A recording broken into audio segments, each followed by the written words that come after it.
Some doors should stay closed, but on Paranormal M, we open them. Every creaking, cursed, blood-chilling one of them. Subscribe.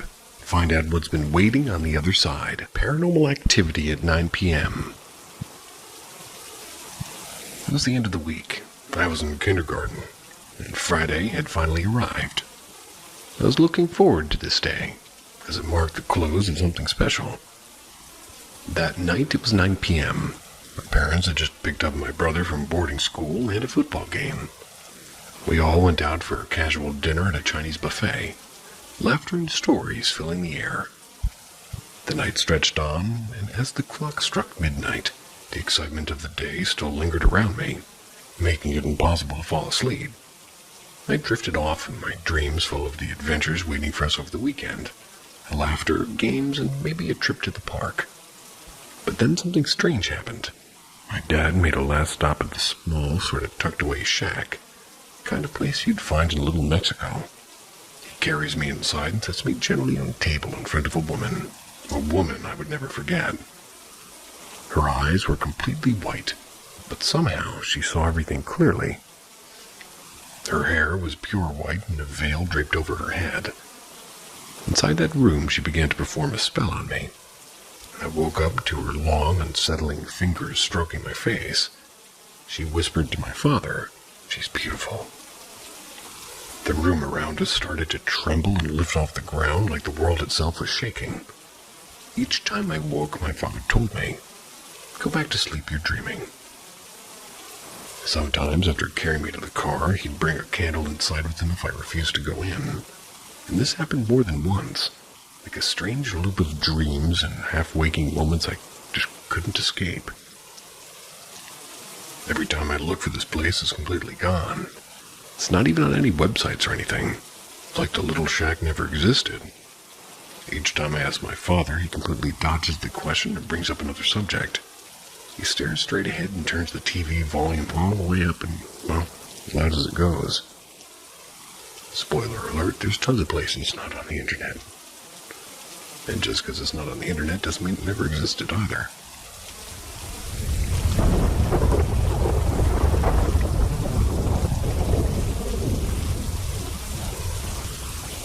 Nine and 20 miles today. My ancestors were of Egyptian and Native American descent. They immigrated to the U.S. from Mexico. My grandfather was born. They eventually settled in a small country town in Texas. My grandmother came from a large family, which included her mother, father, and 4 brothers.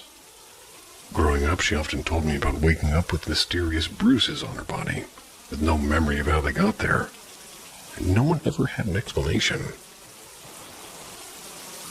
One time, while playing outside with some of her relatives, something strange happened. Her cousin suddenly appeared at the door on the other side of the house, as if he had teleported. Her father, my great-grandfather, worked long days in the fields, and one evening he came home, laid down to rest, and passed away in his sleep. There was no explanation. He had been healthy and wasn't sick. My grandmother used to say he kept a rope with him to catch witches and aliens he believed roamed the ranch at night. After his death, my grandmother left that house and the whole town behind.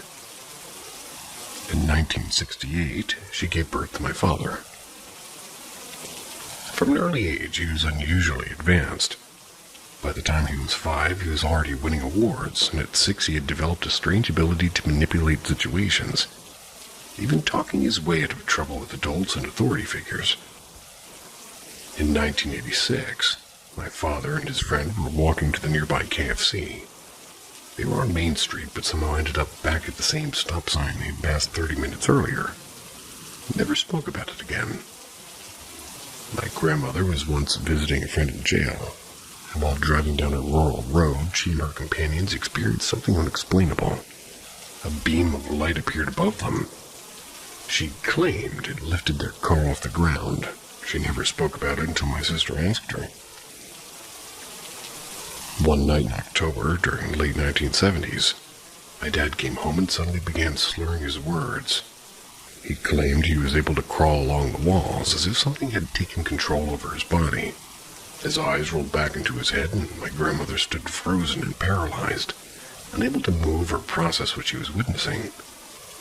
Then his neck twisted all the way back in a way no human body should ever be able to move. Once again, he never spoke about it. In the 1990s, my mom had trouble having my sister. Then one day, she said my sister was just born, almost as if it happened without explanation. I'm sure that's not the case. Both my sister and brother were born sometime in the 90s, yet there's no baby pictures or hospital records or clear timelines, only their presence, and probably a C-section. In 2001, my mom became very sick. She couldn't get out of bed, and no one knew exactly what was wrong. Miraculously, my sister and brother healed her simply by patting her head and hugging her. In 2003, my grandma woke up with mysterious bite marks all over her body. There's no explanation. The year 2008 arrived, and I was born. My mom said it took 8 years for me to come into this world. I was born on a Sunday, and outside rain poured down with thunder rumbling throughout the sky. When I was brought home, my mother was immediately scared because I was able to pinch and grab my great-grandmother. I wasn't even close to 1 year old, yet I was already potty trained and could talk like an 8-year-old. In school, I was ahead of the other kids. And here I am, I just peed on the doctor. I was 5 years old when I began to see witches and aliens. One of the witches resembled my mother, tall with a cystic smile and very sharp nails. Cystic? The aliens I saw were as tall as the ceiling, with black skin and faces that seemed to drip downward like melting shadows. I just stared at them, and they always held out their hands, and after seeing them, my life was never the same. Every kid who messed with me suddenly found their arms broken or believed to be cursed for the rest of their lives. One night in high school, I couldn't sleep, and I remember waking up to find myself levitating in the air, my arms crossed tightly over my chest. Ran to my parents' room scared, but they were too sleepy to understand what was happening. The next day, my dad told me he had experienced the same thing when he was a teenager. One night in high school, I'm a little bit confused. I've always been extremely beautiful, and I've had the gift of being a guardian angel to people I've befriended. And one night before Christmas, while my family was sick, a red and green light shaped like a large disc appeared outside. The very next day, my family was mysteriously cured. My cousin was sentenced to 10 years in jail, but was released the very next year. No one ever explained how he got out. At school, I wasn't so lucky, and out of nowhere I met one of my cousins. Didn't even know we were related, and it kind of scared me. But he protected me through everything. When I'm alone, my mouth begins to snarl for no reason. Sounds like some kind of alien. What? I'm 16 years old today, and sometimes I wonder, what am I really? I never know you, and you'll never know me. We will never meet. And with time will come experience and wisdom and knowledge, and hopefully more understanding.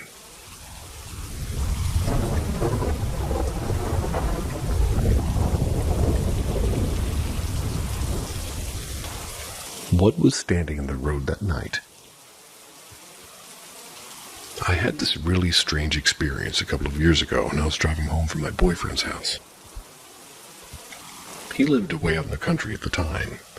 Very dark. You could go miles without seeing a streetlight. And in the middle of the road, I saw in my headlights this dog standing with its back to me. Didn't really seem too unusual. I slowed down, and my next turn was coming up soon anyway, so I just eased on by it. This is when things get kind of freaky. The dog stood still and didn't move its body, but just turned its head to look at me. And I swear, this dog had the face of a human.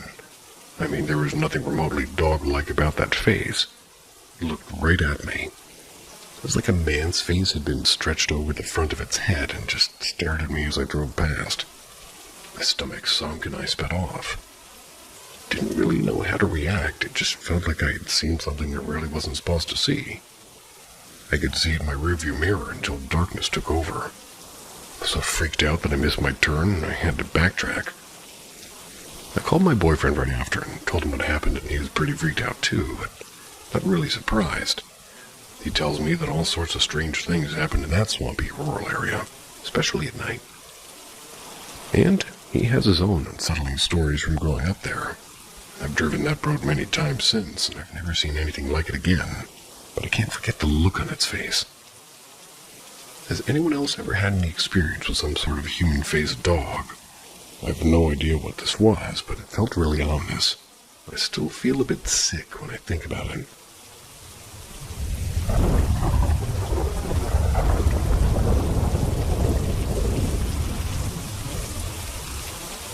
Light as a feather, stiff as a board.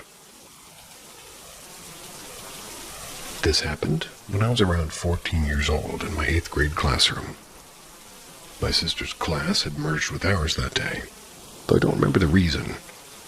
The students started talking about the game. Sort of curiosity, they headed to the back of the room to try it out. They chose a girl named Elizabeth to be in the center. She had been my school bully in 7th grade, but stopped picking on me after my friend confronted her. My sister remembers peeking into the coat room and seeing Elizabeth on the floor while everybody knelt around her. She freaked out and quickly returned to her seat. A few of us remained seated because we didn't want to participate. I knew not to get involved with that kind of stuff at the time. I looked behind me and I saw everybody was looking at Elizabeth. They all began chanting, light as a feather, stiff as a board. I faced forward, feeling uneasy, and the air felt heavy, and the repeated chant was ingrained in my mind. It was as if I couldn't cancel it out. A moment later, I hear Elizabeth scream. It felt as if an invisible, powerful force had been released, and the lights began to flicker. I didn't see what happened, but everybody immediately stopped. I wonder if she screamed because she felt her body levitate, and she panicked. I guess I'll never know since I didn't ask. Have any of you experienced anything like this? Has anybody tried this levitation trick, and does it work? The oldest note account I found was from a diary of Samuel Pepys from 1633 to 1703.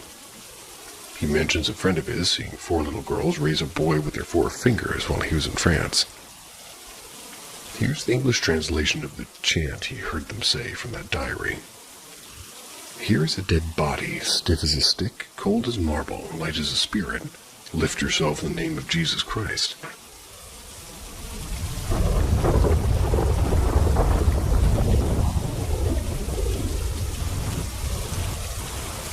So I've decided to sauge my apartment for the first time.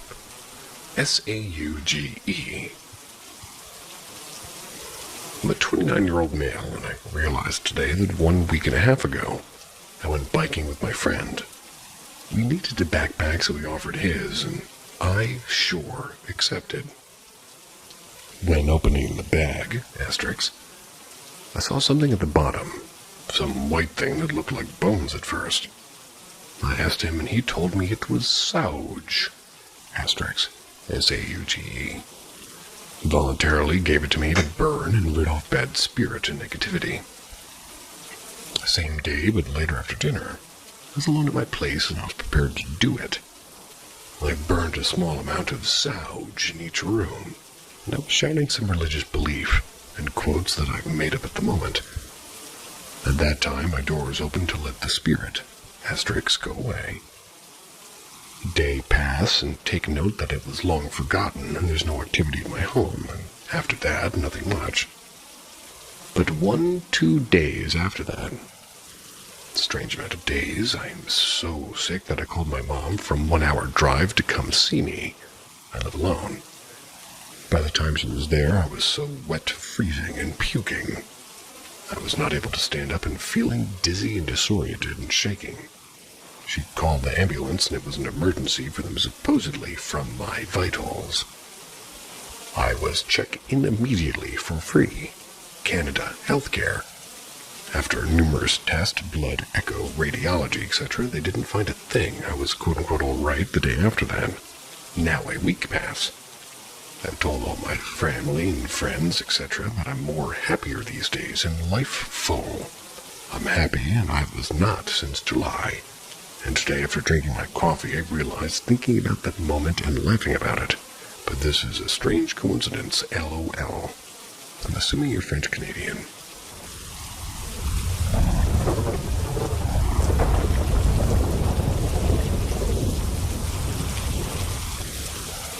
Weird black creature. Okay, so it's not at my house, but at a friend's, which honestly freaks me out even more because he lives, closer to the mountains. Has, maybe 2 neighbors, but, they aren't too close. Anyways, so apparently he's had weird encounters as he moved to this house. So he says that the first encounter was about 2 months after he moved in. He slept in the furthest back room. Well, he hears stomping on his roof in there, and he has a CO2 detector in his room. Well, for some reason, a few days later, he was feeling kind of sick, and he wasn't actually sick or anything. Turns out that there was a gas leak in his room, and somehow something unscrewed his CO2 detector in the room. Next thing that happened was about 5 months after that incident. His big brother came over to sleep over and slept in my friend's room with my friend. Well, my friend has a dog bed under his bed for his dog, right? Right. Well, he's sleeping on an air mattress with his brother across the room from his bed. He sees this tall figure crawl out from under his bed, and it's too big and the arms are too long to be a dog. He sees it dart from under his bed outside his room. Now, even if it was just a hallucination, his brother saw it instead of turning on the light. The two of them did not sleep the rest of the night. The third encounter happened recently, about 4, maybe 5 months ago. My friend, his mom, and his sister were at home watching TV when his dog started barking at the side of his yard. As my friend's house has, a big backyard, but has, a huge wall. I said it's maybe 6 feet tall. On the sides and on the back of his backyard, and on the edges, at the bottom of both ends, there's, bushes and thorns. I'm gonna try to bypass the rest of the likes for you guys. Anyways, so his dogs are going crazy, so him and his mom go outside and see a really tall figure, a human figure, standing behind the wall. And the wall is 6 feet tall, so this thing has to be 7 feet tall or 8 feet. Anyways, his mom calls the cops, and cops show up, but the thing is already gone, and the cops are searching for a while and find nothing. Other little things happen too. His dad was eating breakfast and heard 3 little taps when his dad tapped back on the table. That tapped back almost mimicking his tapping. Anyways, yeah. Anybody have an explanation for this? I don't know.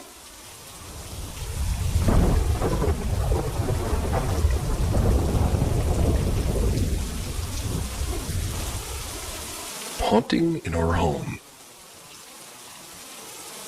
It started when we first toured the house. I remember feeling an energy I couldn't explain, but we moved forward with the purchase anyway.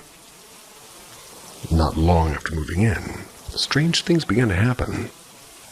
My son and I would both hear something say hello a few times a week, even when no one was around. Then my son started mentioning something named Paul or someone, saying that he wasn't nice. And later, someone else he called Mouse. One night while sitting on the couch, I clearly heard a woman's voice say, "I want to take him too," coming from outside my son's room. I panicked, ran to grab him, and hid in the closet while my husband searched the house.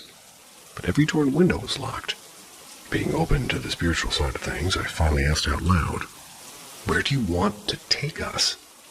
A man's voice answered, "To hell." Then knocking started on the closet door. That night we all slept in our room and haven't stopped since. This happened months ago, and it marked the start of our journey. Eventually, we reached out to SPI, a paranormal investigation team. They've been studying our home and confirming much of what we felt.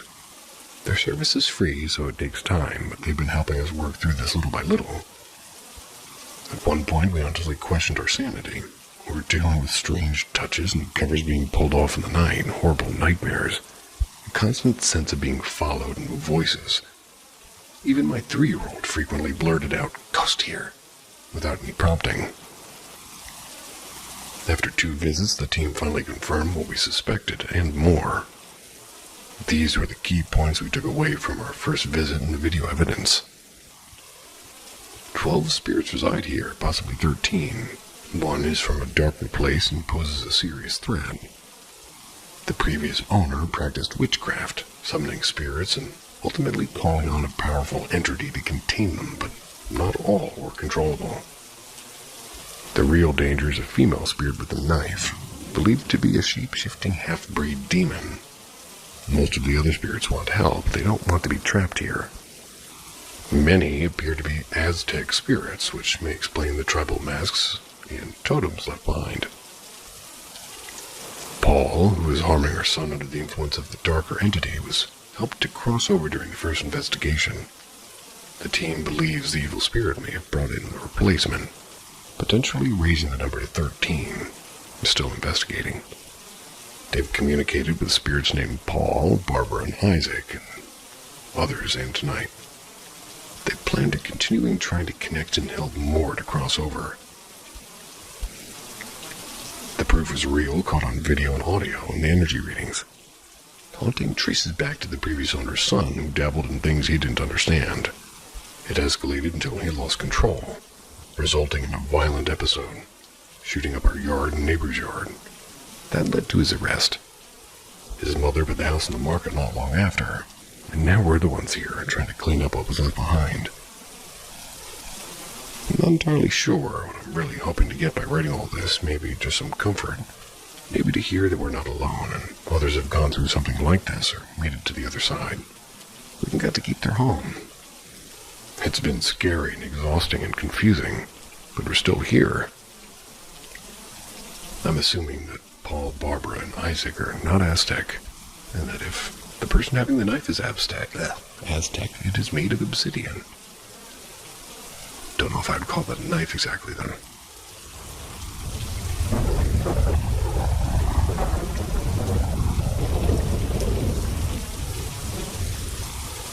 Paranormal activities in my house. I've always been skeptical about paranormal stuff. Thinking a lot of it being fake or just stories on TV. But recently, I've experienced things that have completely changed my mind. For months now, strange things have been happening in my house, especially in the room where I sleep. Yesterday, around 3:30 a.m., I've heard a whispering voice right next to me, like somebody calling my name. And I was wide awake when it happened. My bed even started vibrating, which was weeks before, happening frequently. And at one point, my voice completely went out. And at one point, a week ago, blood appeared on the floor in the hallway. My mom saw it too and was just as shocked, really. It wasn't just a drip like a nosebleed, it was like it was sprayed or splattered and the blood wasn't from us. And I want to be clear, I'm not imagining this and I'm not schizophrenic or hallucinating. My whole family has never experienced anything like this, so I know this is real. My brother also had terrifying experiences in that same room, seeing a dark figure trying to pull his blanket away, demanding he quote-unquote say it. Didn't know really what to say, so he ran out screaming. And he's 17, not a child. And I'm, myself, 21. I believe these are demonic presences or mimics trying to get a foothold in our house. They're trying to scare us into saying yes or hello, but we refuse. We've rebuked them in the name of Jesus Christ and told them to leave. I've even prayed for protection and walked through every room in the house, blessing the spaces with prayer and the sign of a cross. I feel safer now, but I'm still cautious. My mom, who's a Buddhist, sometimes jokes or maybe even seriously says that she sent a ghost to scare my brother because he wasn't behaving. I don't know if I should really believe that or is just joking. Buddhists are interesting. Well, the real ones. Hypocritical, but interesting. Well, I guess everything is hypocritical and interesting, really.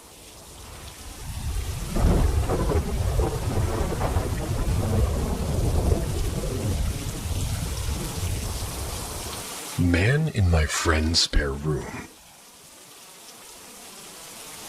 This has stuck with me for years. 7 to be exact.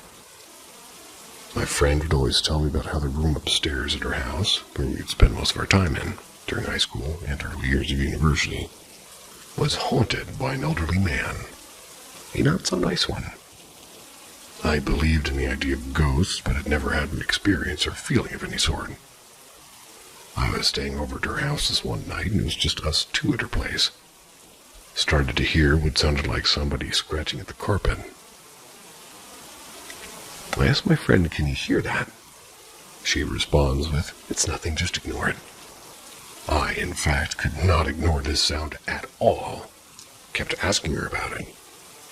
After 10 minutes of questioning the scratching, the desk drawer rolls open with basically just led to me completely freaking out. I look over to turn to my friend and say, "Do you think we could sleep downstairs tonight?" She obviously agrees. We moved ourselves downstairs. We're downstairs, and all of a sudden these loud footsteps start coming from the stairs. My friend and I look at each other, and that look of, "Yeah, I heard that too." We just turned on the TV, had a little nervous giggle, and just cuddled up with each other. We fell asleep in the living room. I then wake up in complete sleep paralysis. I open my eyes, and this old man's on top of me, laughing and trying to burn me with his cigarettes. I don't know if I'm in sleep paralysis until I tried talking to my friend, but I just couldn't. I ended up just closing my eyes and hoping for the best. Never had sleep paralysis before. When we woke up my friend's parents, they were then home. I explained what happened, and my friend's mom started asking me questions about what he looked like. That's all that happened to then, states. He's been doing that to me for years. Freaked me the fuck out. After this, I never stayed at her house again. The experience had completely terrified me. She's thankfully moved out now. If somebody's trying to put cigarettes on you, or cigarettes out on you, hoping for the best is not the best move.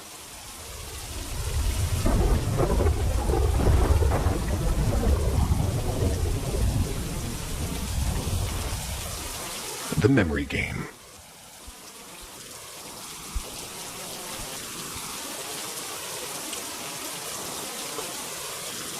It's a creepy game that's been passed around, and I had different names over the years for it. For me, I received the game through Discord. This game may not be real, as it was a pass-down, but I thought it was worth a mention. If others want to try, well, apparently it is paranormal to an extent when I asked somebody about this. But when I tried it, I didn't really experience much. It gave me weird vibes, though. Technically, it seems it's also free entry to let spirits into your home. Also, based on the other person's response when I showed them this. Anyways, I've broken the game down into basics here. Without any further ado, what do you need to understand? This ritual isn't entertainment. Don't treat it like a dare or a joke. You are not summoning a demon or a ghost, you're calling to something much quieter and older. It doesn't come to scare you. It comes because you asked. Once it hears you, once it answers, you owe it something. If you don't give it what it wants, it won't leave. It stays and it waits and it follows you into your sleep. Needed items. An emotionally significant item. Something passed down, something personal. A letter, a ring, a photograph. It must carry real weight. Grief, love, or regret. An empty object means nothing, it won't work. 3 candles. Black or white, no colors like blue or red, no sense. No substitutions unless somebody you trust gave you a version of this with different rules. Otherwise, don't improvise. A mirror. Clean, whole, no cracks. Preferably a bathroom mirror. This is where it crosses. Running water. A steady, quiet flow from a sink or a tub. It must be close to the mirror.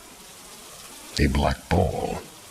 You'll need to place this over the item when water is running over it. Total darkness. No light except candlelight. Cover windows, power them electronics down. The darker the better. Turn off every light in the house if you can. You want nothing glowing. When to begin? Between 1 and 3 a.m., the space between days. Alone or with one trusted person.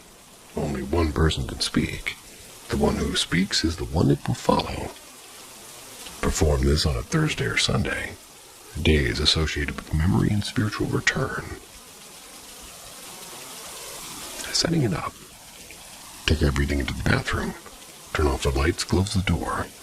Place your item in the sink, directly, but pronounced correctly, which would sound like this. Directly under the faucet. Cover it with a black bowl. Place one candle in front of the mirror, one on your left, one on your right, and light them. Turn on the faucet, wash your face, then leave just a slow, steady stream, barely enough to ripple.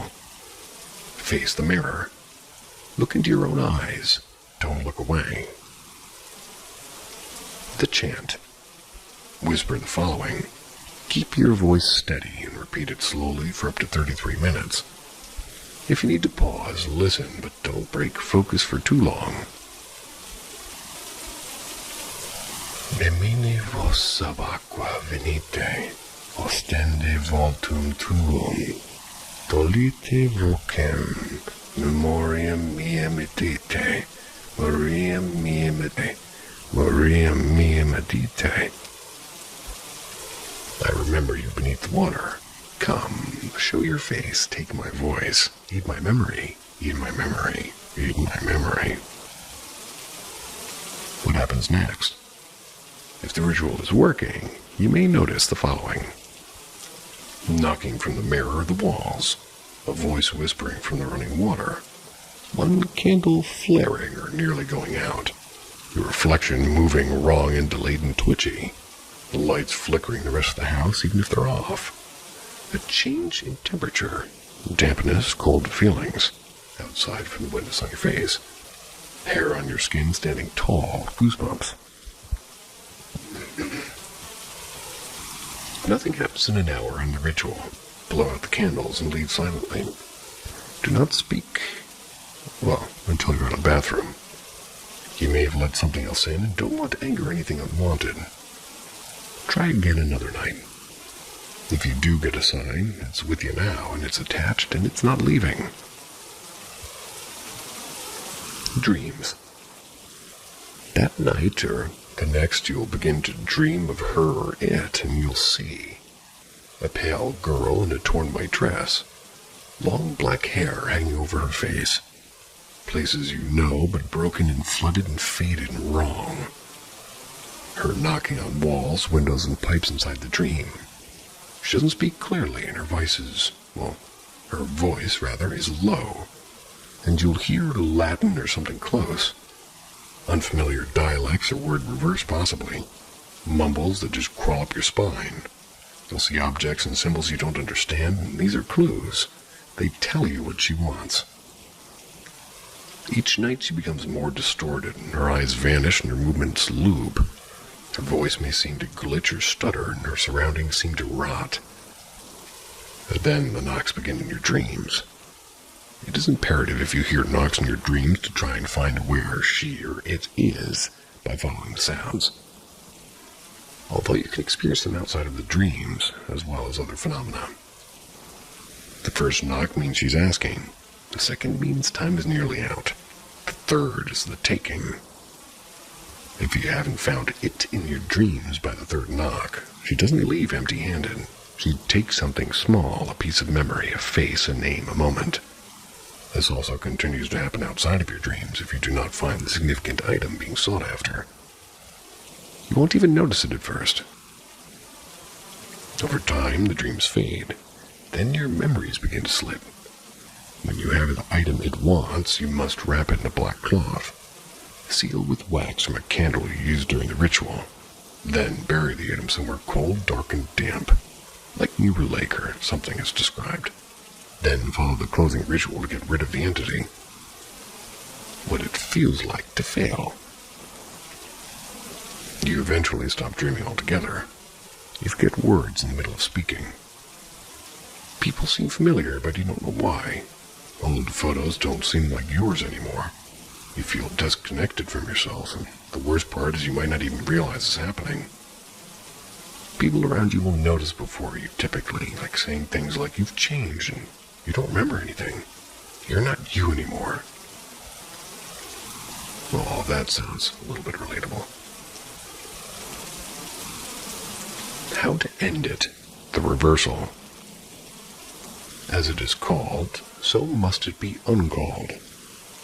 What is bound in shadow must be returned to silence. You must undo it. You can't just ignore it, it won't go away. Do this.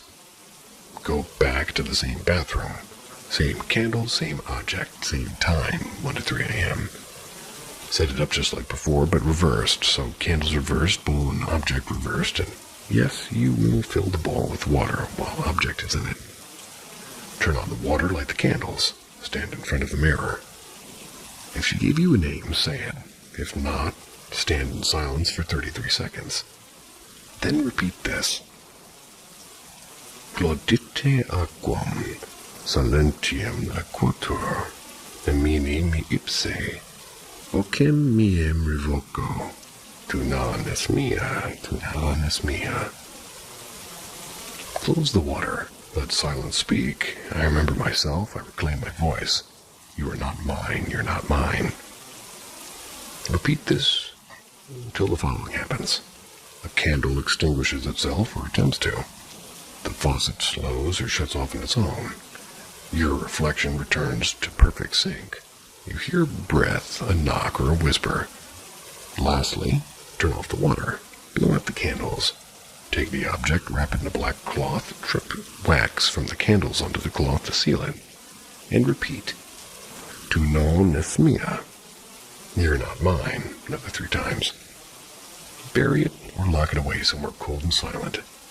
Do not destroy it, do not pass it on. Once it's sealed, your dream should return to normal. The presence will no longer be bound to you. And this isn't folklore. This isn't ancient scripture. There's no saints or demons here. It is the absence. The silent left when we forget something that once mattered. If you speak to it, it remembers you. Usually with these things, there's an upside and a downside, and I'm struggling to find the upside. Other than, well, stoking curiosity, of course. Was that Latin?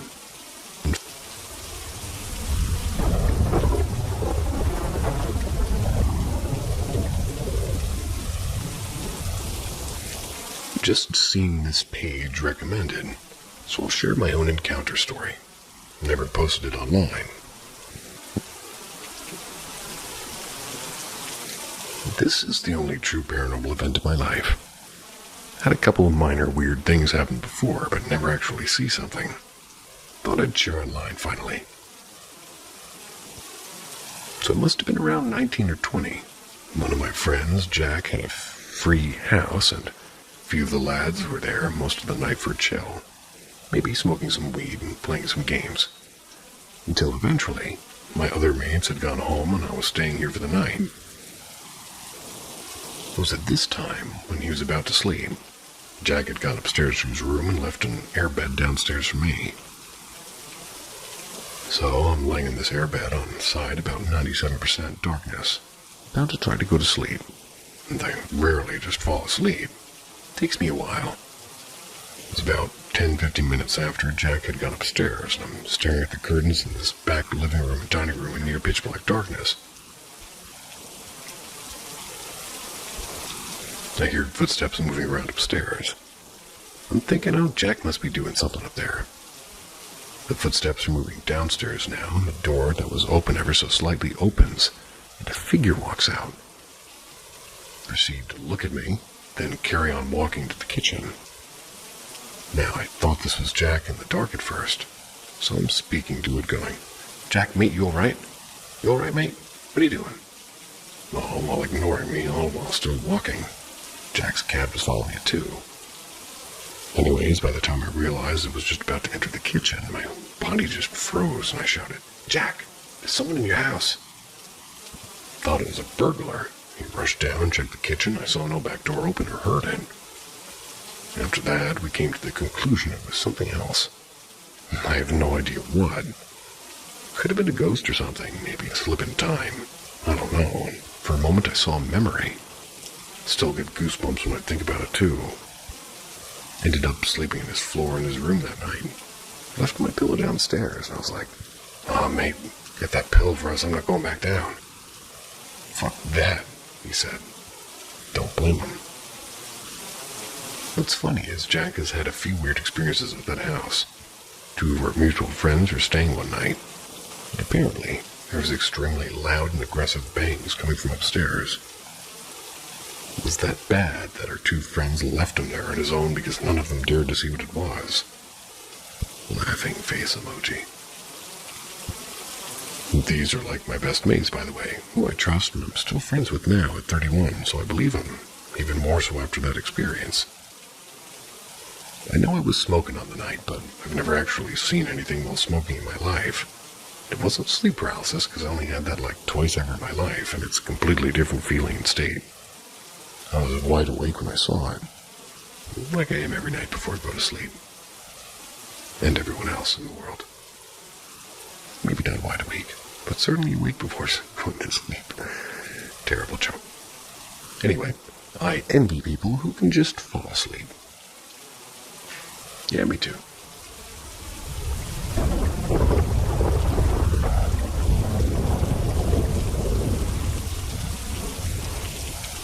Something unexplainable just happened to me. As I've already said, I've been up all night in my room, going in and out of the kitchen to get food and water. My mom's room is next to mine, and the kitchen is up close to both of it. Then comes the living room, then the drawing room, and then comes another room with another washroom, both of which is hardly ever used until guests come. If I haven't mentioned it, just me and my mom along with our cat Orange, because he's orange, living only. The house layout was important to describe how far off the washroom is. Past tense. Next up, last time I got out of my room was like around 3 or 4 a.m. to get dessert from the fridge, and my mom's door was still closed as it was all night since she's asleep. Around 5 a.m. I got out to keep the remaining dessert back inside the fridge, which is when I heard very loud water falling sounds coming from the distant washroom. I hardly paid any attention, as it could just be my mom showering, and her cat Orange was staring in that direction too, and looking at me like a natural pet owner that, you know, he saw someone by the way he acts. Yeah. Then I did whatever I had to do, or whatever I had to in the kitchen, got back to my room, which is when Orange ran toward me and started jumping to my hands. I just guessed he wants to be patted, so I patted him. Then after a few more minutes, I thought this isn't normal, as my mom has never showered at this time. Neither does she stay up at night. Neither does she make such loud sounds when everything is silent, since it's an apartment complex with close-by neighbors. And most importantly, when I heard the sounds, her bedroom door was still closed from the inside, which makes no sense if she was showering. Indeed. I then decided to check just for clarity. Went to her room, unlocked the door first, and honestly freaked out as she was asleep and didn't feel like she woke up all night. Then I checked the main door, as it's on the way for any outsider entry. And lo and behold, the corner washroom door, lights off, door locked from the outside, as if no one had ever been near it for ages. I gathered some courage to open the door by turning on the lights first, but I saw Orange wasn't coming near me at all. I don't know if it's some superstition, but it was strange that he wouldn't follow me toward it, even though I did the toot-toot-toot sound, which he normally follows. I banged open the door, so, well, you know, to stay ahead and unpredictable, and it was the shower head on with lots of water dripping. Oh no. Now here's the thing, it could be faulty, yes, so I checked every possibility. It's a compression shower valve faucet, or anything you call it in your country. Compression shower valve faucet. Well, you basically have to twist it around and round and round for water to eventually come accordingly. Oh yeah. So, speed equals number of twists, same goes for turning it off. A faulty faucet would rather get stuck with iron than free flow in any direction, and by the way, which wasn't faulty because when I checked it again and again, the mechanism was working perfectly, and it would take physical pressure to twist it to the point where you actually get water out of such pressure from the shower head. But here's the thing. Whatever happened within 4 to 5 a.m. My mom was asleep all night with her door locked from the inside. Cat was acting weird and not following me near the door. Door was locked from outside, lights off, no signs of entry. A faucet that's impossible to turn on without applying physical pressure. Into a washroom window the size of a small laptop.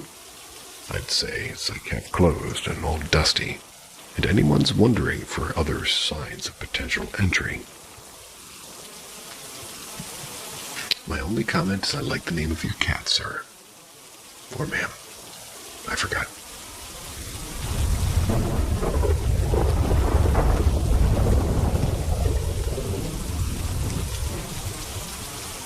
What tried to kill me that day?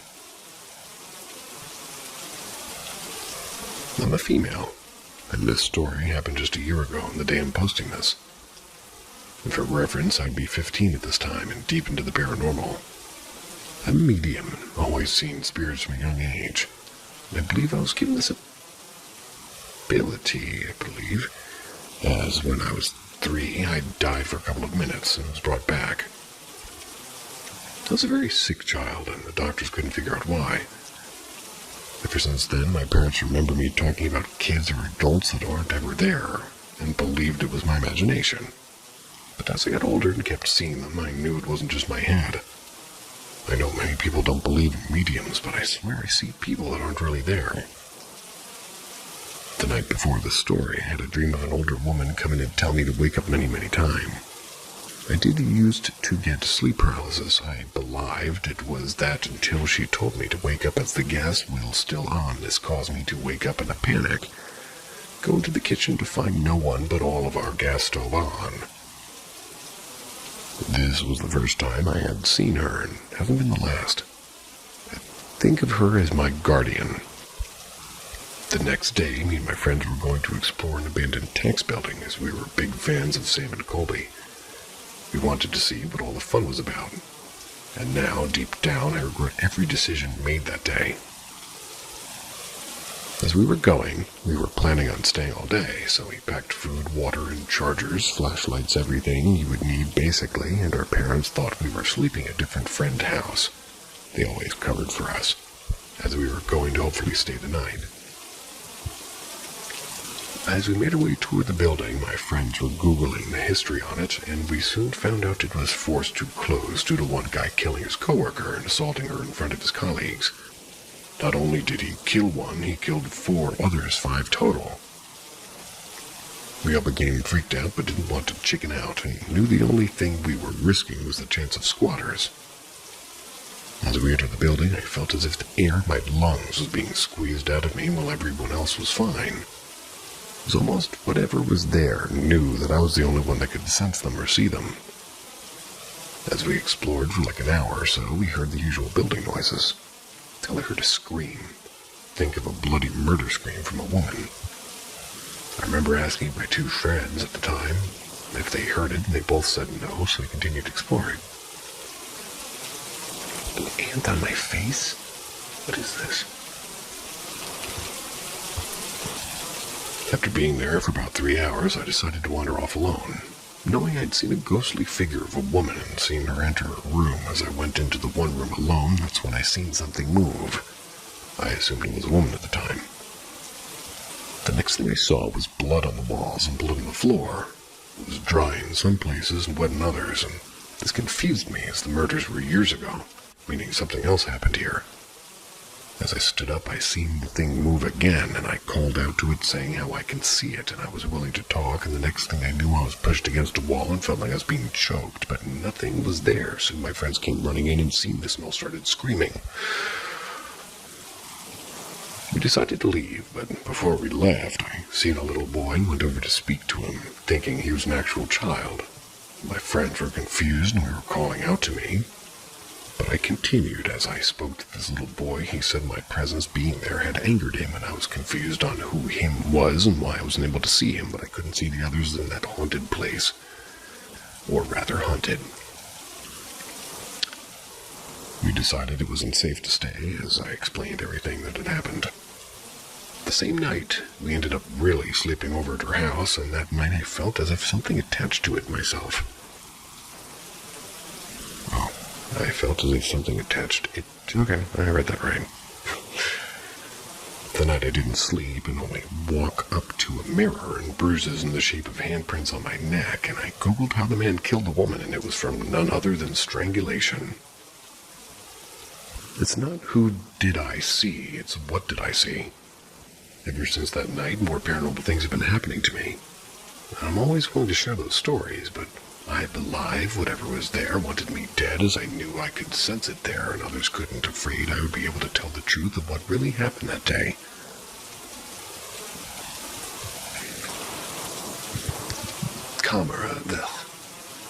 Really? My comment, I say things wrong? What I meant to say was commas. Oh no. Now I can't think of words. Hold on, I'm going to come up with it. Yes. Commas favor neither gender. That's what I wanted to say.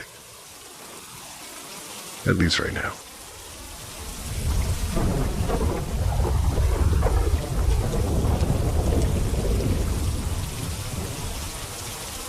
Mount Apo, highest mountain in the Philippines. Hike experience. We did a 2-day, 1-night hike at Mount Apo in 2023. On day 2, we left for the summit at 1 a.m. Got back to camp around 3 p.m., which was already late, considering we still had to hike all the way down to the village. By 4 to 5 p.m., 7 of us, being me, my parents, a couple, my aunt, and a guide, started heading down. Another couple had left 15 minutes ahead and were moving fast because it was getting dark. Then we hit this super steep part, like stairs made of tree roots, and the porters suddenly ran past us carrying our heavy bags. It was weird. They looked like they were in a rush. It started getting dark, and we turned on our last working flashlight. Around 7 p.m., still in the middle of the woods, I noticed we'd passed the same rock I had trouble going down earlier. We were looping. At a rest stop, we heard motorcycles, so we knew we were close. 2 porters even came back up for us. We kept going, and I saw the couple neon green jackets and the flashlight right behind me. Then we sat to a sandy part which was close to the village and sat on a big rock to rest, and I turned back. Everyone else was still way up the mountain, and I could see their flashlights swinging around in the bright neon green jackets.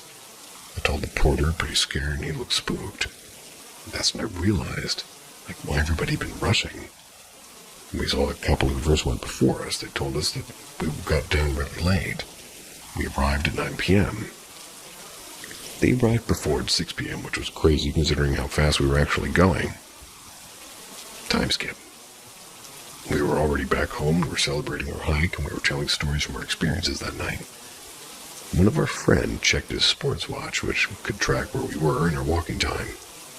It showed that we had been walking in circles, which is impossible. Mount Apo's trail doesn't loop, and we'd know if we were actually walking in circles. We were surrounded by trees in the forest, which weren't really walkable if you went off track. Yeah, things really do happen on that mountain at night.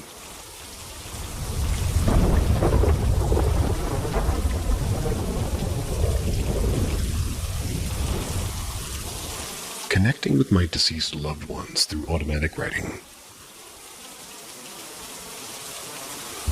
2 weeks ago yesterday, I had to say goodbye to my beloved cat.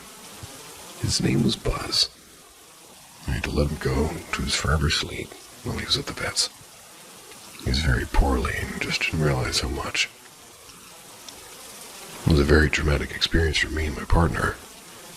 We hadn't expected to lose him this suddenly. That's 09/06/2025. He was just 10 years old. A routine blood test was performed when we arrived for his vet appointment. It was discovered he was suffering from advanced and aggressive kidney failure. The kindest thing to do was to let him drift away peacefully with me and my partner by his side. We had him cremated, and I brought home his ashes last Tuesday. I've since made a little shrine in our bedroom, which was his favorite place. There's a photo of him next to some of his fur and a whisker in his ashes. Every day I lit a candle for him. The day after Buzz passed away, I saw an orange shadow under the corner of my eye in one of his favorite spots in my garden. Buzz was an orange cat, and he loved following me around the garden, so I fully believed this was him. On the 31st of May, 2024, my beloved grandma sadly passed away at the age of 84 due to complications associated with pulmonary fibrosis. She died in my granddad's arms. Her sudden passing had greatly affected me, and to this day I'm still finding it hard to wrap my head around and move around and move on. I have a little shrine for my grandma in my living room and a tattoo on my arm with her name and her favorite bird, which is a robin, and her favorite flower, which is a rose. I also wear one of her old rings as my engagement ring, so I feel deeply connected to her still. Last week, in my heightened state of grief and anxiety, and I began searching for a way in which I might be able to communicate with Buzz and my grandma. Came across something called automatic writing. Decided to give it a go. I sat in my room near Buzz's ashes and with my other cat, Buzz's brother. Held a notebook and a pen very lightly in my hand, took some deep breaths, closed my eyes. While listening to the garden birds sing, I asked any questions out loud. The experience was calming, and I felt at peace. I'll definitely be trying this again. While writing, I felt a light, gentle pressure guiding the pen, and the handwriting that came through looked extraordinarily similar to my grandma's. My main question I wanted to answer to was if Buzz was okay and whether he came home with me. Almost every response was a clear yes, though I know Buzz was a cat. He couldn't directly understand or answer my questions. I asked if there was somebody with him that could see him and was answering on his behalf almost. The answer was yes again, and I felt a warmth and asked if it was my grandma, and got another yes.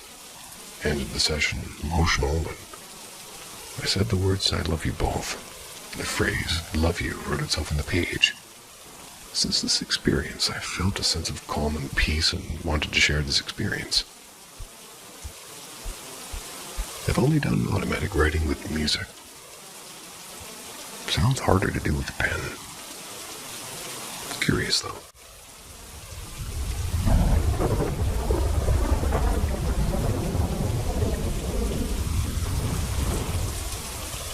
My daughter's guardian angel. It would sound unbelievable, but it's true to every word. I have 2 children, a boy aged 14 and a daughter aged 12. My daughter was born 12 years ago. Excuse me. We started feeling the presence of an invisible being inside of our house. Initially, it was restricted to occasional harmless disturbances like sudden rattling of doors, late-night clattering maybe of utensils in the kitchen. So we were not much needed. However, we soon began to realize that the newcomer was very protective of her daughter, who was barely 2 months old at that time. Quite frequently, we used to wake up in the middle of the night to find her daughter neatly positioned and wrapped inside of her crib, despite the fact she was habitual at pushing away her blankets within minutes of wrapping. Similarly, as she grew and started her initial rolling movement in her bed, we started noticing that she was frequently surrounded by pillows to prevent her from falling down, which none of us remembered doing. There were times that she was pushed back from the brink of the center of the bed by an invisible force, which could not be explained by the laws of science. Similar occurrences happened when she started learning to walk. We saw her escaping several obvious stumbling collisions with tables and doors, as if she was picked mid-air and carefully dropped aside. Though the intent of this being was clearly kind, we were no longer afraid and accepted it as part of our small family. Also, as guided by a religious figure, we made special emphasis on keeping our house clean and fragrant at all times, as such beings dislike living in untidy places. Made a routine of occasionally leaving a large platter on the dining table filled with sweets and fruits before going to bed, along with a loud announcement that it was for him as a gesture of our gratitude. The platter was always found clean the next morning without a trace of any crumbs or stains. Never touched any food items otherwise. Amusingly, my brother-in-law came for an overstay one night with us, and when we told him about this phenomenon, he refused to believe it, and in fact made fun of the whole thing. The very same night, we found him banging our bedroom door at 3 a.m., pale and terrified. He barely stammered that he felt someone sitting on his chest in the middle of the night and that he was breathing heavily right next to his face. He refused to stay at her place even for a minute and left for a nearby hotel immediately.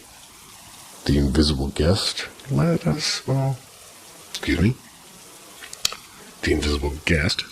quietly one day after my daughter turned 3. Guess he knew that she was capable of taking care of herself and no longer required a guardian angel. And as a parting gift, he lit my wedding band on my dresser, which I lost several years ago and almost lost hope of seeing it ever again.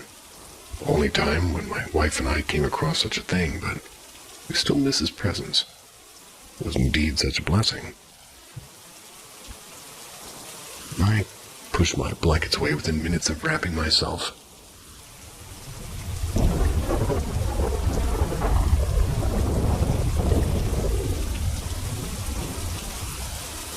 What is this creature that tried to harm me? I'm 38, and I'm a female, and this happened in January of 2024. I underwent a complete thyroidectomy, thyroid removal. It was in the first week of January and was still under recovery when this happened. So if you want to know, yes, I was on painkillers and other medication, but nothing that could lead to hallucinations.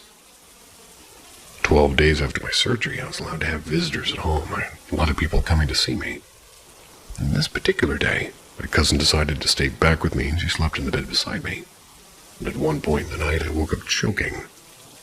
Now, I was not supposed to exert any pressure on my neck or throat, but I felt like I couldn't breathe and my breath was being, for lack of better words, sucked out of me. I turned toward my left, and that's when I saw them. They were standing in my room, 2 shadow figures. Can't explain it, but I felt like those beings were women or at least feminine. Both the shadow figures wore top hats and had looked like wearing coats. To be honest, for some reason, they reminded me of Queen Elizabeth. They honestly felt and reminded me of old women, and one of those shadow creatures was trying their best to choke me and steal my soul or my breath. The other one was stopping her. The other one kept pulling her arm, saying, "We're not supposed to do that. This is the wrong one. We got the wrong one." But that didn't stop the first creature. She pushed the other one away, started to bend toward me, but suddenly something behind them was shifting. My wall and wardrobe disappeared, and there was a grayish-silver mist. They both disappeared into it, and the moment they vanished, I could breathe again. Meanwhile, my cousin next to me woke up, and she kept telling me that it kind of stopped breathing. The next day, I spoke to my surgeon about this. I asked her, so I have sleep apnea or some other disorder. My doctor was skeptical about it. I also want to add, after this experience, I started hearing noises around my house. The house felt oppressive and I had nightmares. The whole year was a disaster within that 1 year since this happened. I lost my job and my father passed away. Still trying to make sense of this. I wonder if anyone else had any sort of similar experience. Do women wear top hats?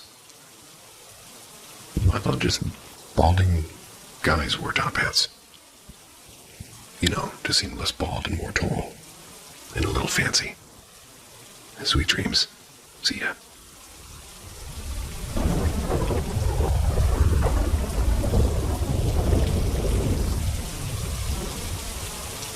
Encounters with ghost children. Several years after moving in with my dad, we finally moved into our forever home. Or so we thought. Everything seemed to have been going as planned, though. No more fighting for a parking spot at the apartments. No more hearing your next-door neighbor's footsteps down the stairs. Life seemed to be like it should be. Quiet. That is, until a couple of weeks later, while on the phone with my cousin, I remember hearing what sounded like horses' footsteps. was on our sidewalk.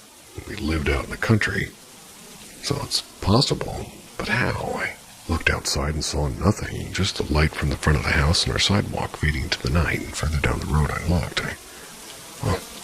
Next day while doing yard work, I found a horseshoe under the overgrown weeds. I always thought that was odd. After returning from my mom's house the following weekend, I'm on the phone with my cousin once again, planning a movie night.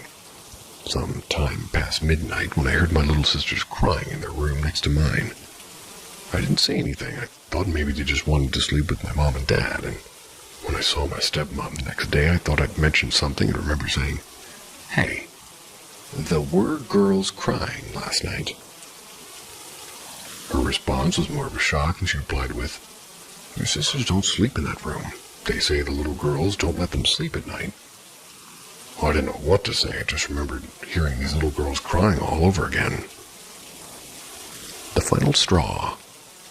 My dad, who's very religious and doesn't believe in ghosts, was the one who had to experience this stuff for himself in order for him to believe us. My dad always taught us to say a prayer before bedtime. He said it was a way for the bad spirits to stay away while we slept. And one night when my dad was saying the Our Father prayer, he mentioned he remembers saying the prayer, but upon closing it with an Amen, he doesn't remember anything. My stepmom, and this is from her words. What?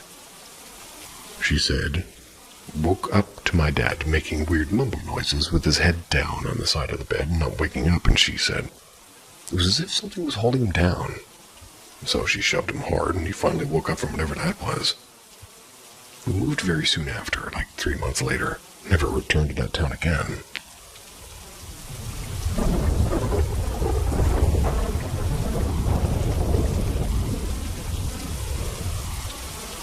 My father dug up a ceramic pig in his backyard. Weird things are happening. Any ideas to why?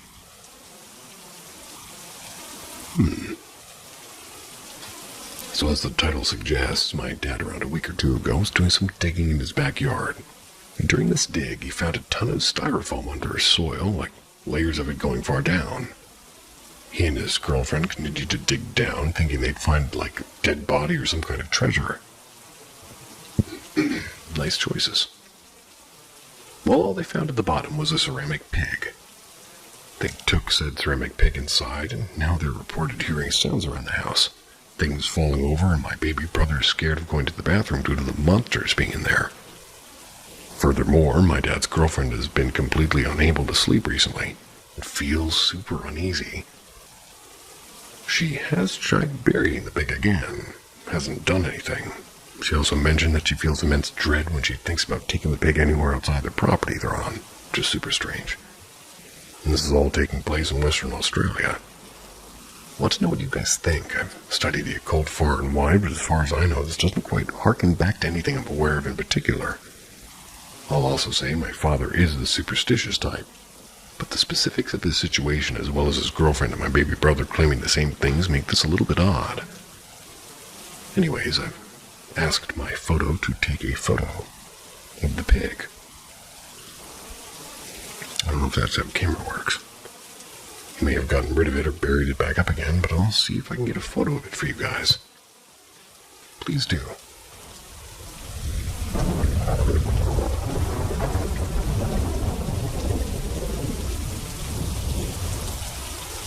Welcome to Paranormal M, where we travel deep into the shadows, seeking haunted places, dark secrets, and the strange truths others are too afraid to speak aloud. Ghosts, they're just the beginning. Subscribe now, and bring a flashlight. Historical homes are creepy.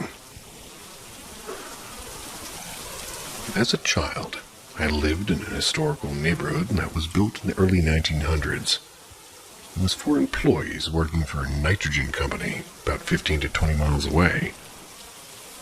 Nothing particularly scary or ominous about the house. Never had strange experiences.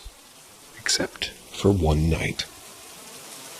We were in the process of painting my room, so my bed was in the middle and no other furniture save my nightstand.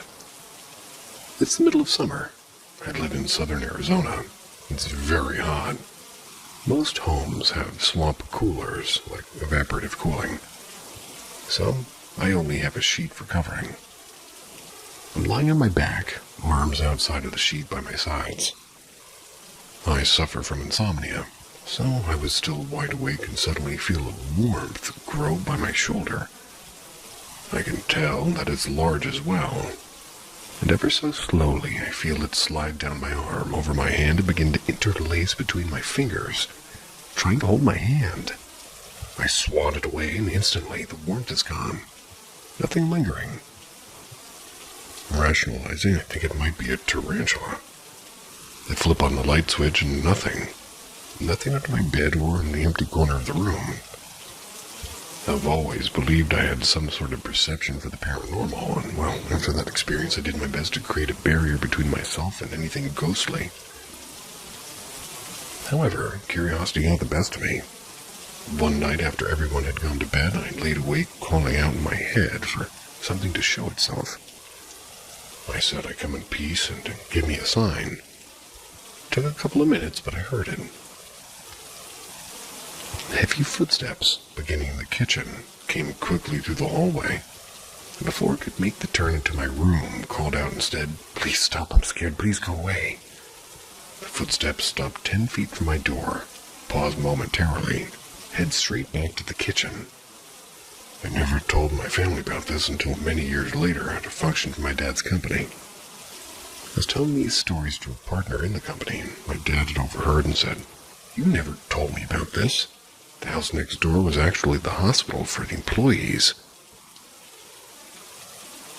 20 minutes away for company housing.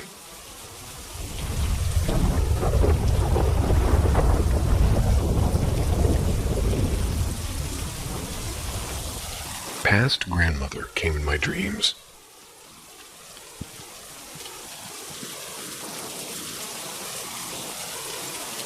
Back in December of 2020, my grandma suddenly passed a brain aneurysm.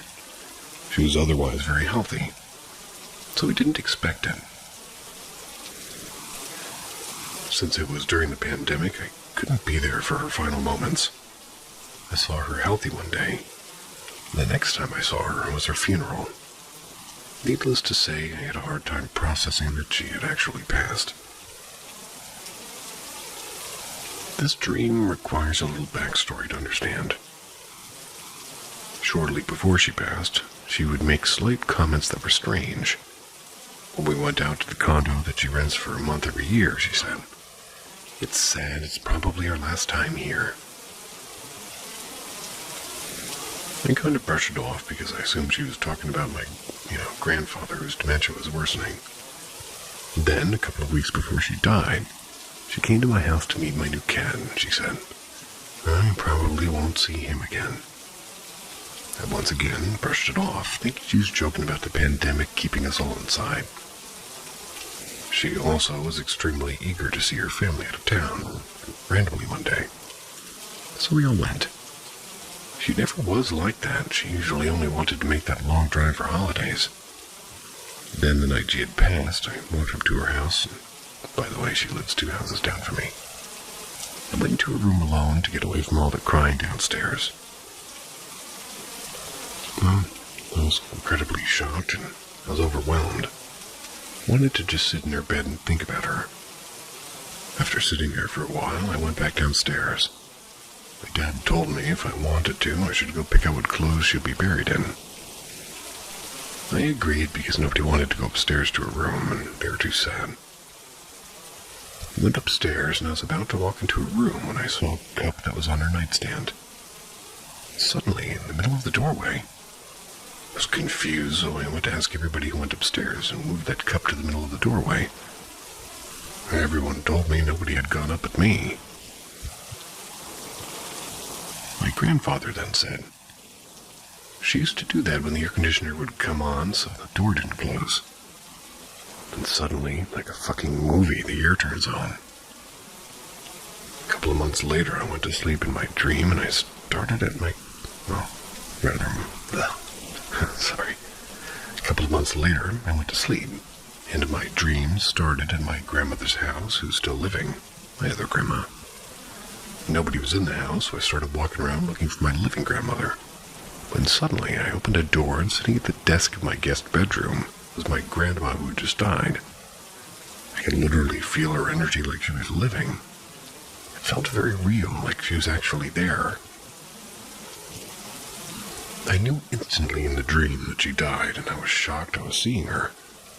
I asked her if she knows she passed, and she kind of laughed and said yeah. I told her I love her and asked her if she was okay. She said she's doing just fine and started to get used to it. I jokingly asked her if she found out if aliens are real. She was a big fan of aliens, I guess. Her eyes lit up and she seemed excited to finally tell me that they're real. We both laughed together and I asked her if she knew that she was going to die because of those comments she made. She said that she knew a little bit beforehand that she was going to die soon, and I asked her how she knew. She said that I'll know when my time comes and that she can't tell me that. She was very religious, so I asked her if heaven and hell are real. The question seemed to shake her a bit, and she kind of teared up. She just looked at me dead in the eyes and said, no. I didn't really know what to say, knowing how religious she was. So I asked her, is it okay where you are? She said, yes, I'm just with you guys. She then said that she didn't have much time left. She couldn't stay for long. Well, I hugged her and told her I loved her and miss her, and I told her to visit me again. She said she would, and I started walking toward the door of the room, and I looked back at her one more time. And I asked, did you move that cup? She laughed and said, I told you I'll haunt you when I die. And we laughed together, and then the moment I walked out of the door of that bedroom, I woke up, and this dream is something I think about all the time. It's almost changed my perspective completely on religion. I used to be very religious as a kid, but not so much anymore. I started wondering if it wasn't really my grandma in the dream. I think I know deep down it really was. I had other dreams about her, but in those dreams I didn't know she was gone and they weren't as vivid, and this one felt like it was real. Probably the most vivid dream I've ever had. I want more of these dreams. I want to talk to her again like that. But I haven't had a dream like it since.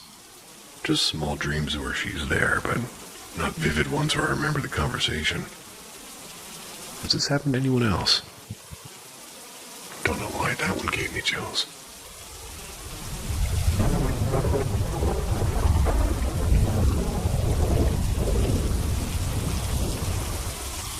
Has anyone else seen this? What is it?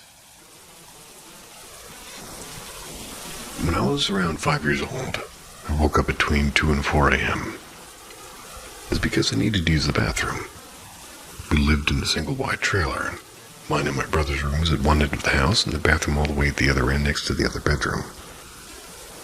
Being as it was so early, I didn't turn on any lights. Didn't want to wake anyone.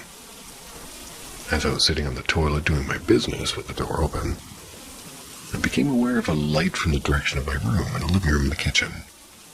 Thought somebody had turned on a light, but then I realized the light seemed to be moving, so I thought maybe it was a flashlight, which I thought was strange, like why wouldn't you just turn some lights on? Then came the sound. I call it a sound, but it was really something like I felt more than I heard. Kind of a deep thrum or hum that I could feel reverberate in my chest. And then I saw him. At least I think it was a him. At least that's the impression I got at the time anyway. He was a silhouette of a person with something translucent where the body should be. Like I could see through him, but the view of the shitty wood panel wall behind him was distorted. The outline was made up entirely of violent dancing and vibrant silvery white sparkles, I guess. Had the same look as one of those 4th of July sparklers.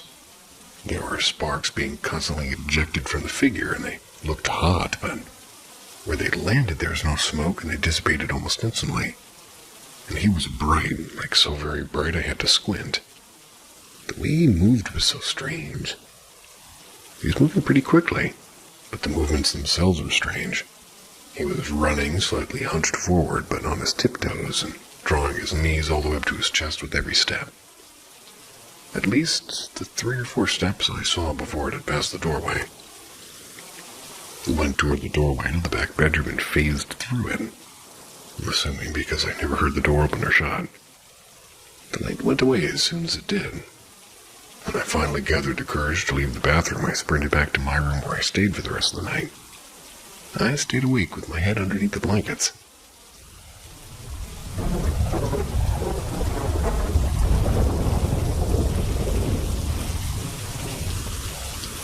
An unexplainable childhood memory.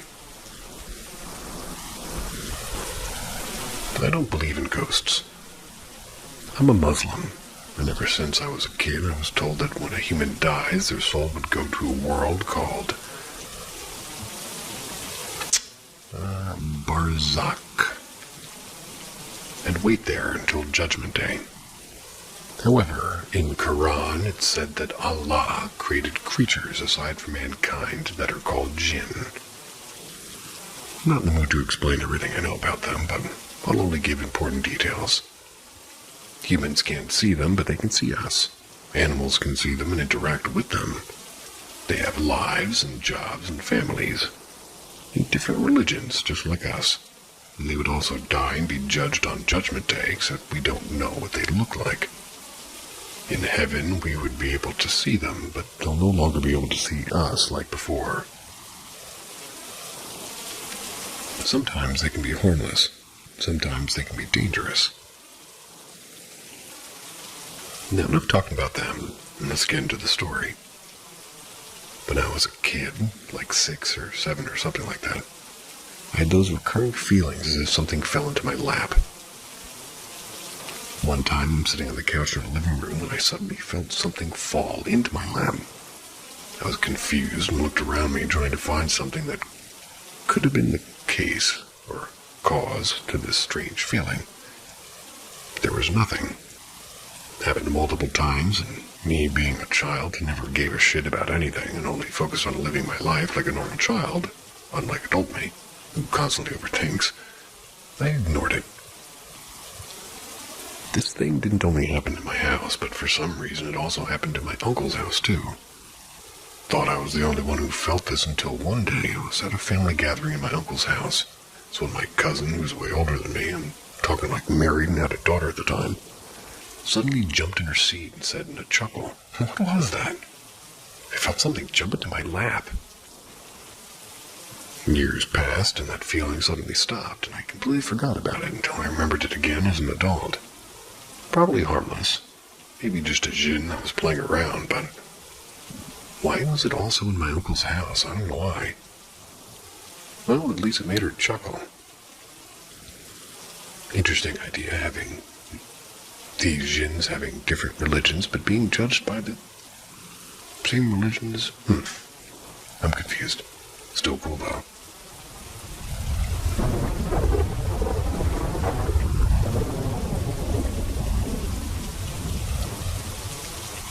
My friend told me that spirits haunt her, and now I believe her.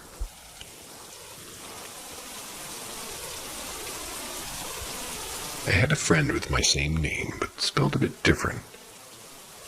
Stephanie, but hers was spelled Stephine. She had a hard upbringing with a dysfunctional family. They were kind of abusive. For example, she was once caught smoking a cigarette, like her mom and grandma, and her grandma made her smoke a whole pack. What the fuck? We were around 16 at the time, and she used to tell me that spirits would follow her, or demons or bad spirits would tell her that she was going to die, or they wanted to kill her, and that scared me. She also took psych meds because of this, and I used to think, well, maybe she has a mental illness and she hears things. Maybe. Whenever I was around her, I used to feel a heavy feeling as if there was something following her. It wasn't because she said that earlier. It was like a scary, dark feeling. I went to spend the night at her grandma's house, and she said that at one time she could hear something clawing at the walls, and she started having a panic attack. None of her family could hear it. When I was there at the house, I felt like something bad was there too. I didn't feel that she was crazy, and, well, one day she's walking home with me and two other friends. She stops and seems frightened and says a girl with no mouth is following us. My house that I used to live in was haunted, and we experienced a lot of strange things there. My boyfriend at the time said he saw a girl with no mouth.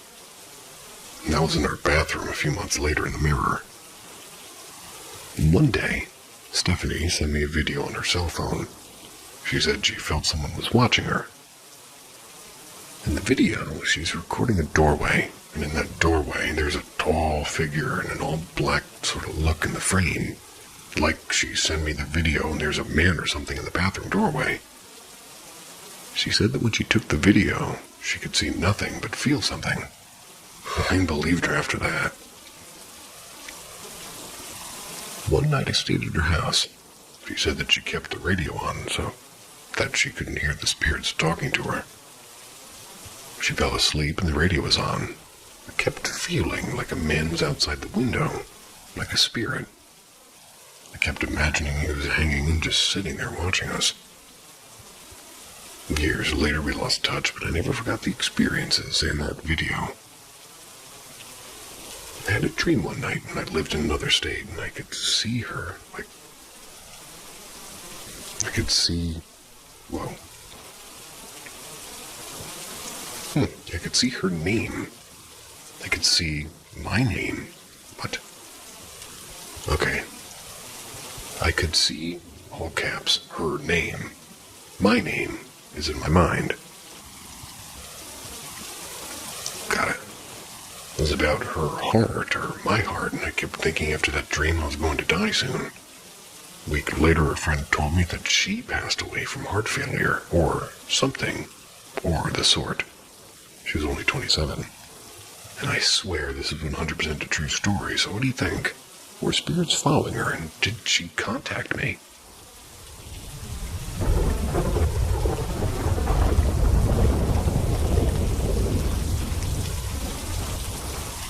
I felt unsafe and heard a loud sound from upstairs, and I was alone in the house.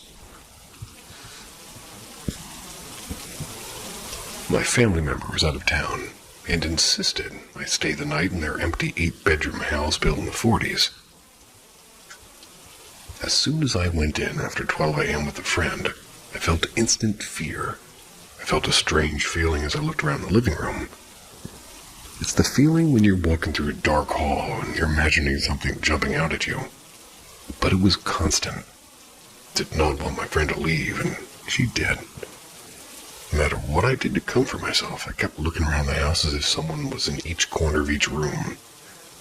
I kept looking and looking as if my mind could see something my eyes could not. At 1 a.m., I'm just laying in one of the bedrooms near the living room.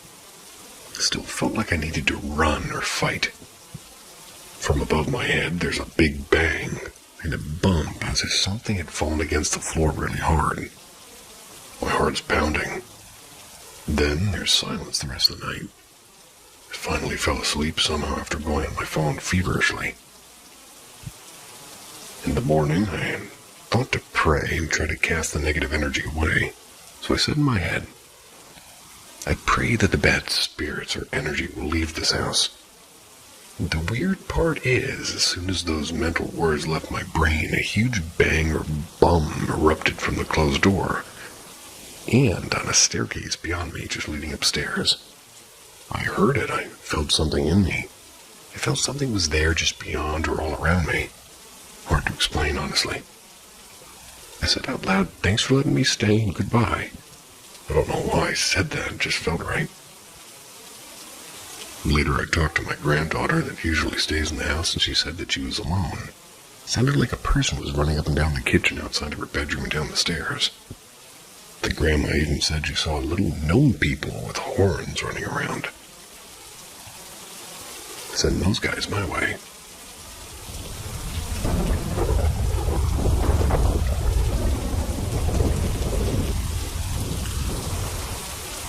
Central Florida cryptid.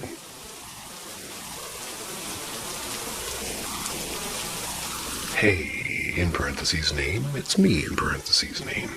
age 35, and in parentheses address. I'm writing this to make sure you don't forget that unnatural thing you saw that night, and to confirm it was real, right in front of your car. You, and in parentheses wife, were driving home from a get-together at parentheses friend's house back in August 2024. It was about 2 or 2:30 a.m., very late, and by the time you made it back to, in parentheses neighborhood, both you and in parentheses wife were very tired. As you turned to the entrance after the first couple bends with the overhung trees, across from the first house, I saw a figure on the right shoulder of the road. It was visible for less than a second by the time you passed it, almost in your peripheral vision, but enough for you to get a split-second clear view. Wife had a better angle and can confirm and clarify any details. The thing I saw was not natural, and it seared into my memory. As best as I can describe it, looked like a deer with long, clawed forelegs, standing on all fours like a gorilla. Seemed to be about 4 or maybe 5 feet tall in that posture. It was skinless, with exposed red tattered muscle and bone visible all over. Its eye sockets were vacant, and it had sharp canine teeth. We didn't make eye contact, so couldn't tell if it was looking at us or straight ahead. I'm glad for the window tint in the car, since we were about 20 feet away from it. "Did you see that?" I exclaimed to your wife as we whipped past, and she affirmed yes, and we stupidly, "Should we stop to check on it?" The wife emphatically said, "No, keep driving." We got back to the house, and I'm not sure if it was from being tired or some other external influence, but we dismissed what we saw and fell asleep in bed right away. I had drank mildly several hours earlier, not taken any other substances. The wife didn't drink at all. The memory of what happened faded into obscurity almost immediately. We didn't even think to bring it up to each other. About a month later, my memory was nudged somehow about it while standing in the kitchen. Came back to the front of my thoughts. I said to, in parentheses, wife, "Hey, do you remember that night coming back from the Friends a few weeks back? Am I just imagining things, or did we see something really weird, like some kind of animal?" She confirmed it. We spent an hour reviewing the timeline leading up to it. What we saw, and what it could have been, and why we had almost subconsciously forgotten about it. Kind of hand-waved the notion of it away. And we've done some research on this entity. Have narrowed it down to 2 options. It seems to either be a Nahual, or a skinwalker, or a Wendigo. Visually, it appeared to be more similar to a Wendigo with the reference images, but Wendigos are apparently hostile in sight and likely would have chased us if that's what it was. I'm leaning towards it being a Nahual variant, as they're not necessarily malevolent, depending on their human anchor, as they call it. There also isn't a history of violent crime in the area going back some decades, nor any new reported incidents. So to wrap things up, I could go on and on about all the ways we tried to rationalize the sighting. Someone in a costume, or delirium, or hallucinations, or deer with mange, or some weird hunter's kill display. None of them track right. Trust what your eyes saw and your memory. Trust the wife's confirmation of it. Both of you saw the same exact creature, verified with each other down to the details. This thing exists, and be careful outside at night. And since this creature exists, it's likely other cryptids are out there. What else is actually real, but simply disregarded as old superstition or fireside ghost stories? Are vampires real? Is Bigfoot real? Is the chupacabra real? Keep an open mind and don't ignore somebody's eyewitness account just because it's crazy. What I saw wasn't possible, yet I'm not crazy. So that means it is real. Also keep in mind, an entire funeral home, an entire old folks home called the cops on me for pretending to be Sasquatch for my own personal video when I was a kid. So don't completely disregard the costume thing, because I have been that person before. And luckily the only thing on me was Pop-Tarts, so I got off scot-free.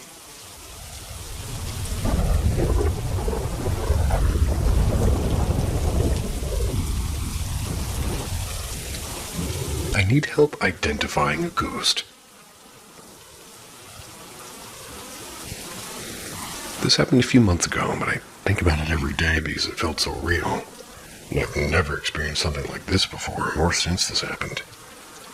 And everybody I've told about this has thought of every possible possibility, but we're totally lost on what or who it could have been. So I'm seeing if anybody else could come up with any other ideas, or just let me know what you think.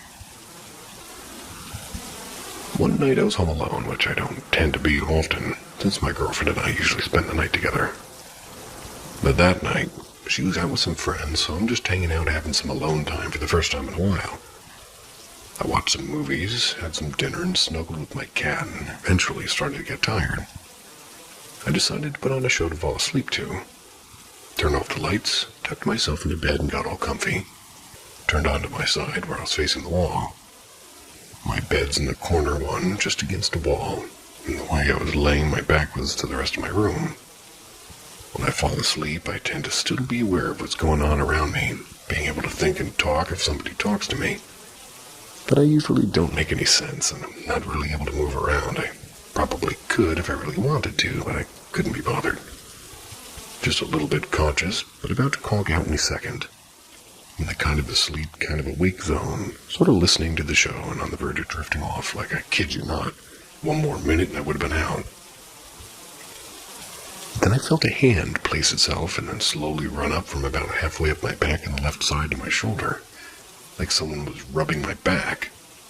It was somehow lightly touching me and also firm at the same time, like a little tickly feeling. But also felt firm enough like it was a real hand. It also didn't feel super cold or warm, just a room temperature hand. I felt the fingers and palm and everything. Then it kind of held my shoulder, and then it kind of squeezed my shoulder in a very nice, loving way. I was more awake now because I wasn't expecting it, but I felt very calm and just stayed still. I was just laying there because I was very comfortable and I didn't feel freaked out or scared at all. I just assumed it was my girlfriend coming home.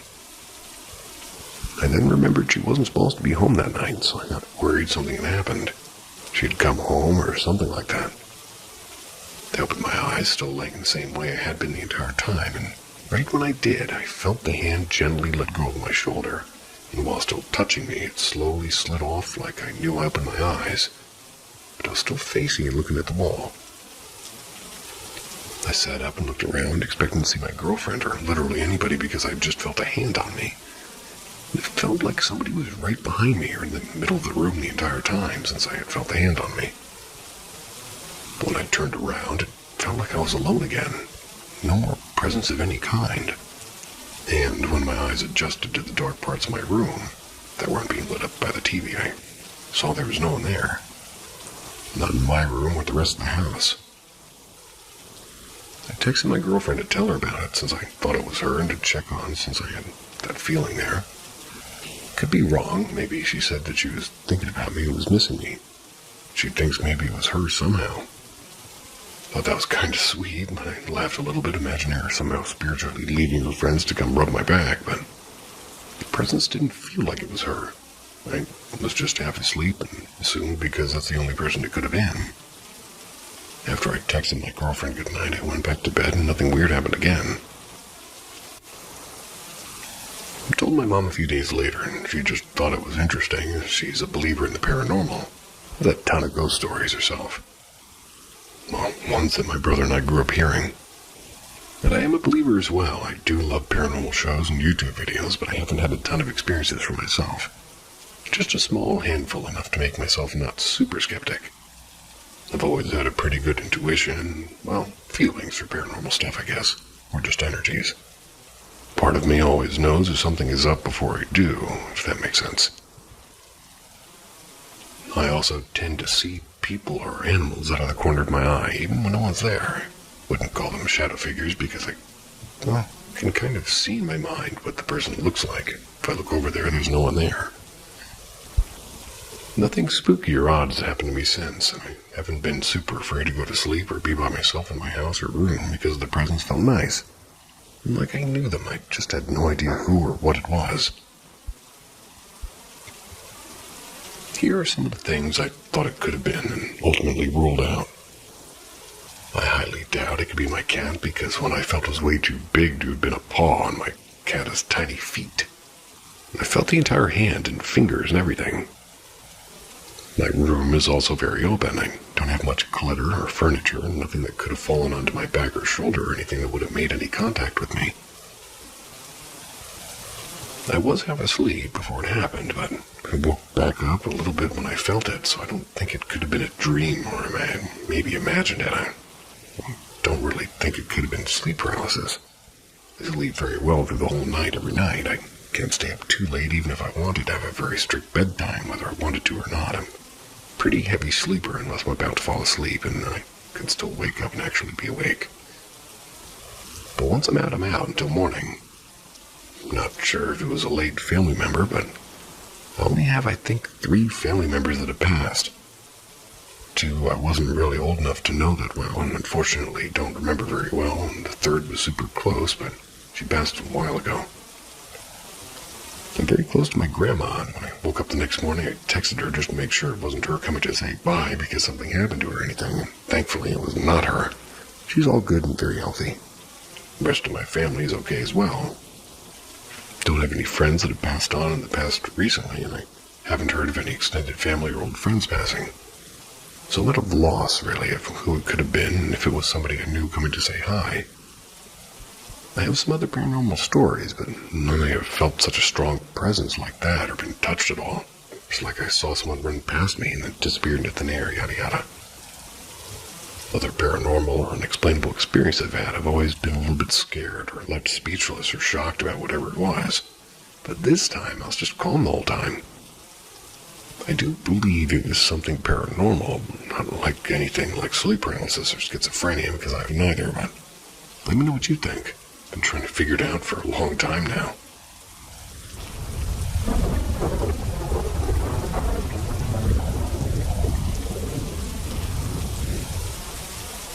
My thoughts are connected to sounds. You and I both. My thoughts are connected to sounds. When I take walks at night, I notice loud cars or motorcycles, honks or alarms, and rocks popping from tires, and pretty much anything seems to be timed with my thoughts, as if something's communicating with me. I also inadvertently step on rocks which are timed with my thoughts, indicating that they think I'm wrong in my thinking. It's as if I'm on a track. I also see heart shapes on the ground and gum smears and rocks and paper and trash. My eyes planted directly on them. It presents itself in my apartment as well by quote-unquote clicks in the walls and ceiling. Also sounds from neighboring apartments and outside. Hard to explain how it works, but basically when a thought ends, I'll immediately hear a sound. This sound is either a confirmation or a negation of my thought. It could also be an indication to stop thinking about the subject, which usually has to do with analyzing my thoughts or using too much internal dialogue.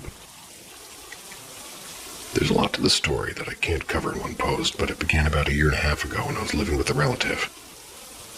I was reading spiritual books and got back into quote-unquote contact with something I'd forgotten about in childhood. I don't remember the entire quote-unquote conversation, but it had something to do with free will, as in, how much free will do I think I have? I was physically tickled internally and was laughing about the subject. Shortly thereafter, I found myself naked in jail for trying to push over a large wooden cross in the yard, which I had a premonition of doing a year earlier. In jail for about a week, I had various experiences, but the clicking in the cement walls and ceiling presented itself, and I couldn't figure out its purpose other than basic communication. Light clicks and loud clicks when my thoughts went awry and I was argumentative. I saw 2 ghosts at night through my narrow window, a translucent woman walking toward me and a man with a baseball hat. I tried to communicate with them to no avail, and I prayed a lot there, and I had an episode of speaking in tongues. I also experienced what sounded like raindrops falling on my rubber mat as they were comforting me. Also, bumps and twitches they used to communicate that continued today. Another ghost sighting I had after jail. I was walking down a desolate street in Prescott. 30 yards away, a 7-foot-tall white pillar shape stood. Seemed to me more of a hologram, and I got no feelings from it. It didn't move much, and I walked right by it.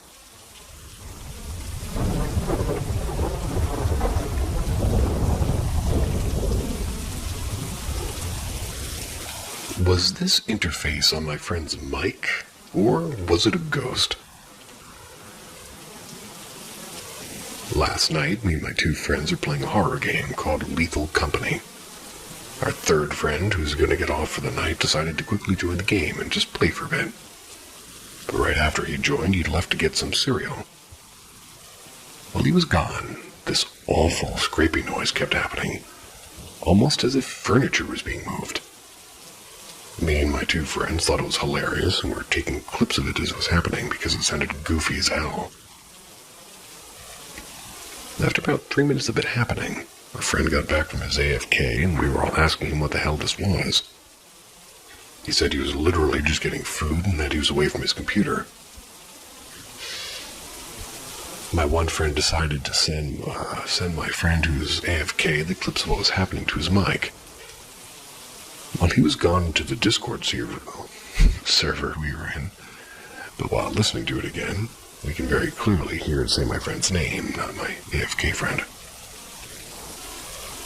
It's kind of choppy, but it literally says, Oliver, in this deep whisper. Oliver. That wasn't deep. Moving on anyway. My dog's looking at me very funny. We all got pretty freaked out, but decided to just move on with the game and forget about it. And about an hour into the game, it happened again, and this time, my AFK friend was active in talking to us. And this time, it was said even clearer. My AFK friend said he didn't hear it at all when it happens, so we had to clip it again and look back on it. I have no idea what this is, and all my friends and I are utterly confused and very creeped out right now. And to debunk some things, it's not an in-game ambience because the game has perimeter voice chat and it was coming directly from our AFK friend. Our friend wasn't trolling us because it went on for too long to be some silly gag, and my friend was genuinely creeped out. My AFK friend is too nice to do a gag like that for so long. I believe in some type of afterlife where people are able to contact us once we're gone, but I've never experienced something like this firsthand. And man, for all I know, it could be mic interference and just a stupid thing, but this scared me and all my friends.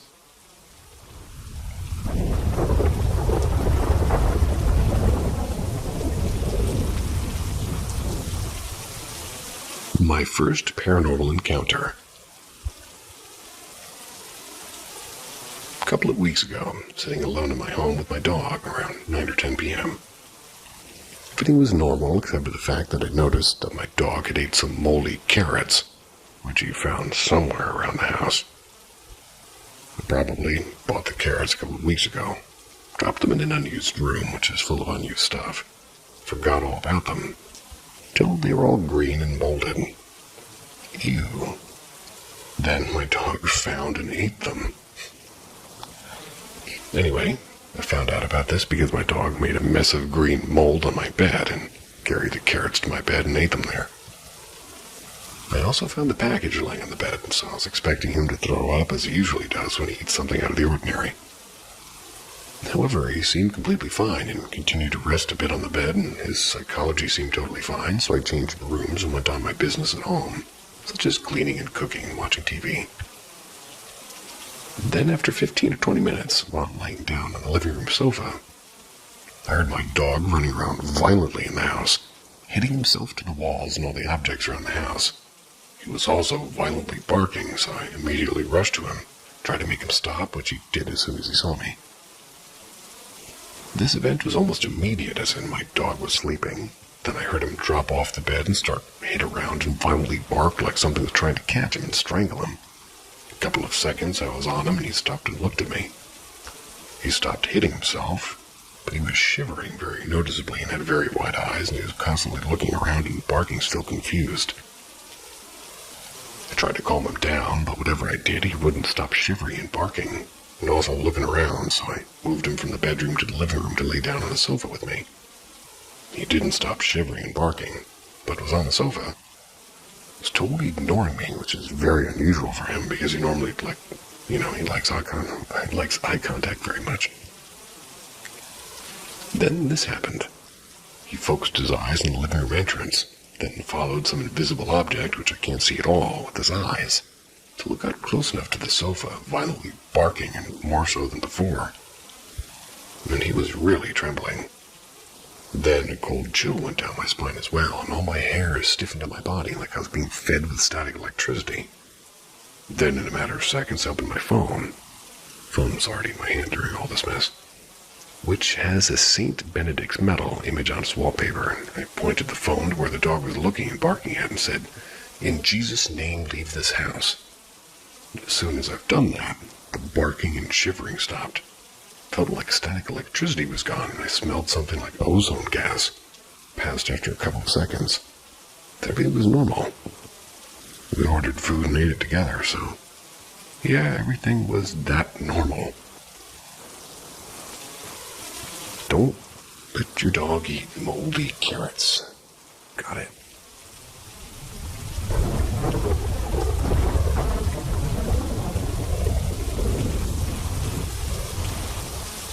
The night we heard the growls.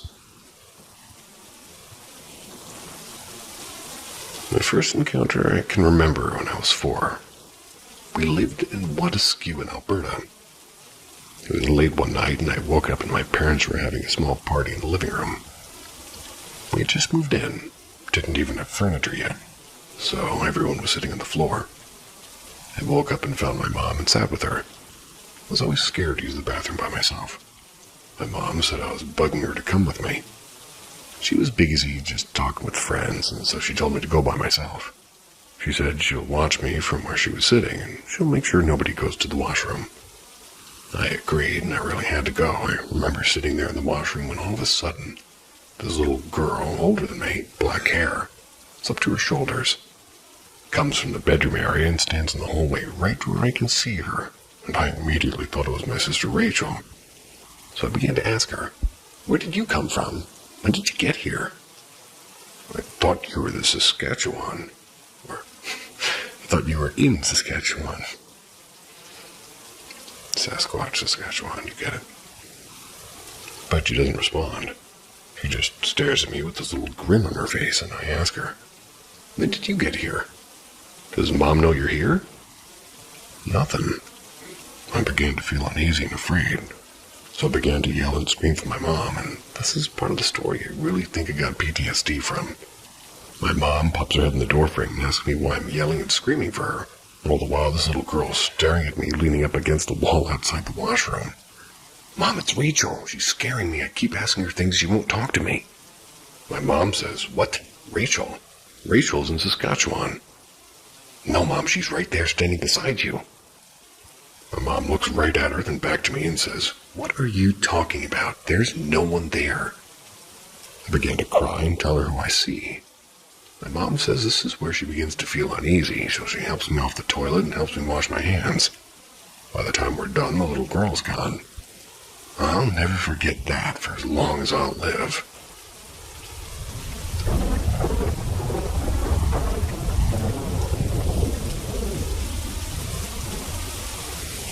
Haunted house. Entity still following me and my mom. Does anyone know what it is?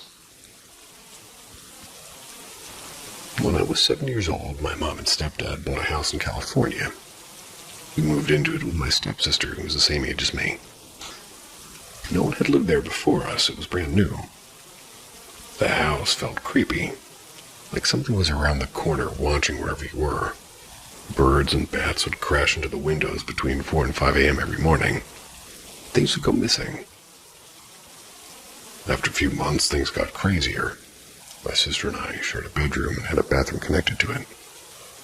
The shower had a sliding glass door. We'd wake up in the middle of the night to the door opening and slamming shut over and over. The drawers in our bunk beds would do the same for sometimes 5 or even 10 minutes. Then our parents would rush in due to the noise and didn't believe what was happening, even though we were huddled up to the top bunk just sobbing. We started hearing footsteps around our bed, trying to fall asleep, and could hear breathing in our ears. But the worst I experienced was when I got dropped off at 5 a.m. by my biological dad, who worked an early job. Climbed into my top bunk and wanted to go back to sleep, but I heard the footsteps. Pulled the blanket over my head and could hear the floor creaking as it moved closer. Then I heard what sounded like hooves climb up the ladder and could feel the weight of the bed shifting as it climbed. It crawled on the top of me and was breathing. I had my covers over my head and was just frozen in fear. Stayed there watching me for what felt like hours, then climbed off, and once the footsteps reached the door, I looked, but nothing was there, and my mom was next. Home alone in the laundry room, folding clothes. That's when the door slammed shut and locked her in there. Then the washer and dryer were opening and closing. Then she was cleaning the bathroom and turned around, and what was once disarrayed bottles of shampoo and soaps were all lined up perfectly straight in another spot. Well, that's cool. She started hearing footsteps around her bed, too, long after my stepdad went to work, and just breathing into her ear, and mumbled whispers. She refused to be home alone after that, but my stepdad didn't believe her. He's also rarely home because of work. One night the ghost was on one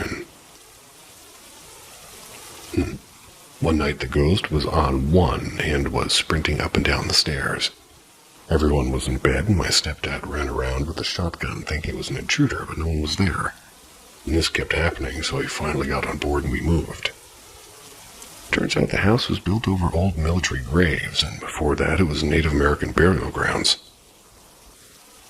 My mom and I had a few of the breathing in the ear experiences since then. It's been 20 years, and I now live on the other side of the world, but they kept latched onto us. Whatever, I'm really stressed or sick, weird things happen wherever I am.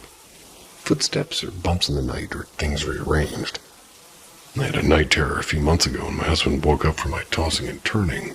Said he saw a dark figure hovering over me, too terrified to wake up. All I can do is blow out light bulbs everywhere.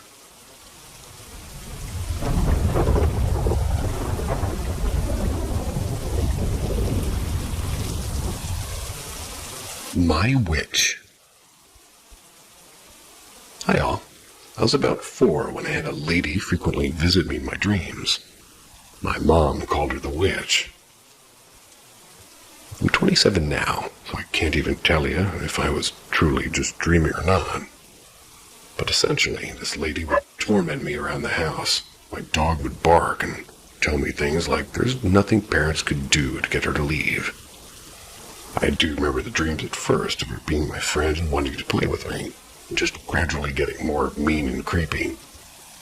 So much to this that the dreams would either consist of me being with my family in our basement and seeing her knock on her front door, or I would dream of her standing in our bathroom linen closet, her standing in my doorway.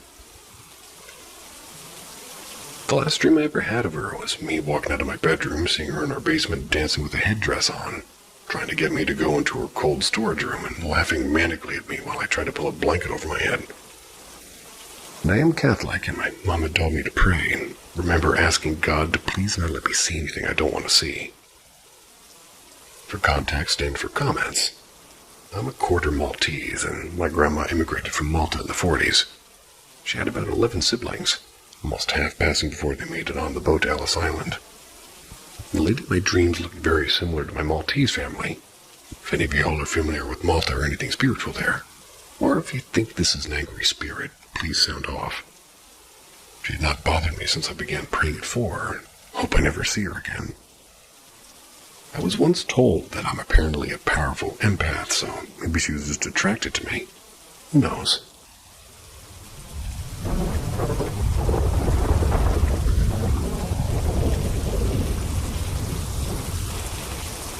Strange experience I had. I was living in a private university accommodation with 5 other people, so everybody would be out at different times during the day. Bit unnecessary to state, but it'll make sense early on. It was a rare occasion where I knew and saw that all of my flatmates had stayed in the flat that night. I'd went to bed at around 11 p.m., but ended up staring at my phone for like an hour or something stupid. Either I remember putting down the phone at 1 a.m., so... The white light outside of my room was on and was activated by a sensor, since I could hear one of my flatmates speaking really loudly on FaceTime. I should at that door were poor, since light from the hallway can leak underneath the main door to the rooms. Then the lights turned off and I tried to fall asleep. I remember waking up randomly in the middle of the night. I don't know what the time was, but the second I woke up, something felt off. I was about confused, but in the back of my mind, all I could hear was hide. And that was confusing. But then I heard the main door to the flat slam shut. I thought it was a flatmate who had just left or returned until I saw that the hallway light wasn't on, which was impossible since it was sensor-based and he picked up on any movement. That's when I heard a single footstep. I started sweating a ton, like I was fully scared and couldn't tell why. The footsteps were really loud and slow, but the light hadn't turned on yet. And at this point, I was really concerned, and my instincts were screaming for me to hide. But finally, the lights in the hallway turned on. I could make out the shadow of a person standing outside my door. Through the bedsheet over my head as I heard my room door opening, and I heard the footsteps slowly approaching my bed. Held my breath and remained as calm as I could. I heard something breathing over me, almost as if I could see something moving through the sheets. Felt like I was about to rip its covers off me. And I was ready in my mind. I was like, if the sheets get pulled, I'm going to start swinging. I was prepared. Then the breathing stopped, and the presence and its pressure dissipated. I was shocked as I took the sheets off my body to see that the hallway light was on, but there was no sound or anything. It's like everything I just experienced never happened. My body was drenched in sweat and it had marked my bed, and all I could do for the rest of that night was stare at the door in silence. Checked my phone and it was 4 a.m., so I had no idea how long that ordeal lasted.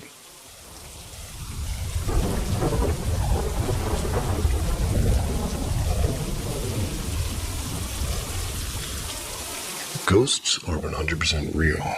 I've seen them. When I was a kid, me and my 2 older siblings lived in those circle apartments.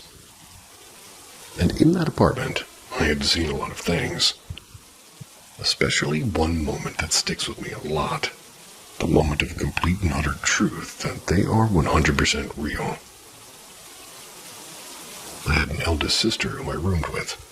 She's about 4 or 5 years older than me. And since my family was poor, we had to share a room with each other, while my second oldest brother had his own room. So one day, me and my sister decided to rearrange the room so our bunk bed was backed into a window. We had an old, very vintage vanity facing the wall by my door. It was a pretty thing with a carved mirror and everything. One day, I woke up in the middle of the night. I saw something that will never leave my conscience to this day. It was a woman, a blue, transparent woman sitting in the vanity with moon rays facing down upon her, brushing her hair with an old vintage brush. I was both shocked and in awe at the sight, but I didn't know if she was good or bad, so this is where I know for a fact that what I was seeing wasn't an illusion or a dream or a figment of my imagination. Because I called out my sister's name. She responded to me. She was wide awake and seeing the exact thing I was seeing. A fully 3D shapen blue transparent woman brushing her hair, like moving her hands and running her other hand through her hair, on our vanity stool facing the vanity. I know what I saw. My sister does too. And her confirmation of her saying exactly this is clear as day in my memory, like I know, don't move. And she says with a big emphasis on the don't move part, just think about it. There's no way that the trick of the light could make a fully articulate grown woman moving, literally brushing her hair, and neither could a simple trick of the light make a highly ornate vintage brush. There's no way they aren't real, and she's just one of the encounters I've had. And I know I wasn't seeing things, because my sister saw exactly what I was seeing and was speaking to me fully awake, warning me not to make any sudden moves as to protect me from the unknown ghost. No matter what anybody says, they're real. And I'm a very science-based person, and sometimes a skeptic, but every time I even think that they're not real, I go back to that moment that, well, somebody else saw what I was seeing. And all these things I saw when I was young. Even my sister saw ghosts. In fact, it shaped her to become who she is to this day, and sorry, but raw evidence will always persuade me. Despite unscientifically, well, I guess how unscientific make no sense jumbo, because how that's scientifically possible unless we don't know as much about life in this world as we think we do. But they're real, and I have experiences to back that.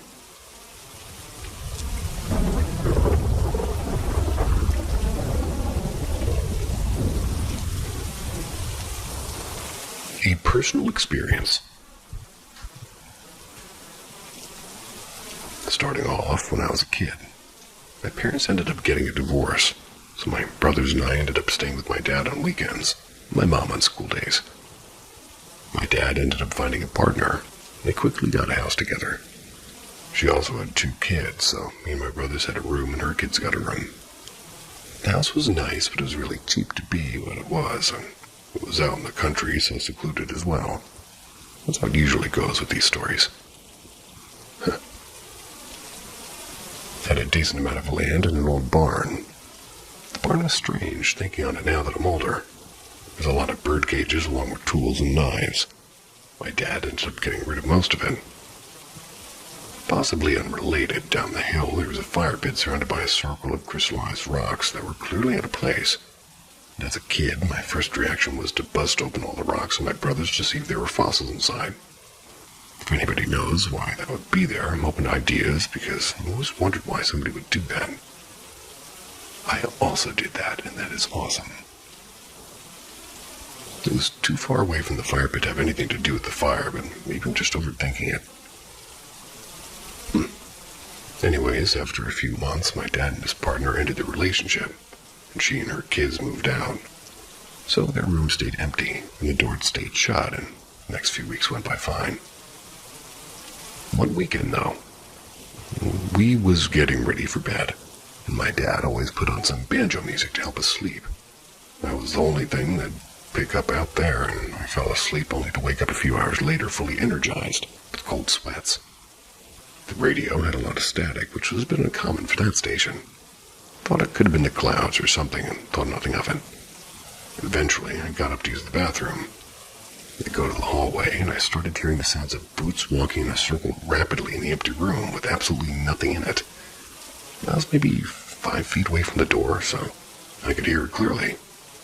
I instantly froze in fear, just staring at the door. After a few minutes, it just stops, and everything got so quiet. And all of a sudden, that bedroom door just swings open, and I hear the boots running toward me. Instantly panicked and fell on my butt and quickly picked myself up and ran to my dad's room. Woke my dad up and told him somebody broke in. He jumps out of bed, grabs his shotgun, and runs through the whole house, eventually checking windows and doors. All were locked. He got mad realizing nothing was there and said it was video games I played. Hadn't had an experience like that ever or since. And after about a year or 2, I got really into the paranormal. Shared the experience with one of my brothers. First time I ever told anyone the story. He said that he definitely thinks something was wrong with that house. He had a story of his own. He lived with my dad at the time and, well, told me one night he got up because he was hearing chains being dragged across the front porch. He went to check it out, but my dad was already at the front door with the light off, with a shotgun in his hand. I just looked at my brother and said, "It's okay, go back to sleep." Dad never did believe in the paranormal, well, at least he acted like he didn't. I started to think he was only saying these things to keep us from getting scared or worried, and I still get cold chills just thinking about the whole experience.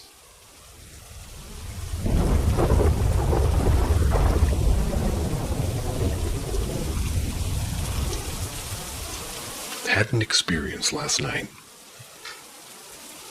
Normally, I let my 2 cats asleep on my bed. You occasionally feel them and hear them, you walking around or rearranging like normal. But a few days ago I had emergency surgery. After coming home and laying down to rest, because I need to lay in a specific way and I'm in a lot of pain, I went ahead and kept both of my cats out of the bedroom and closed the door. Ended up having an experience where I was laying on my side, facing the wall and dresser. Behind my back, in the center of the bed, I could clearly feel slight indentations on the bed from what I thought felt like paw steps, whether it be a dog, a cat, or even very small spirit somethings. I waited for a bit to see if it would stop. I then felt it go down below my feet and started coming up the other side right in front of me. So before it got up that high, I spoke out and I said, "Please leave me alone. I'm trying to heal after surgery. I'm in pain." The steps stopped for maybe 30 seconds before starting back up again. I then turned the flashlight on my phone, flashed the entire room, just to make sure nobody's Houdini that happened to sneak in. There's nothing visible in the room, so I turned the flashlight back off. I say out loud that you're not welcome here right now. I need my rest and to work on my recovery. And this will not help me feel better, so can you please leave now? It stopped. Then this morning, I'm telling my boyfriend about the encounter the previous night. And as I'm going through and describing everything in detail, all of a sudden I had no headache previously and suddenly slammed with a severe pain in my right temple. I then tell him how strange it is that I suddenly have pain in my temples. I feel like this is causing it. I don't think it wants us talking about it. Then he said to me with a kind of spooked look in his face at the same time that I was telling him about it, and he also got the severe pain in his temples. Because this is so lengthy, I was just talk texting, and in the process of telling this now, I have pain up in my temples again. Please don't think it's because I'm stressed or can't handle the fact that there's some sort of strange entity, because I often am like sensing spirits. I've even helped people with the black shadow figure issue. I've actually even closed a portal in my old house. However, I could not sense any actual true energy from this thing. Usually the energy will let me know whether it's good or neutral or of evil intent. I like my people to be like that too. Sweet dreams. See ya.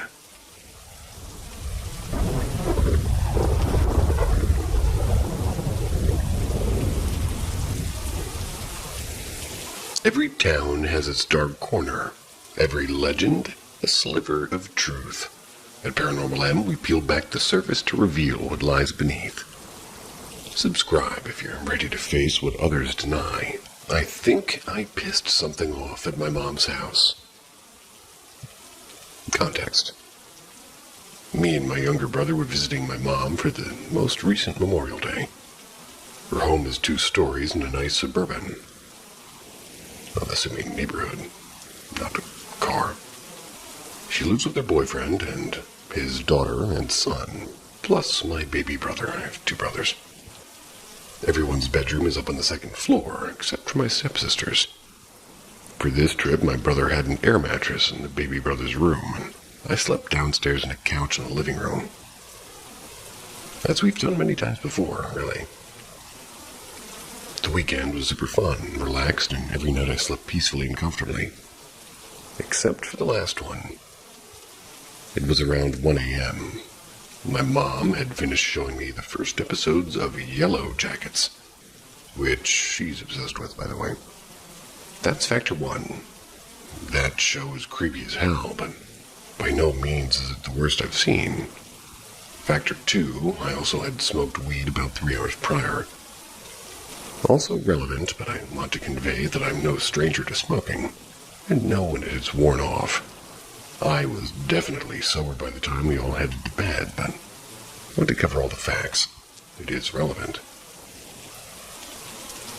Everyone except me went upstairs. My stepsister was already in bed and had been asleep for a while. I showered, I packed my stuff because we were leaving the next morning. Laid down on the couch, to scroll on Pinterest and get sleepy. Right about here is where I began to feel this off feeling. The room felt emptier, like there was more space, like something was missing. I couldn't put my finger on it. It's not silent. There's fish and turtle tanks with active pumps in the room and a fan sitting in the coffee table behind my head pointing over me. It's pushing air away from me, and it's not dark. Some reptile lights in the room have night mode. The living room is also the reptile room, by the way. My point is, it's not creepy, and I'm not at all alone. And this was the first time I had felt anything like this in this room, or in this house in general. Reminder, I had slept just fine the 3 previous nights. Anyway, I'm just laying there, scrolling on my phone, ignoring the off feeling, when suddenly I hear 3 distinct loud clicks come from the entranceway of the hallway leading to the garage. The best way I can describe it is the click somebody makes when trying to coax a cat to come to them, and I froze, fully expecting my sister to walk out of the hallway leading, which is also leading to her room.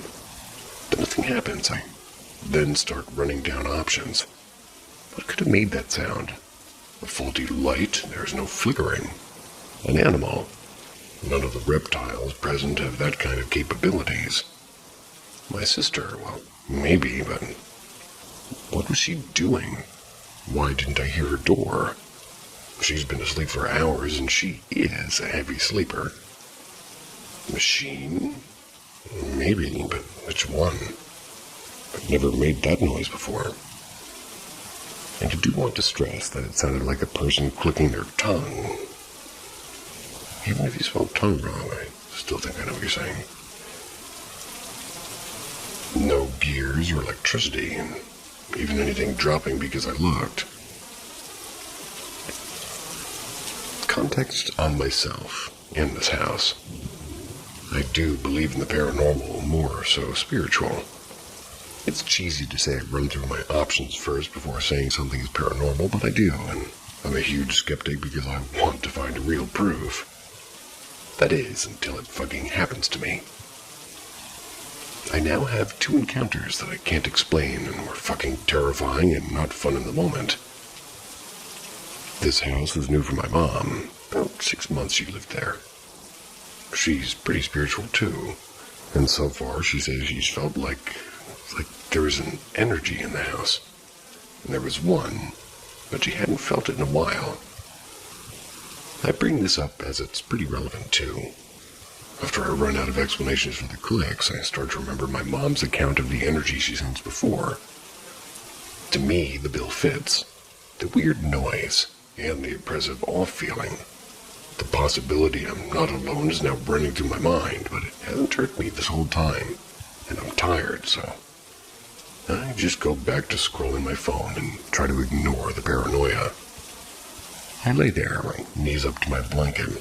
I move from Pinterest to YouTube to watch one of my comfort content creators, because the uncomfortable feeling isn't going away. Couldn't really find safety in it because every time I would get too engrossed in the video, a hair would glide across my knee. I would reach for it and brush it away, and it would stop and then start up again. I get agitated and look for the hair, but I can't find it. This goes on for maybe 3 rounds of me feeling for the hair tickle and brushing it away, and it stops and then starts up again. All the while, this off feeling stays consistent. Not getting worse, not lessening, just staying still, making the room feel stuffy. I finally get pissed with the hair and I go for my blanket. Grab it and start to pull it over me. And there's this weird, vivid moment of me noticing that a portion of my blanket is draped over the crouch arm. It's hanging out of sight. And I'm suddenly scared to pull it because, well, I'm terrified it will maybe go taut like something has it snagged. Well, thankfully, that doesn't happen, and I pull it over and onto myself, getting comfortable again. Finally, I start feeling secure, and I'm engrossed in my video and starting to get sleepy, and I pretty much calm down, and the off feeling goes to the back of my mind. It's not gone, it just seems to have lost interest, or so I thought. Next to the couch is a 2-level coffee table. On the lower level is some newspapers laying secure on some toys. My brother has been playing with it earlier that day. I'm laying there and I'm watching the video, when suddenly a sheet of the newspaper moves from the coffee table, drags across the floor towards me, fast. It only moves a couple of inches, but it's loud and it's sudden, and I have no fucking idea what caused it. I don't fucking stick around to ask either. I'm on my feet and my phone in hand because it's already there, and, well, scrambling over to the couch and to the stairs, which I just fly up because I'm so out of my mind scared, really. The next thing I know, I'm in my mom's room, standing over her, telling her what just happened, and, well, she is very sleepy. Just offers me to sleep with her, and her boyfriend's at work, so I crawl into bed without much of an option, really, and I wasn't about to go back downstairs.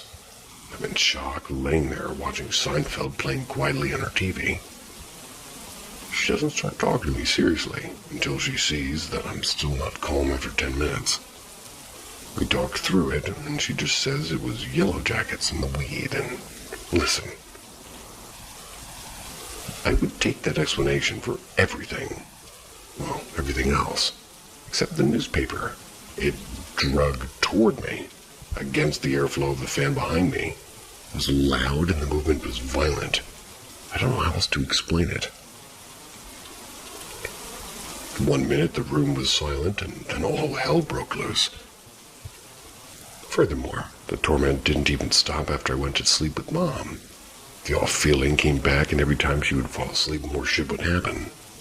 The worst being me watching TV, and out of the corner of my eye, I see a white shirt in her closet move. I keep hearing my name. B. It's like harshly whispered. Like when I'm on the verge of falling asleep, promptly waking me up and not letting me rest. And yeah, this sounds a bit like classic paranoia, but I want to convey that I was pretty persistent throughout the whole night. Well, at least at hearing these things. And another person, my mother, didn't make it stop. I don't know, I just needed to share, and it was scary, and I kept getting this feeling like I was being punished by it. For what, who knows, but I'm not a saint, and I had been fighting with my brother a lot this weekend. So look, I don't know. Whatever it was, paranoia or otherwise, tormented me the entire night. Maybe it was the weed, maybe it was the yellow jackets. Experienced everything that night, and it's not recorded. I have no proof, and it sounds like paranoia, and most likely is paranoia. Except what that newspaper did, and that was pretty much going to bother me because I can't explain it.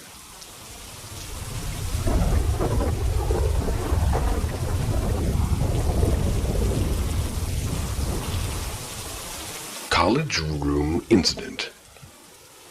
My freshman year of college was strange for many reasons. It was the height of the shutdown during 2020.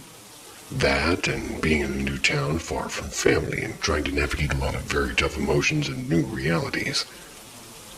I was pretty vulnerable at the time. I wasn't necessarily happy, but I will say I found a deep peace in college. That mainly being because I had a lot of time to myself. See, I started out the year with a roommate, which was fun and all. However, when she dropped out and left me a dorm to myself for free, I wasn't complaining. I made the space mine, my own little paradise where I could escape to. It was small, and space for 2 people to have an 8x8 space to themselves, not including a small sink and mirror. When you entered through the door and turned to your left, you would see the 2 beds side by side with their respective closets. Turn to the right and there would be a mounted shelf above 2 desks, also side by side.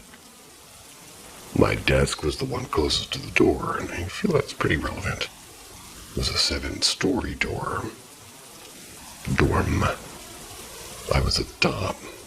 No upstairs neighbors and a gorgeous view all to myself. I loved the dorm. I think of it fondly. Well, regardless of this event I'm about to relate to you. My favorite thing to do was sit at my desk and draw, listening to music late into the night, which is exactly what I was doing when it happened. I was late, thinking 1 a.m. Saturday night. No classes to get up for, so I could stay up for as long as I wanted, no consequence. Headphones were blaring, hair up, which was relevant. Comfy clothes so I could just jump into bed the moment I started feeling sleepy. I did have a TV in my room, and it was playing Let's Play quietly. I always had that going as background noise. The game Grumps mainly. The night had been normal, no drugs, no alcohol, nothing but maybe sleep deprivation.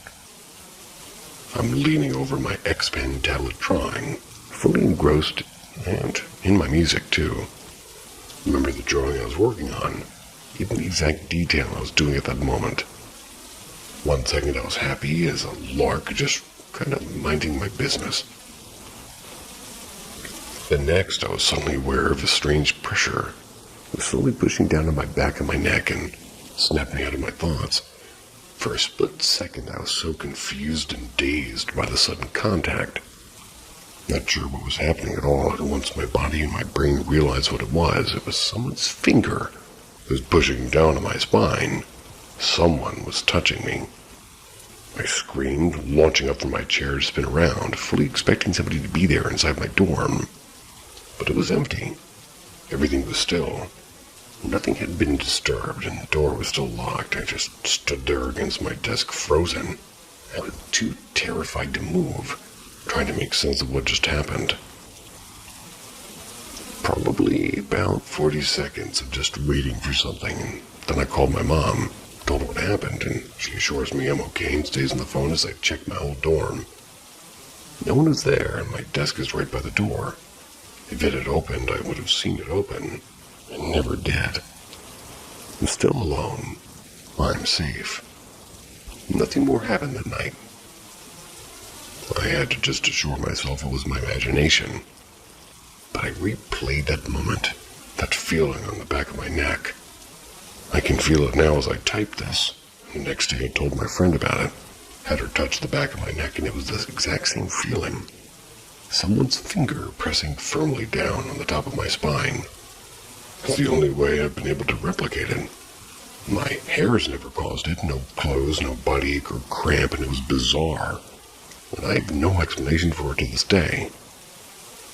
Maybe I was just sleep deprived, or maybe there had been something in my dorm trying to get my attention. I don't know. Nothing notable ever happened again, and nothing like that. Wanted to share this experience as it's one of my weirdest.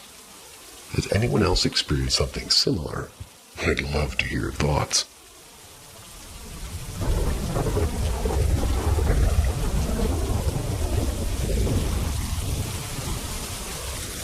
The static.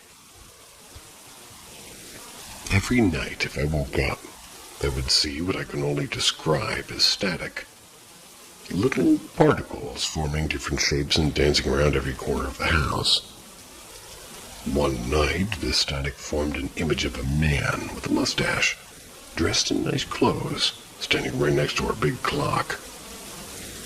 Fast forward to the future, and we're going through old family albums, and I'd never seen before these things with my mom. I stumbled across a huge photo with over 30 people in it, standing side by side. I point to a man with a mustache and say to my mom, I've seen him before. Turns out that this was my deceased great-great-grandfather, and the clock he was standing beside was his clock we inherited. The static world after that started to scare me, and the last night I saw the static was the scariest. I was asleep over at my grandparents' house. Me and my sister were sleeping in the same bed, and my grandparents were asleep down the hall.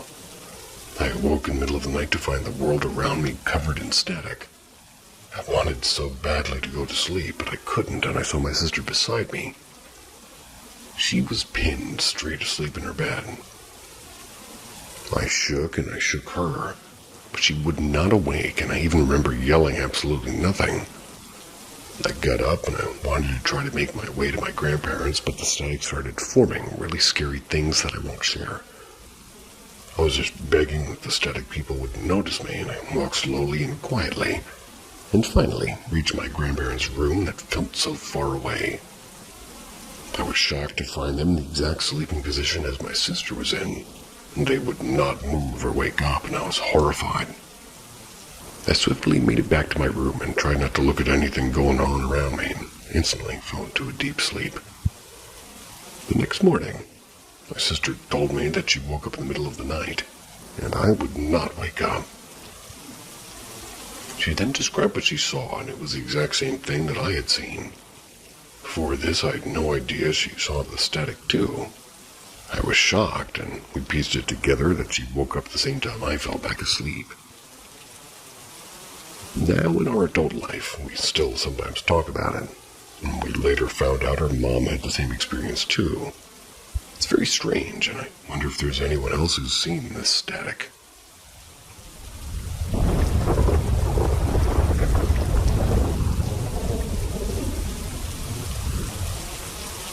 I am 99% sure our house used to be haunted. My parents separated 10 years ago when I was still a minor. We sold our house the same year, and oh boy, none of us was mad about it. The funniest part is that my mom and me only talked about it after the house was sold, because we both felt crazy for believing that there was something wrong with the house itself. Now, this isn't a typical we saw ghosts story, because while we didn't, it started very tame, actually. Of course, the house was built right next to a small forest, but it wasn't exactly in the middle of nowhere. Imagine a small town with a path that leads to the forest, but there are houses built on one side of the path and the forest starts growing on the other side. During our very first year living there, we already had to deal with all three: fire, water, storm. Our neighbor had left on the grill. One of the trees in his garden caught fire, and the flames reached over into our garden. Luckily, my dad was a night owl and noticed that his garage was burning.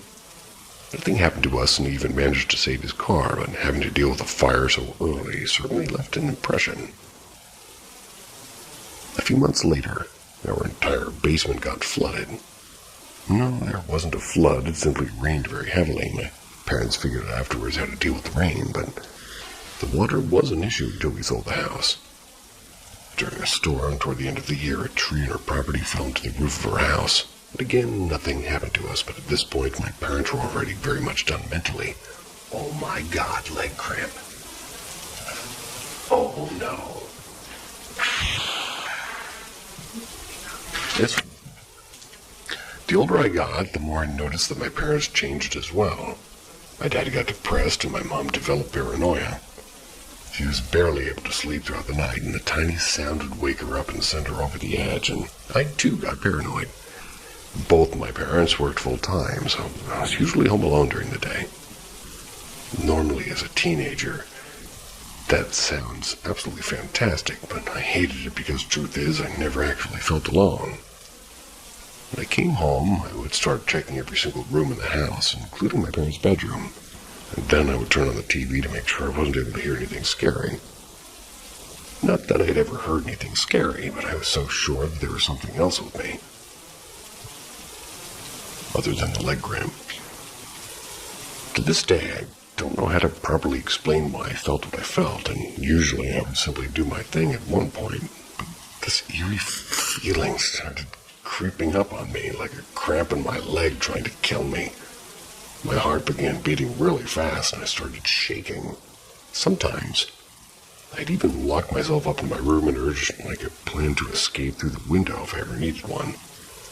Mind you, I was maybe at the time 14 or 15. And there was one incident that really made me believe in ghosts. We had a regular entrance door and there were 2 more doors, and it was a bit weird, but anyway. Second door was the only door that was made out of metal, and it was a really heavy door. We needed some force to open it, and it would always make this distinctive screeching sound. One evening, I was playing some games on my mom's PC in the living room. My dad was on his PC next to mine, and my mom was asleep, and suddenly, I heard how the metal door opened, and I turned to my dad and asked, "Why is Mom leaving the house this time?" Ow. My dad was confused, and he asked what I meant, and I explained that I just heard the door opening. My dad went and checked, and the door was closed. My mom was sleeping in her bed peacefully. Well, needless to say, I wasn't sleeping peacefully for a few nights to come. There were a bunch of other things that happened while living there. My mom developed asthma, and when we moved out, we realized that there was mold behind almost every piece of furniture. Our neighbor decided to pass on her own terms, and another neighbor found her. When her husband moved out and another couple moved in, one of their trees crashed into a fence. And literally a month after they moved in, when we discovered that the fence was made of asbestos. Jesus. A fence made of asbestos. Okay, whatever. And I could go on and on, so after we sold the house, my mom summed it up perfectly. I always felt like this house simply did not want us there.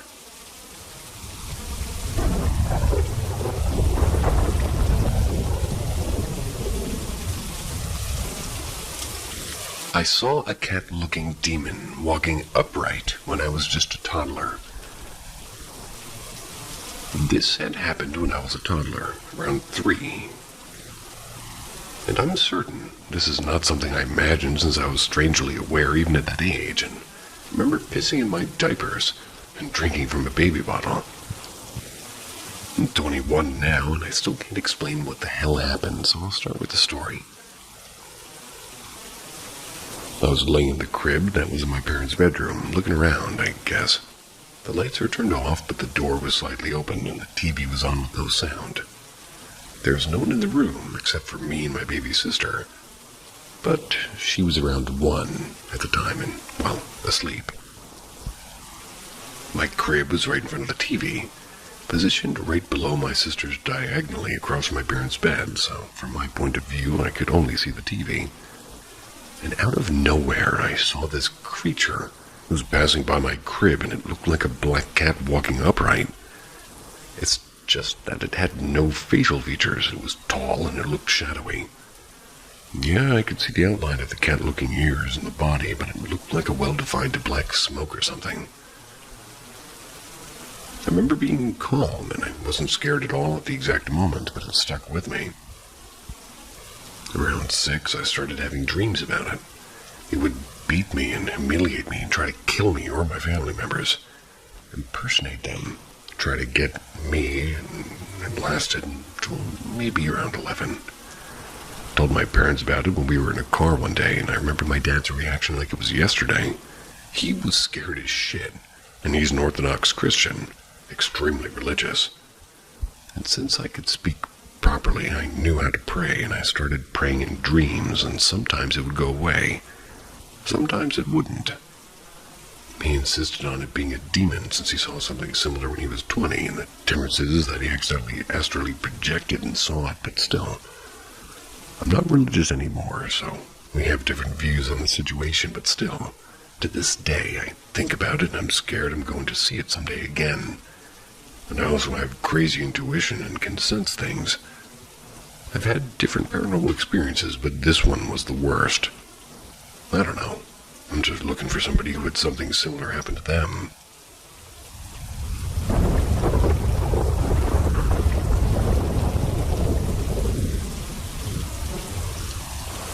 I need an explanation.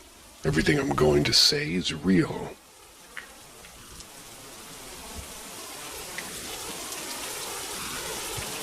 I've always been able to see shadows, the kind that can only be seen out of the corner of my eye. I always thought it was my imagination, but in this last month everything changed. I'd already gotten used to seeing those shadows, so I no longer gave them importance. It's just my imagination, I told myself.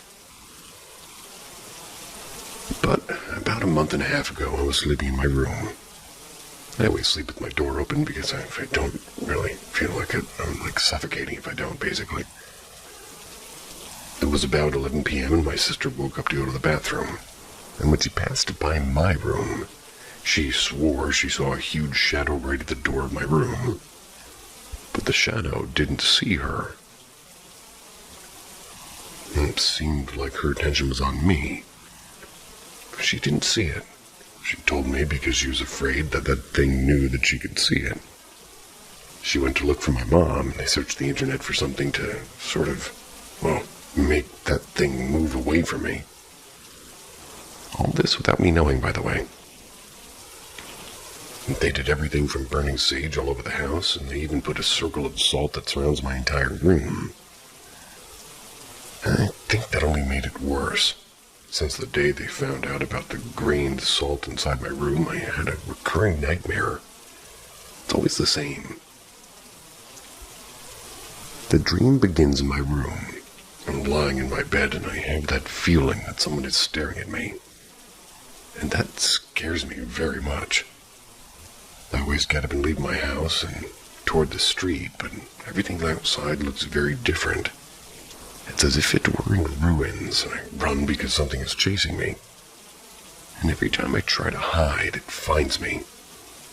But I had not been able to see what it really looked like until last night. The whole dream happened exactly the same as the previous days, but this time when I finally managed to hide from him, I simply woke up. It was still early morning because it was very dark and I could barely see. I felt a strange humming sound, as if the walls were vibrating, and that feeling again, that feeling that someone was watching me. I just turned my eyes toward the door of my room, and there he was. At first he only showed his head and one of his hands through the doorframe. It was very scary because that was definitely not a human. His face had no eyes or nose, only a very big and disgusting mouth with many rotten teeth. His hand was very skinny and long. I thought he was still sleeping. I was just trying to think of something else so that way maybe my mind would simply change the scene. Didn't work. I think he realized that I was awake, and he started to enter my room while he was singing a song with a slightly distorted voice, and in a mocking tone. The lyrics were something like, "If you see a bow tie, it means I'm already here. If you see my bow tie, it means that I came for you." His voice was heard very close, as if it were, like, I don't know, maybe sung directly into my ear. It kept coming in. My survival instinct was activated. Jumped up from my bed and tried to find my cell phone to call my mom, but I was shaking so much that I couldn't even unlock my cell phone. That's when that thing completely entered my room, and I managed to see it completely. It was very tall. Even when I was in my room, I couldn't stand up. It was like it was, well, I'm sure it couldn't stand up. It was like a hunchback, very close to the ceiling. I only saw its long, skinny arms stretch out toward me. I felt myself fainting. The only thing I could do at that moment was shrink in the corner of my room as if in a fetal position. I tried to hit the wall and the floor so that someone would maybe hear me and wake up to help me, but it didn't work. That thing was slowly approaching, while somewhat faint laughter could be heard until it was in the front of me. I couldn't help but raise my head, and it was as if it forced me to do so. It was less than a meter away from me. Its skin was very pale gray and shiny, as if I was surrounded by slime. I couldn't move. I don't know if it was because of, the fear, or because I was under the control of that creature. I felt a horrible cold all over my body, and I only saw how, its face got closer to me until it was centimeters away from me. I managed to lower my head and screamed like I had never done before. A few seconds later, I saw how the lights in the living room turned on and my mother entered my room, and I saw me there in the corner of my room in a fetal position looking at the floor, covered in sweat. I couldn't sleep again, and I was awake until dawn. When it was already morning, I went into my room to look for my phone, and I found it underneath the bed, and when I looked for it, I realized that the circle of salt that surrounded my room was no longer there. Just a completely solid accumulation of salt came from the corners of my room. Since yesterday morning, I've been very nauseous. Can't eat or drink anything. That's because I vomited. And although everything seems to be normal around me, I feel out of place, as if not belonging here.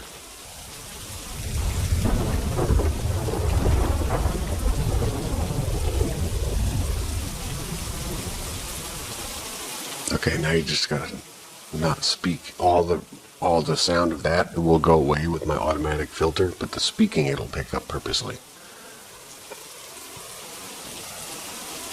Still not sure what was wrong with that house. As a kid, 1 to 9 years old, I lived in a large log house in rural Texas.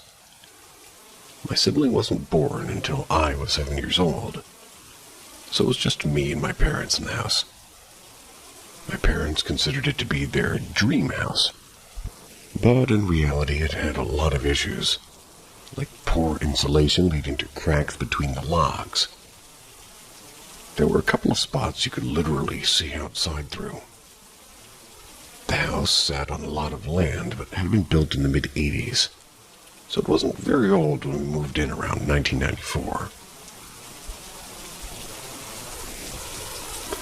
The house was 2 stories, with a large open living room, a kitchen and dining room area, and a hallway that led to my parents' master bedroom.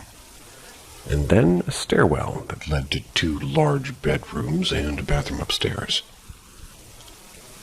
The first few things I can remember happened when I was really young, maybe 4 or 5.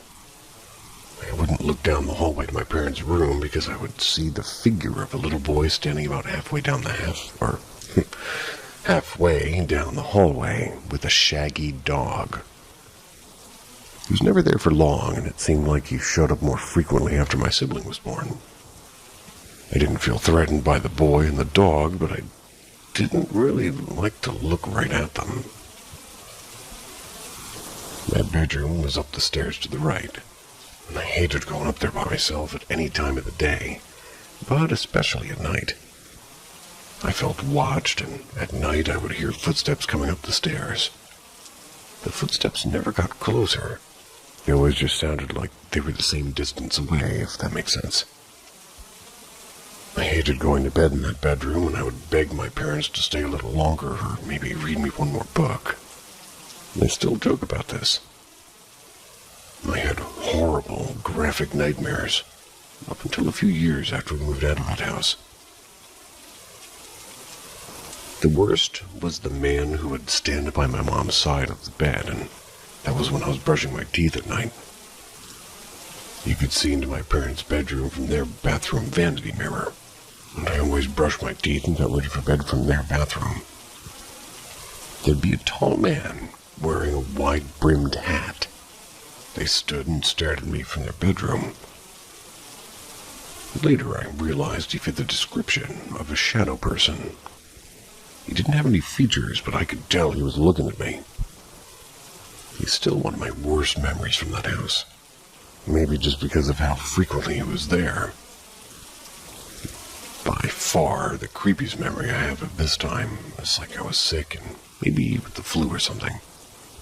My mom had to go into work for half a day, and I know I should have been home alone around 8 by myself. But it was like 2001.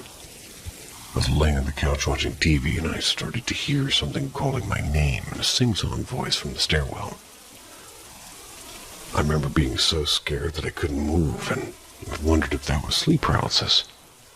Never had it before or since then, if it was. I have a few family members who refused to be in our house by themselves, especially one aunt who would never be left alone there even for a few minutes.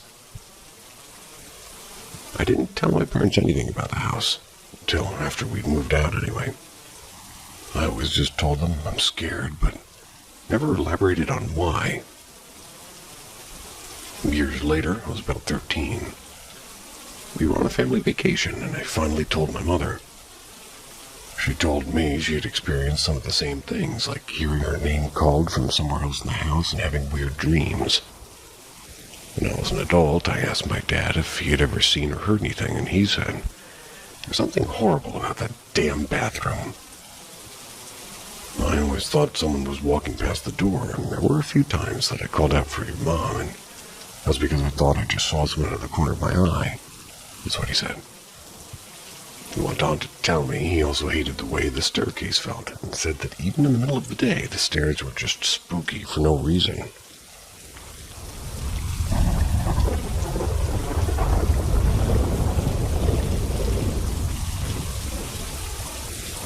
Let me tell you a little story. I hope you enjoy it, and yeah, this really happened. Back in 2016, I went on a family vacation with my dad, and his wife, and my aunt, who is my dad's sister. We traveled through several places in Morocco, just enjoying the road trip. One day we had a log drive to Agadir, a very touristy spot in southern Morocco known for its beach, shops, and restaurants, and apparently the beautiful boulevard. We drove for about 12 hours and arrived later in the evening. Everyone was tired except for me. While the others went to bed, I decided to head out to the boulevard and enjoy a drink, relaxing in the warm summer evening breeze. My dad told me to knock on the door when I got back, and he would open it for me. As I was sitting there, drinking and enjoying the night, I started to feel something unexplainable. It felt like something was about to happen, but I shrugged it off, thinking I was just tired. Around 3 a.m., I decided it was time to head back and get some sleep. I took a cab back and knocked on the door, and my dad opened it. Now, my dad always greets me the same way. He says, "Hi, son," whether it's in person or on WhatsApp or on a phone call. He stood there in the doorway and said, "Hi, son, how was it?" Told him it was fine, but I was ready for bed, and he nodded and said yes. As I walked inside, I faintly heard from behind me in the hallway, "Hi, son." Didn't think much of it. I figured I was just hearing things because I was so tired. So I went to the bathroom to brush my teeth. I didn't think much of it. I figured I was hearing things because I was so tired. So I went to the bathroom to brush my teeth. My aunt and I are sharing the same bedroom. She was sleeping in the bed by the window, and I was in the bed against the wall. When I walked toward the room and tried to enter, I suddenly felt a strong force push against my chest, as if something was trying to stop me from going in. I was startled, and I stepped back, but I shrugged it off, and when I tried to enter the room a second time, I felt the same push, but since I had convinced myself it was just because I was tired, I ignored it, and I just went to bed. Once I was lying down, I fell asleep, but it felt like I was still awake, and within about 5 minutes, all the lights in the room turned on, and I couldn't move, and I heard strange noises coming from my aunt's bed. I tried with all my strength to look in her direction, but I couldn't move a muscle. Then I heard her name, or rather, her call my name, tell me to look. I managed to turn my head slightly, and what I saw terrified me. Blood was streaming from her eyes. She was holding a knife, and she screamed that she was going to kill me. I have never in my entire life felt fear like that. I was shouting and begging her to stop, when all of a sudden I heard my dad's voice pleading with me to wake up. I remember thinking, "Wake up, I am awake." That was when I realized I was actually asleep, because his voice kept getting louder and more urgent. I tried my best to snap out of it, and eventually I did. When I finally woke up, my dad was sitting behind me, holding me up and trying to comfort me. His wife looked shocked, and my aunt was sitting on her bed, pale as a ghost, with her head between her knees. I was still overwhelmed by extreme fear, but also completely disoriented. The fear was so intense and present that I rushed to the toilet to throw up, and afterwards my dad told me we were leaving the house first thing in the morning. When I returned to my room, my aunt still looked completely drained and unusually pale. I asked her what had happened. She said that she had a bad dream too. I asked her what she had dreamt. She told me she saw red everywhere, had a knife in her hand, and felt an overwhelming urge to kill me. We left the house and never came back.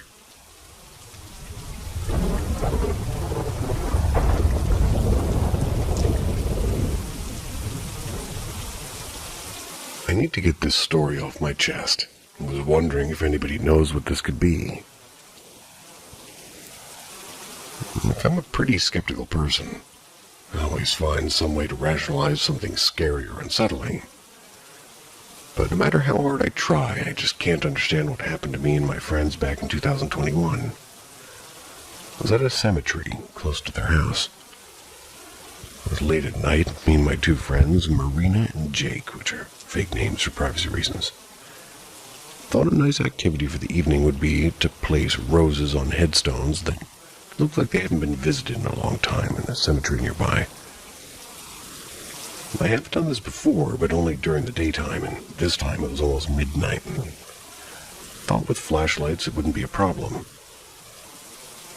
We started at the front of the cemetery and planned to make our way down, reading the names and dates of each grave, noting how abandoned they looked and putting a rose on ones that we deemed fit. About 5 minutes in, I heard a quick whistle from the back of the cemetery. I was taken aback a bit, but I just thought it's probably my imagination or something, especially since I have a fear of the dark, therefore was already on edge. But a few seconds later, there was another whistle. I turned to my friends and asked, "Did you guys hear that?" Both Marina and Jake denied hearing anything, so I just tried to ignore it. But a couple more whistles later, and Marina went, "Oh shit, I heard that." So I wasn't crazy. The whistles then began to hop from side to side of the cemetery, and eventually Jake noticed and said, "I hear it too." Tried to mimic the whistle again. And I'm a skeptical person, but I know one thing: never whistle back. I hit Jake lightly and whispered, "Why the fuck would you whistle back?" And the whistle promptly got louder and closer, coming from all different sides of the cemetery. Fight or flight kicked in and started booking it, and my friends followed my lead and we ran to the car and got the hell out of there. Now a couple possibly random things followed, or could be related somehow. If we were driving away and passing the gate, my back windshield wiper got ripped off. Ripped off? I drove the two of them home, and they're related, so they lived together and on a family-owned ranch. Within a week after, I couldn't help but feel like I was being watched. I didn't sleep because of the paranoia and the anxiety. When I did sleep, I started having recurring nightmares about getting bitten and attacked by rabid animals. Anything from rats to wolves. Those still have never stopped to this day. But Jake and Marina had it worse.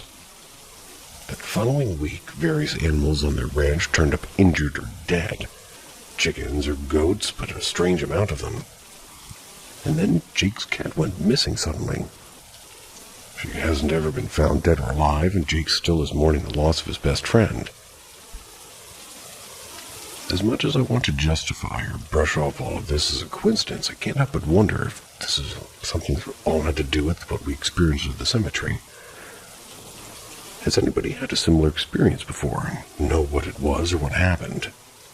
Or is this a reasonable explanation? I have theories on what it could be, but I'm not sure, so please let me know what you think.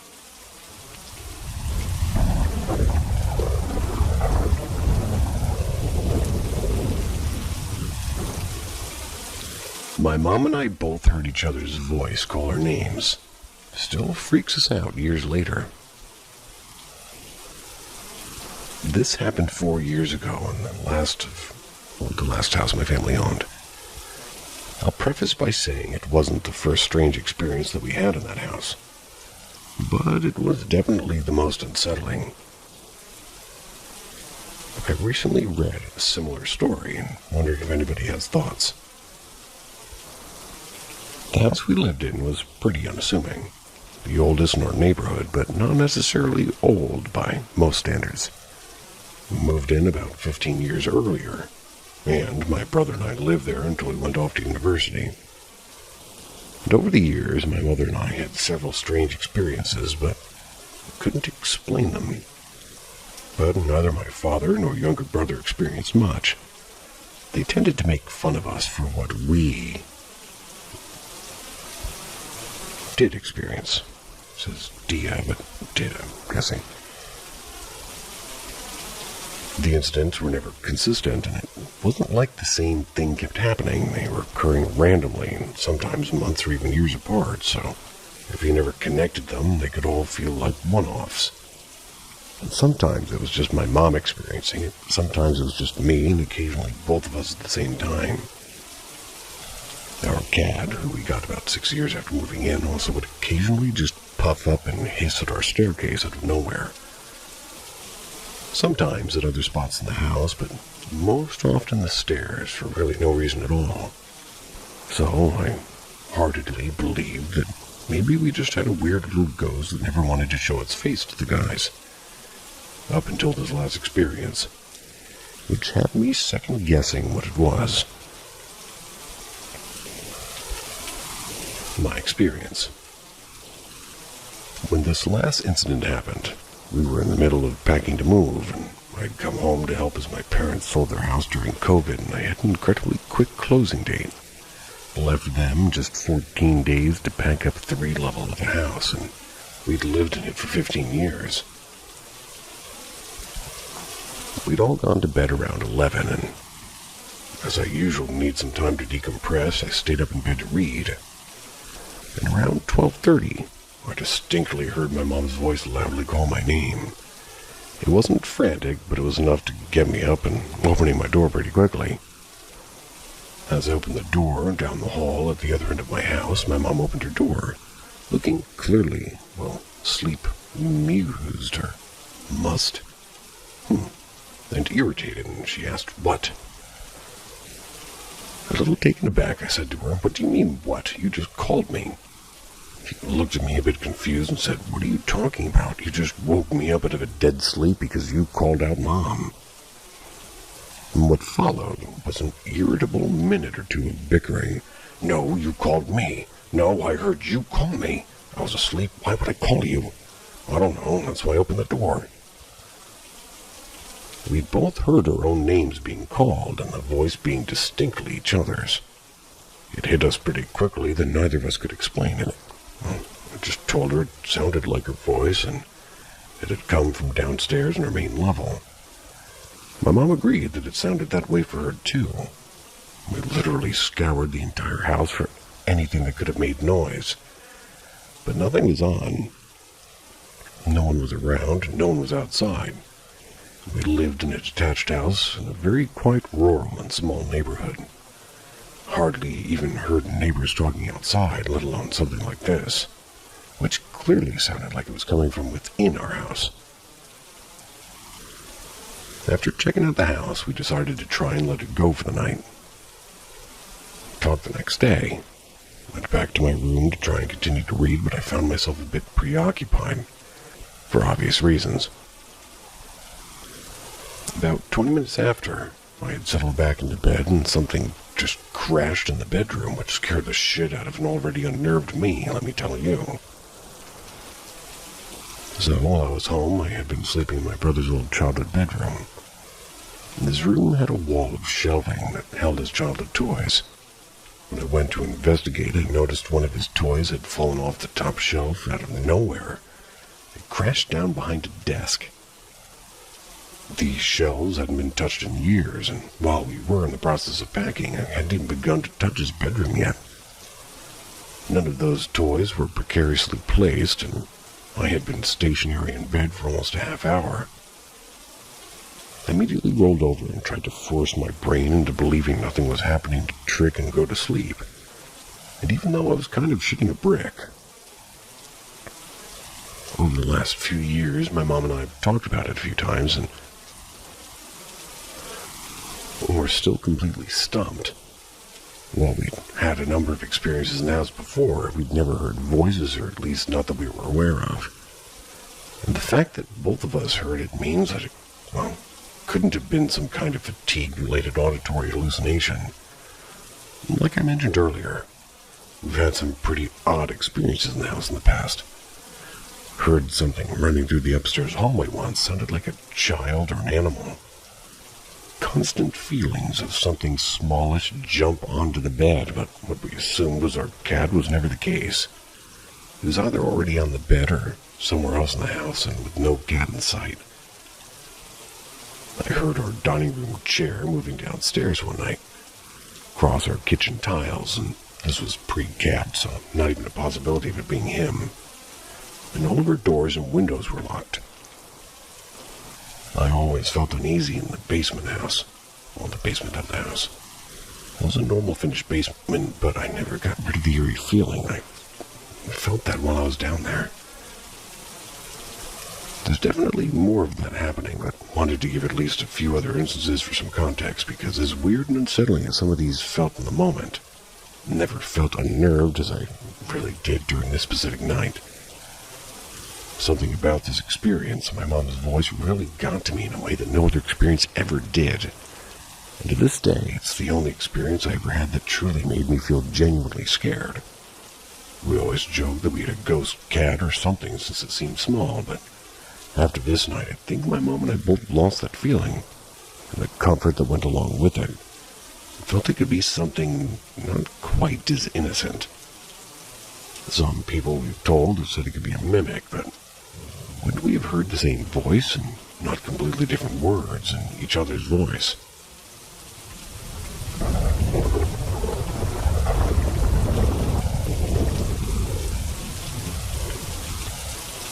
What did I encounter, and what can I do? A man was shot to death in 2007 while living in my home. Another man was shot to death in the home in 2012. In 2016, a man died in the home from naturally deemed causes. In 2021, a woman died after getting cancer and abruptly dying. Our records only go back to 1977. Fast forward, my wife, 4-year-old daughter, and I moved in February of 2024. And things started like any other home. It was old and renovated, and we were enjoying the new space. However, almost within weeks of moving into the home, I started experiencing mysterious illnesses. The doctors couldn't explain them. First, it was the gout. Well, that seems easy to explain. It inflamed both of my feet, and I'm 27 years old at the time, perfectly healthy. My doctor said there's no apparent cause, as my blood doesn't have enough acidic material to even come close to producing gout.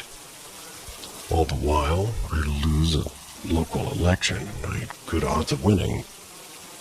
My tenants stop paying and destroying my property. My wife loses her job. I lose $15,000 in property damages.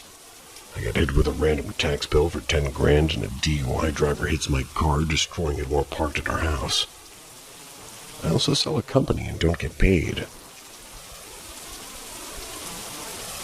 Still, having all of that by 27 is pretty good, but within 6 months of living there, my entirety goes from $2,400,000 to $200,000. My bank goes from $130,000 to $5,000 tops. Hard time feeling bad for you, dude. Everything I had was lost.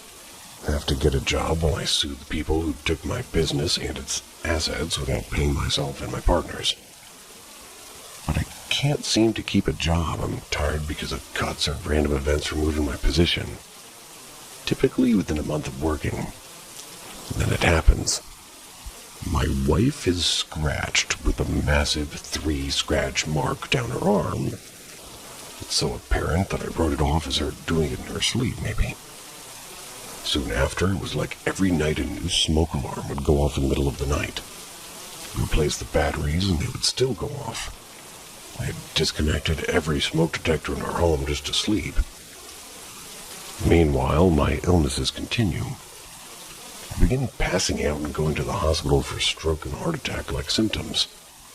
I even faint completely where my wife says that I was saying, "Look up, look up, look up," over and over again. I never understood it. And again, every time my doctors and, the emergency room, they're all saying there's nothing wrong. I couldn't have these symptoms. Eventually, I have to sell off all of my rental properties to survive. I'm losing money hand over fist, and we received about $26,000 after expenses, debts, and repairs. We decided to reinvest every dollar into our future. I sent my wife to school to get a certificate for a career. Couldn't get a job with it. I invested in a new property and lost all of the money. Put myself back in school for a license with the state as a general appraiser. And again, Within a month, I lose my job over no fault of my own, in quotes. They can't use any of my certifications. Things get worse in the home. We start to notice things my wife's been noticing since we moved in. One night at 3 a.m, a massive crash wakes up the whole house. It's so loud we believe somebody tried to break down her door. I walk out to the living room and I see all of her photos and canvas on the floor. It was shocking and scary. For the first time in the home, I felt scared. The photos were on all 4 walls in the living room, and the only place we had photos. All 4 walls of photos down, and hooks and nails were still on the wall. I was shook and I couldn't sleep, and I tried to put it behind me, but I can't seem to explain what happened. At this point, we had had another daughter in the home, just a baby. We're about 14 months into living there. When we moved, my wife's younger 14-year-old sister, we moved her into the home for the summer, and she's immediately scratched Night 1 in the home. I once again don't believe it, and I'm also feeling very depressed, financially drained, and emotionally. Drained and quick to get angry. I'm unable to sleep most nights, and I'm constantly tired. My back is in pain, my body and head hurt every day. The week before the main event happens, I attempt suicide by hanging. A soft attempt, but I didn't feel like myself when I did it. I had my kids in the other room, and I had almost no feelings at all. I prayed with the belt around my neck, and it was like a wave of emotion came over me, and things intensified. Cabinets started slamming, doors opening on their own, loud footsteps clearly as they sound, scratching sounds at night like animals. Then kneeling, my head started hurting. Then kneeling, whatever. I start feeling faint again, and my wife walks in and looks at my face and is scared, and she said, "You look really flush. Like there's not color. Are you okay?" I said, "I don't feel well." I go to sit on the porch, and I start feeling numb. My whole body goes numb, and I start getting really angry with my wife for no reason. I see her face, and I'm so mad I can't see. I see my daughters, and I have no emotion whatsoever. My wife sees me outside and almost screams, and she says, "My face, what's wrong with my face?" My eyes were blank as if it wasn't there, and I tell her that I need to leave now. We pack up a couple of bags and leave. While driving away, I start feeling normal, and I start dry heaving.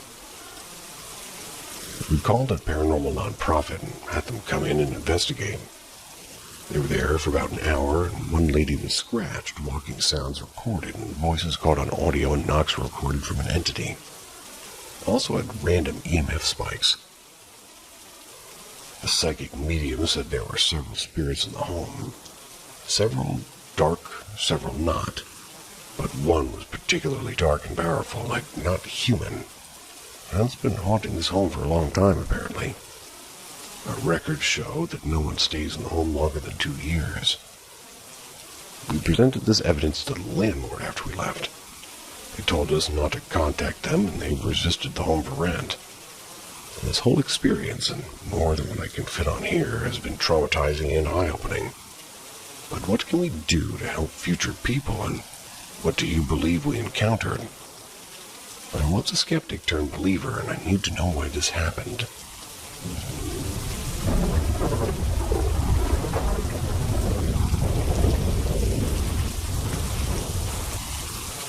The house can hear us.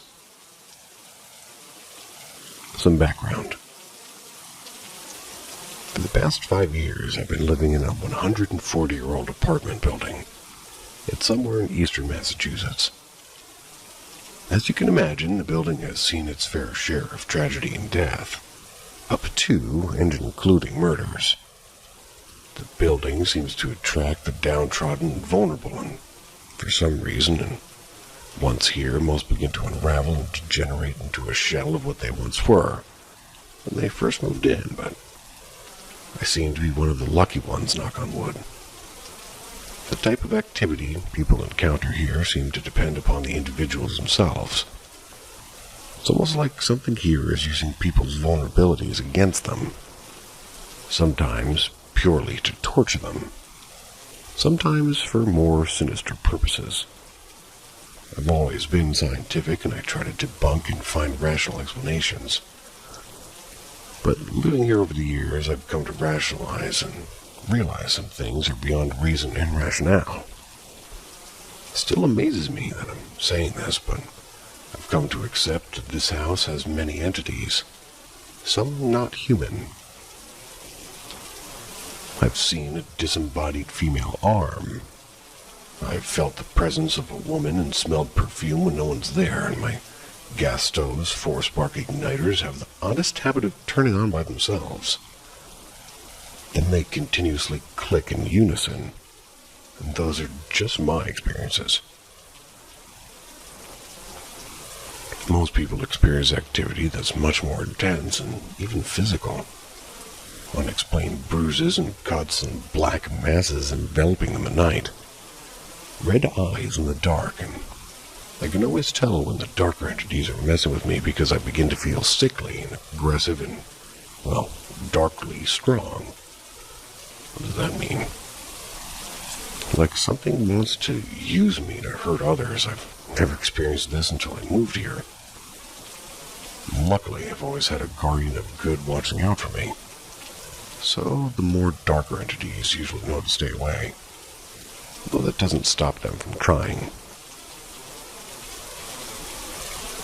Anyway, a few years ago, I decided to leave an audio recorder in the attic for about an hour at around 2:30 a.m. The attic has always been a hotspot for activity, but I still didn't expect to capture much. Upon playback, I was surprised to discover some strange anomalies. For a few minutes, I heard what sounded like a whispered, unintelligible conversation between two people.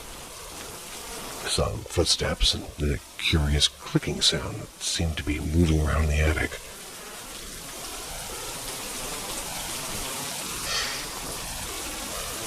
The clicking and popping sounded almost like a lighter being flicked or somebody snapping their fingers. I remarked at how odd this all was, and then just left it at that. I didn't think much of it until like a few months ago. That's when I'd just gotten home after being away for 3 weeks. Almost immediately, I began to hear the popping I heard in the attic recording. Except this time, it was in my apartment and I'd be doing something and suddenly I would hear a pop in the next room. It would only be 2 or 3 pops at a time and always just out of sight or right behind me. I began to feel like the popping was something trying to test me or daring me to notice it. I figured although it was kind of obvious and odd, it still could all be in my head, at least that's what I hoped. Last night I was talking to my neighbor about how old this building was, and he happens to mention that he's been hearing strange clicking and popping sounds around the apartment. "Wait, you heard what?" I asked. I was shocked to hear him describe the exact same thing I'd been experiencing. I admitted that I'd been hearing the sound myself, and that I'd also caught it on tape in the attic. We talked for a while and concluded that the sound has specific characteristics. It's always subtle, and it's always in the next room just out of sight. And during each occurrence, no 2 pops ever happen in the same spot.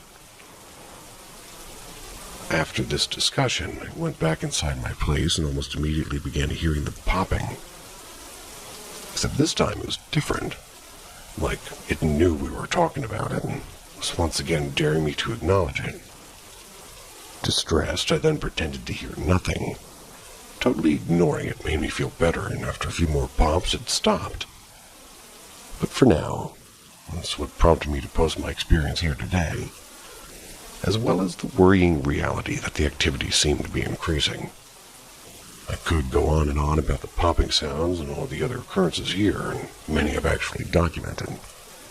But this post is getting wicked long, so I'll wrap it up. If anybody else has a similar experience or comments, I'd love to hear them.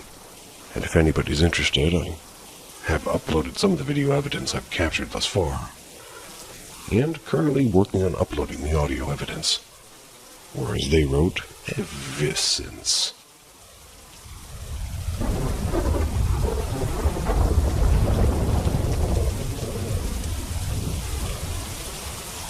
As I said in my first post, the apartment building I live in is in Massachusetts, and it's 140 years old.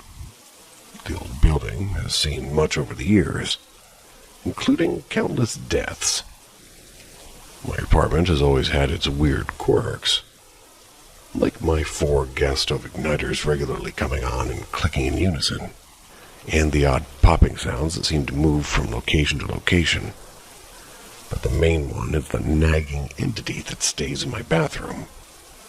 It sounds funny, but over the 5 years I've lived here, I've come to realize there's a spirit in my bathroom, and it's unquestionably female. Here are a few of the experiences I've been having which led me to this strange realization. It all started when I had arrived home late one night. It was upon entering my apartment I suddenly caught the scent of female perfume. Now, there wasn't like a woman in my apartment at the time, so I paused for a brief moment to think, and that's when I suddenly got the feeling I wasn't alone, and it was an unmistakable feeling. It felt just like there was a woman standing around the corner of my kitchen. Her presence wasn't threatening or frightening, just the opposite, in fact. It was almost welcoming. And just as quickly as the feeling had come, it disappeared, and I shrugged it off and went about my business. The reality that I may not be alone in my apartment didn't sink in until months later. Sitting on my bed playing guitar one night, I happened to glance up at my open bedroom door, and as I did, I clearly saw an arm pass by and disappear at a view into the next room. This was physically impossible, as there was a couch on the other side, as well as the fact that I was completely alone. So I sat there for a moment, frozen, tried to process what I had just seen. It's funny how the mind reacts when confronted with the impossible. It's almost like a short confronted with the impossible. It's almost like a short-circuiting of the brain, I mean. There's no way I just saw a woman's arm clad in old-style clothing just pass by my door, I told myself over and over. But I knew what I saw, and it only confirmed my suspicions. The oddest part, however, was the arm's, appearance, I guess. Had an almost fluorescent look to it, like a TV screen image with the saturation or tint settings turned all the way up. The arm clearly stood out from the surroundings and became like all the lights I had on. I couldn't blame it on shadows and my eyes playing tricks, and this was the only time I'd visually seen her.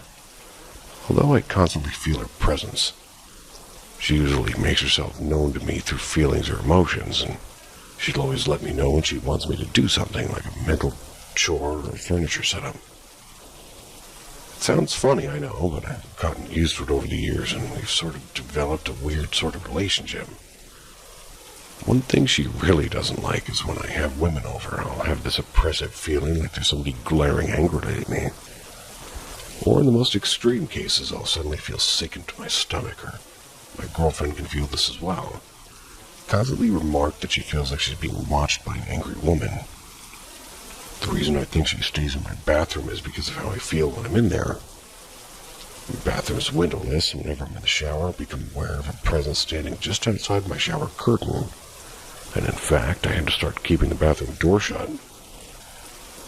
This is because I can, feel something, like it's looking at me. I know how weird this all sounds, but it's the truth, and there are many more instances, but in the interest of time, I'll just list these major occurrences.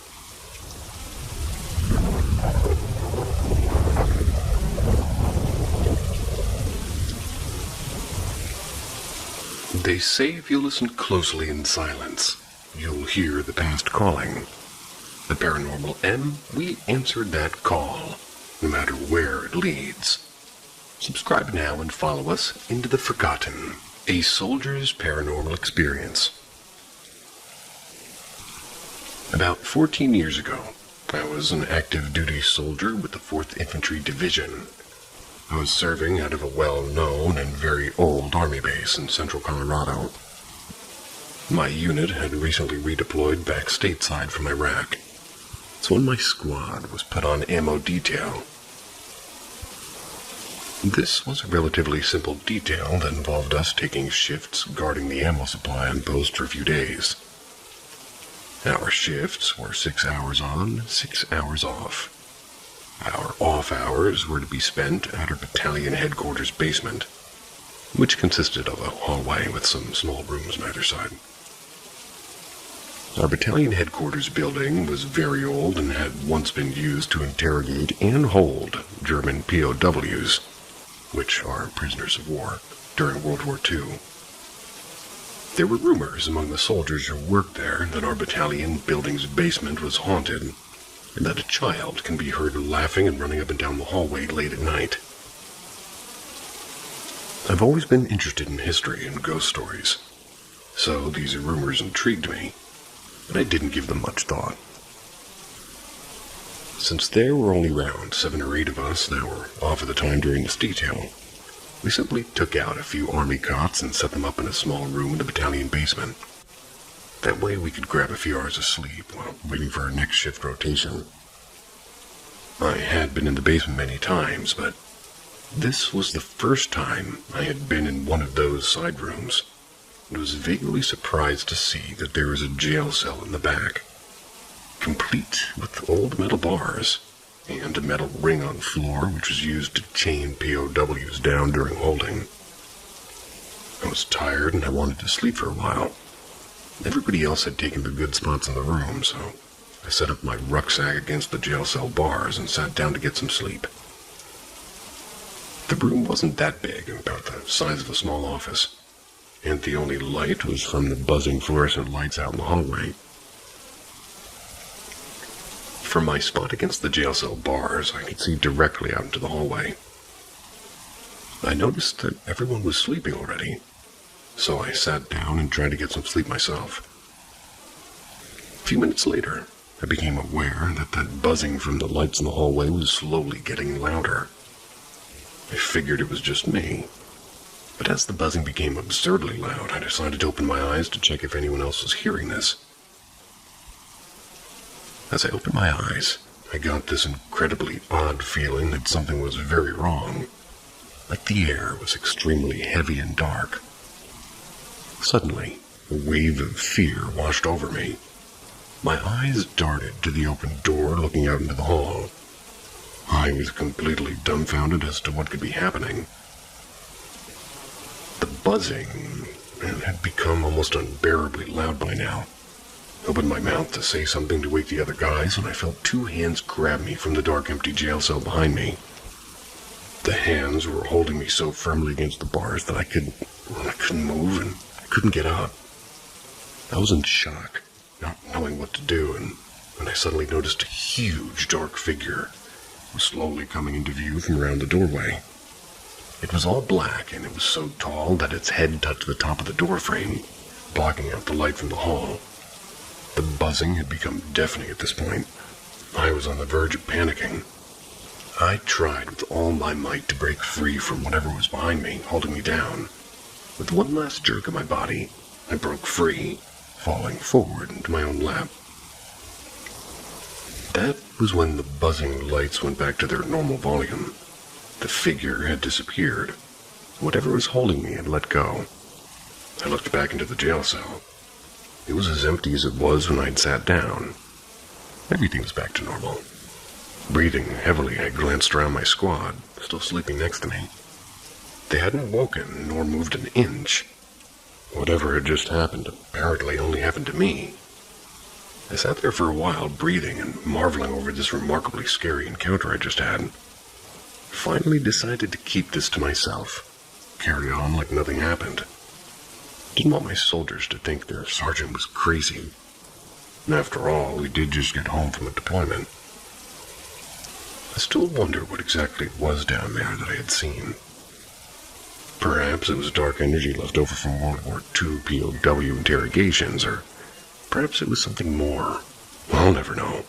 But one thing I do know is that I'll never forget this experience for as long as I live.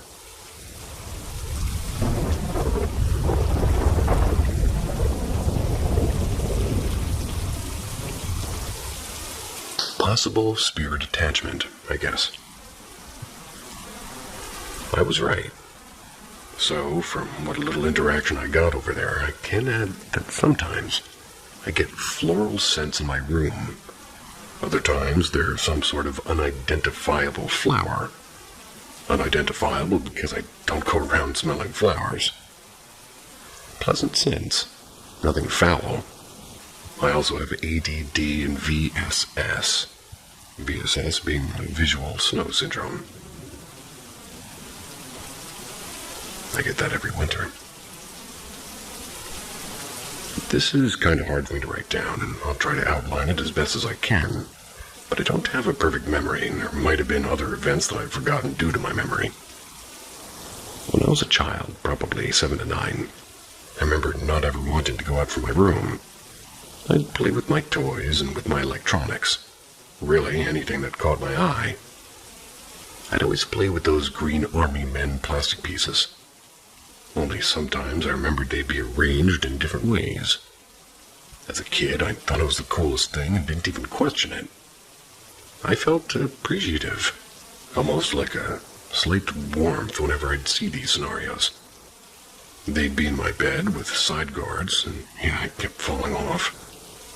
And I was looking out like different areas, but within the scope of the location.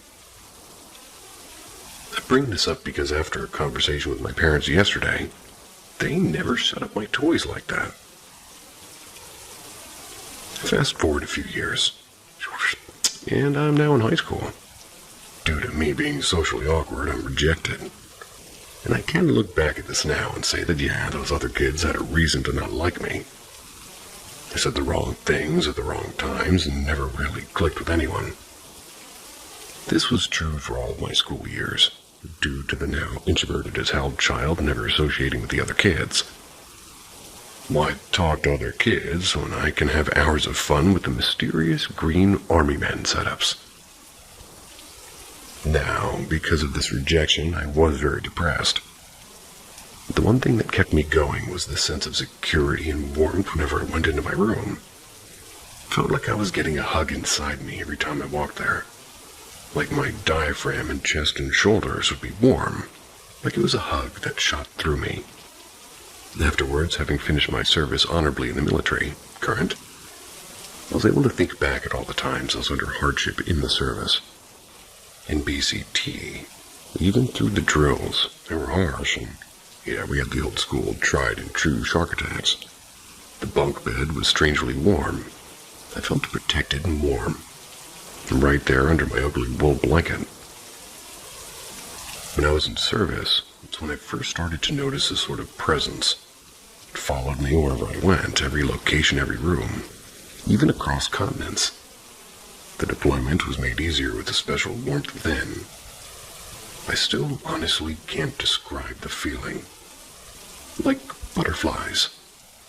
Still, the feelings didn't interfere with my mission, and it was honestly boring. One of those cycle rotations, not terrible. Became a combat vet in the most hilarious ways, too. As of this week, I started to see a static silhouette in my dreams. I'm not fearful or anxious, but I'm almost always in a hurry, oddly. Mixed in with the fact, it always feels like I've forgotten something important. And I'm always trying to find it. This entity is watching me, and I've even waved at it. And other times in moments they're beside me in bed. Nothing sexual happens, it's more of a comforting hug, like something is within me. Almost like a shield or armor. Cold overwhelms me along with warmth. Waves crash over me as I go by my business. I feel complete, like something just clicked.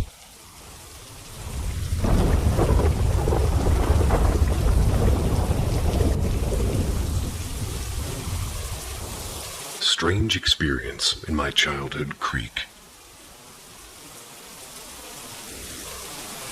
For context, this creek is in my grandmother's neighborhood, and a short walk from her house. Me and my cousin Jay would go down to the creek all the time. The creek is pretty deep in the forest, and if you walk on the right trail for a bit, there's a waterfall. Nothing bad or scary ever happened there. I never thought to be scared since I loved the forest. Me and Jay go to the creek one day like usual. Nothing strange or anything that made me feel uneasy. There's this rock you can hop across when you're at the waterfall, which leads to the top of it. We hop across to see a path that we've never been on. Me and Jay both agree that we should walk on it. We take one step, and I literally mean one singular step, toward that path. And this thing speeds out of the trees and grass and hovers over the water, goes onto the other side where the path is, and then dashes off in a straight line. It was gray and completely skin and bone. Its arms were longer than its legs. It ran on all fours, hovering over the water and leaving as quickly as it came, making no sound. This thing was so fast, but we didn't even hesitate to run. We ran for our lives, being in the middle of the woods, and I never run. I'm not athletic, and I don't like doing things that involve sweating. Yet when I saw that thing, my body ran so fast I don't think I touched the ground. We made it to where we could see the houses from the neighborhood and the trees. And after that, what truly felt like hours of running, we stopped. The adrenaline was wearing off, and I stepped off the path. Jay was just barely on the path. I was catching my breath, then looked behind me. I saw it staring right at us. It chased us again, running in zigzags, even when there was nothing stopping it from just going straight toward me. I pushed Jay onto the path again, and we ran back to my grandmother's house. For some reason, me and Jay both don't remember what happened when we got home, or what happened before we saw that thing. We have heard multiple times that it was just an animal. No animal can hover over water like that, being that it didn't have wings. It had limbs. It looked exactly like the rake if it was an animal or something explainable. But then one of us would have been like, bro, it was an animal. But no, both ran for our lives. I remember yelling, what the was that? We ran. Took us about 3 minutes to get to where we could see the houses and the trees. Me and Jay have a theory that it could have been trying to get us out of there. We took one step to go on that path we've never been on, and then it appears. Strange. And it was fast enough to get us, but it just didn't, and even though it was following us. The only time it ran full speed at us again was when we stopped to catch our breath. Haven't seen it since, but many don't believe us. I was wondering if anybody else has a name for a creature like that, or maybe a similar story.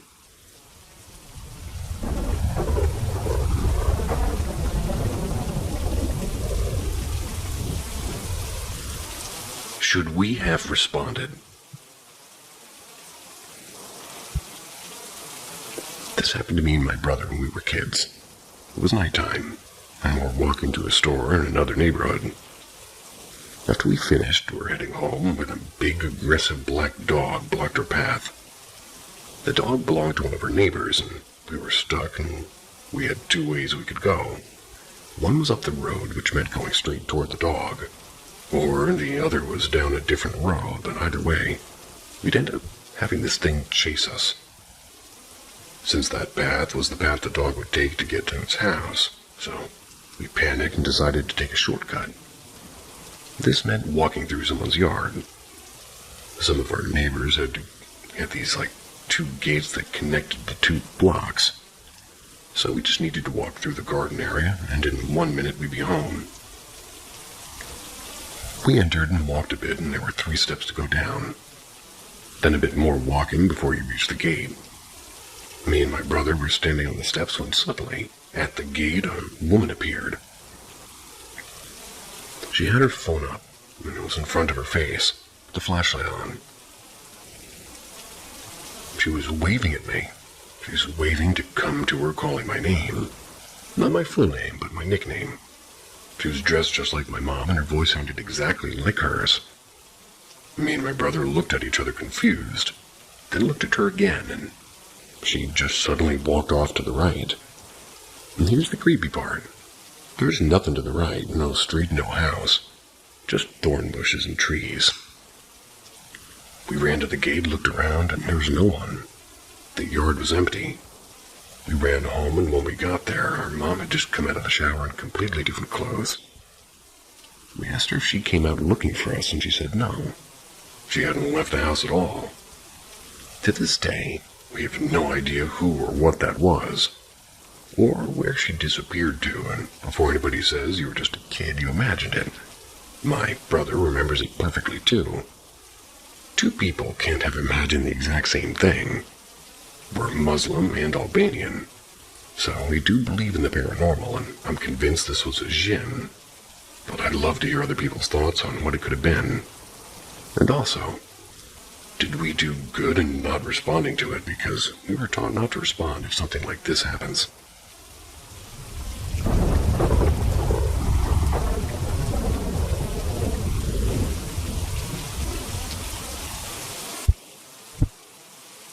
How my paranormal experiences started. When I was about 11 or 12, I moved across the street from a classmate. I'm going to call her Kay. We started hanging out regularly. One night, we decided to play with the Ouija board. I've always loved spooky things and thought, ooh, how fun. Well, we contacted something, and it told us it was the devil.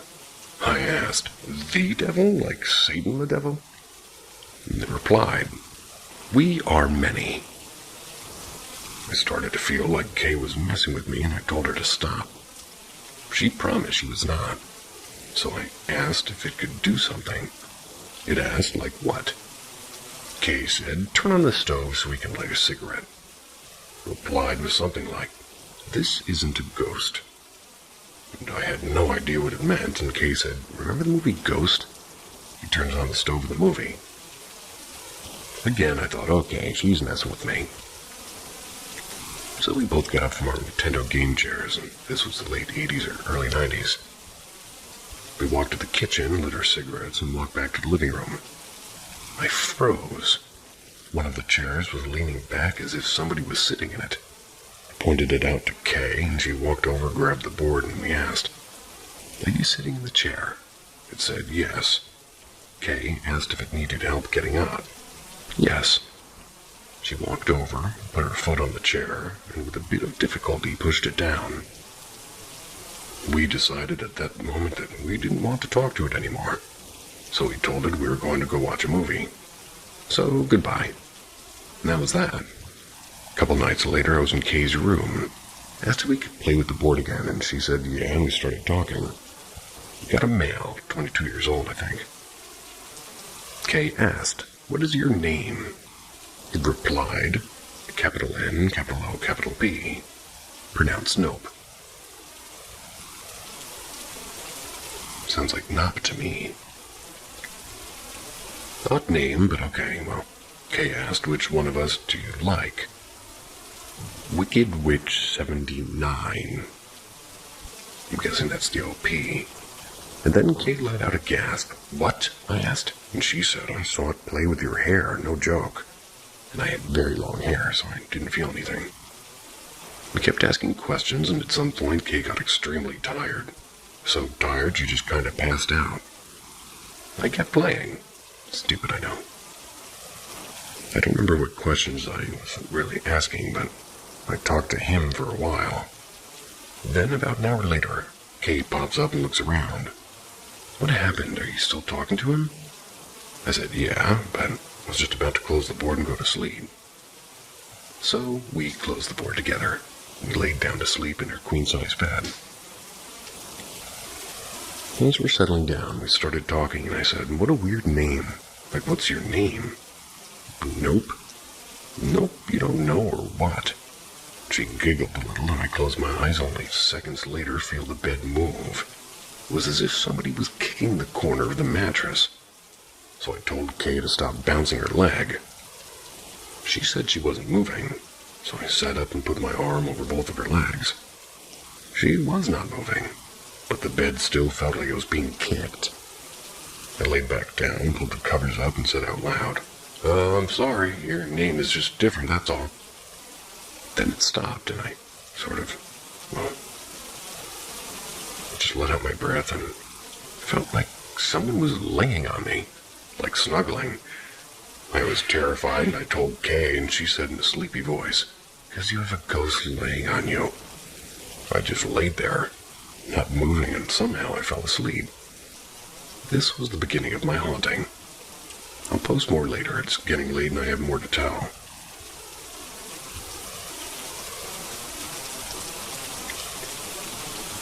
So after that day at Kay's, I would hear odd noises. It sounded like somebody walking on my ceiling. I figured it was squirrels and my cat trying to get said critters.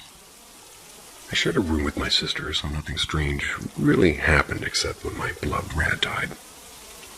I would hear her as if she had gotten out of her cage and was chewing everything in my closet.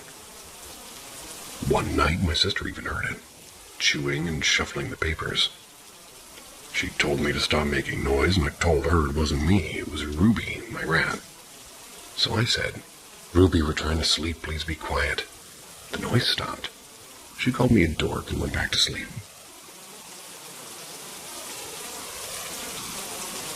So I got in trouble for smoking. So I wasn't allowed to hang out with Kay anymore.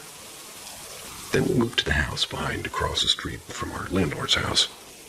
They had to move because his daughter and niece said he sexually abused them. He didn't, and then tried to kill himself in the garage. Already bad vibes.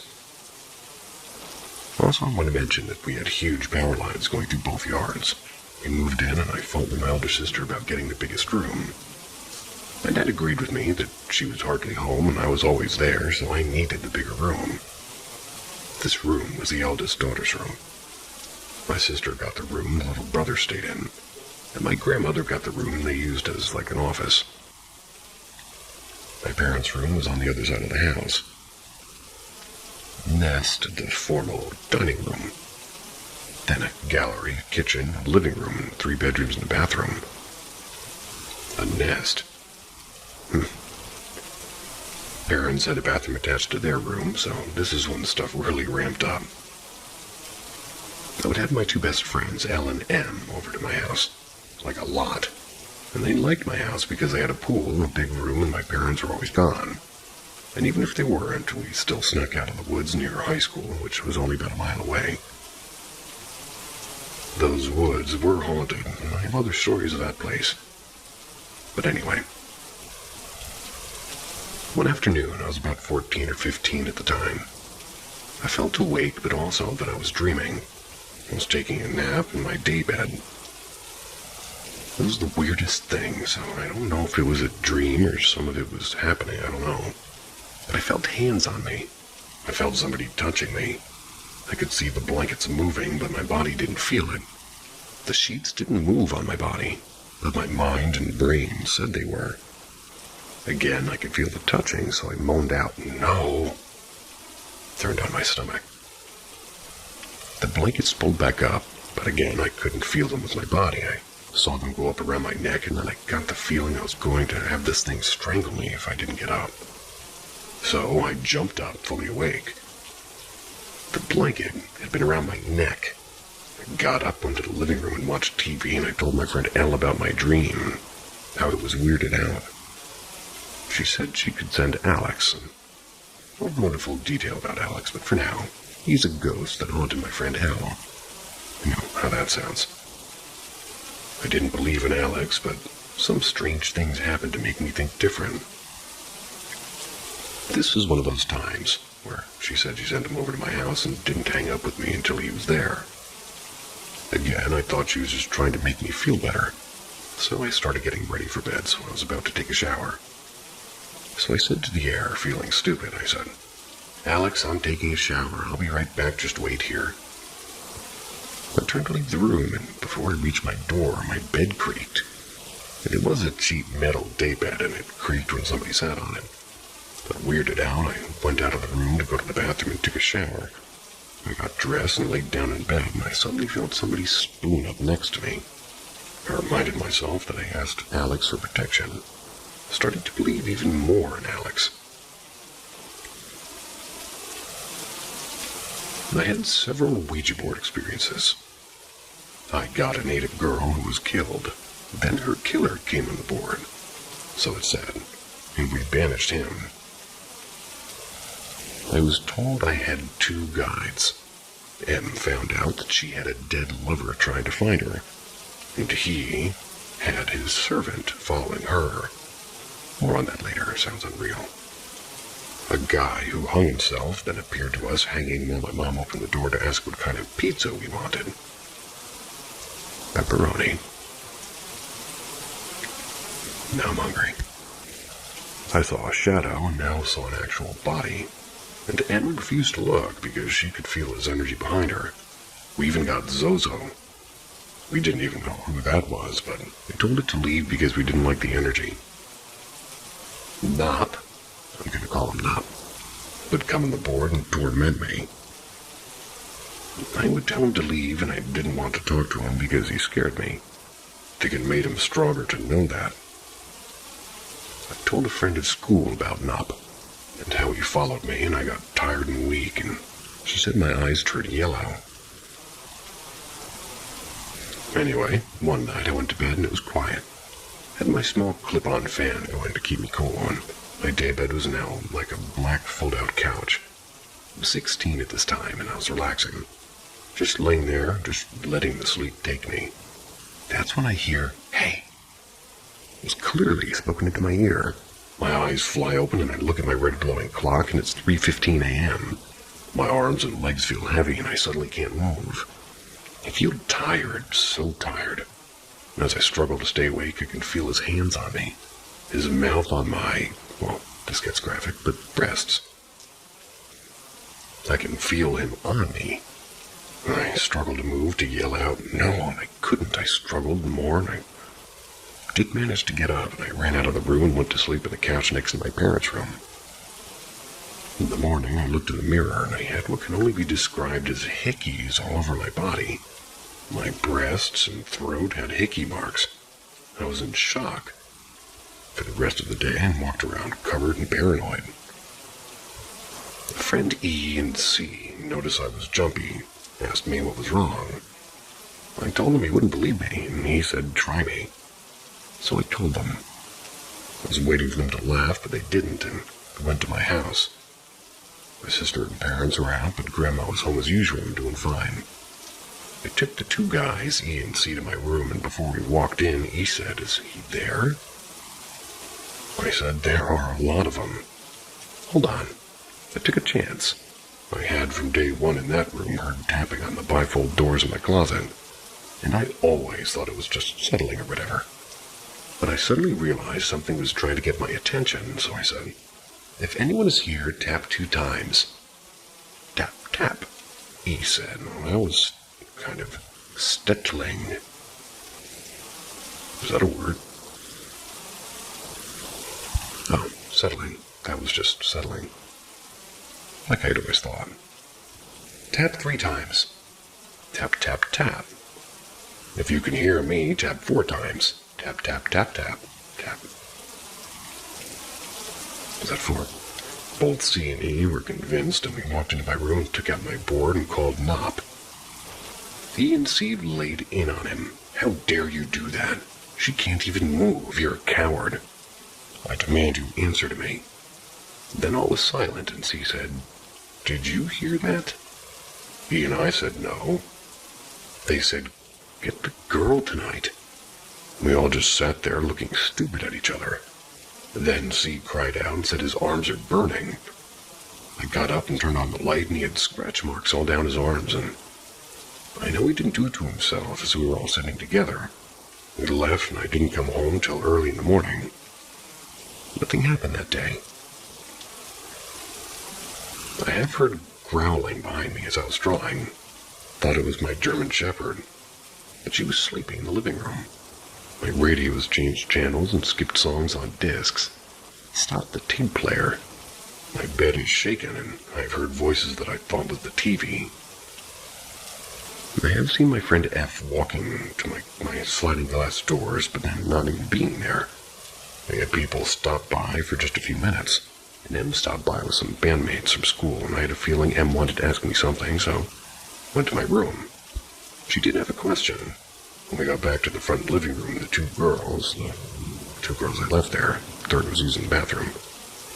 They said, "Your dad's home and sounds mad." She was scared. I was confused. My parents wouldn't be home till 6 or 7. My dad never yelled, so why would he be eerily just yelling? Or perhaps being here early and yelling. I went to my garage and no one car was gone, and told her that he wasn't there, and both girls looked at each other, and Em said, "I told you it was haunted."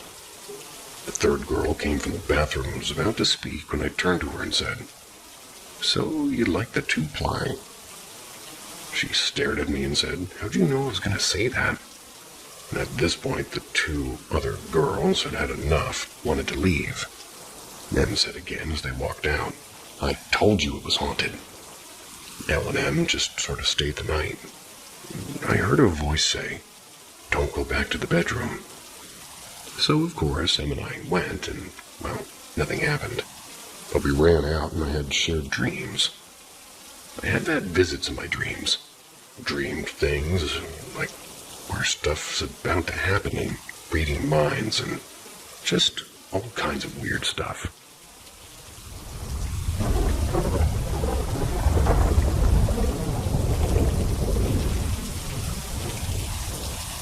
My teenage home was creepy, and probably my fault.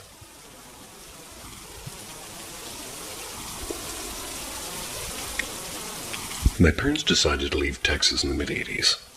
My dad couldn't find work, so it was a toss-up between California or Florida.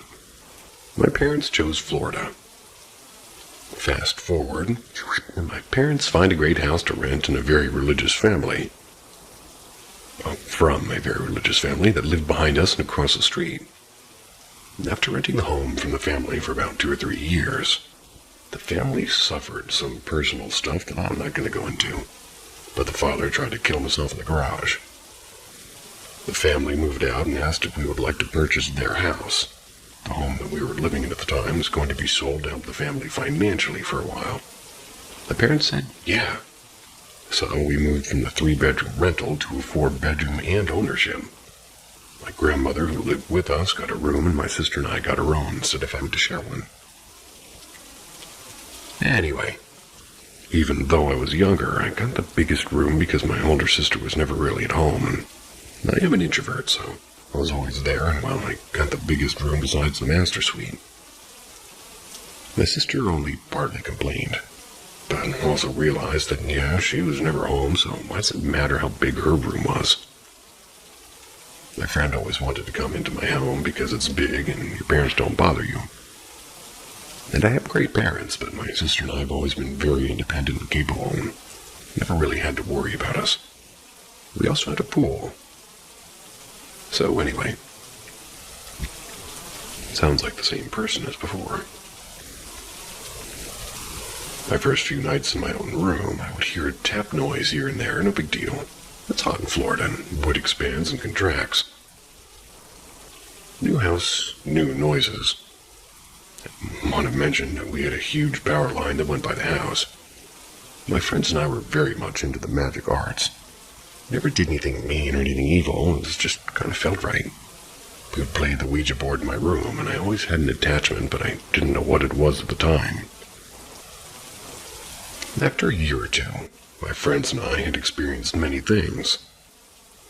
I soon realized that the tapping that I heard was not the wood contracting, but something else. I would prove that my room was haunted by requesting the spirits tap a certain number of times. Some people reacted with surprise, and some thought I was doing it to somehow, even though they never found anything in my closet when I told them to look. One day, one of my best friends was stopping by after flag practice and brought 3 of her flag corps group over so she could grab a gift I bought her. As they came in, she warned them that the house was weird and very haunted. Well, they didn't believe her and said, yeah, sure. I knew them, of course, as we all went to school together. One of the girls needed to use my bathroom. My friend takes her there because the bathroom was near my room, and that was where the gift was. The thought comes into my head as I'm talking to the other 2 girls. She's going to compliment you on your toilet paper. Nice. A few minutes pass, my friend calls to me, and I leave the other two girls for a moment standing in the kitchen next to the laundry room and garage door. Turns out I was out of TP. The girl in the potty needed a roll, so I handed her some and went back to the other two. The two girls are looking at me with these huge eyes, and they say, "I think your dad's home, and he sounds mad." The other said, "He's yelling, should we leave?" My dad? No, he doesn't yell, he doesn't have to. I walk to the garage, I open the door, and I show them, and no one's there. Suddenly, the girl that needed to use the bathroom comes back and says, "Your two-ply is awesome." And I smile. The other girls are freaking, and my friend comes from my room with her gift. The others swear that they heard a man yelling in the garage. And again, I say, "No one's here but us," and they left and just turned around and walked out. They told my friend that they now believe and never want to go in there again. My house, in about 10 minutes, turned 2 skeptics into believers. And I have a theory of what these girls heard. That summer, I was outside washing and fixing my bike as me and my best friend, who was a male friend, were going to ride our bikes to the comic book store. And yeah, I'm a nerd. Suddenly, a man stops his truck and gets out of it and walks up to me. He was frantic and crying as he spoke to me. I'm about 15 at the time. His son was just killed by a huge entertainment center that had fallen on him, and he needed a place to put the damn thing, as he said. I ran into the house and called for my dad, and he came running out, and the man explained to my dad that he couldn't bear to look at it, but they couldn't just throw it out as they needed it for the investigation. So, of course, my dad said yes, and together they lifted this huge cabinet off the bed of the truck and stayed there until it was no longer needed, maybe a week. Oh, that sucks. I went out later that night and looked at it, and I still had all the child's blood on it, and I just lost it, and I started to cry. Poor child. The poor family. I believe some of that tragic energy sort of stayed in my garage, and the girls, maybe heard a playback or a residual sound from that day, or from the previous family. The father did try to kill himself in there after all.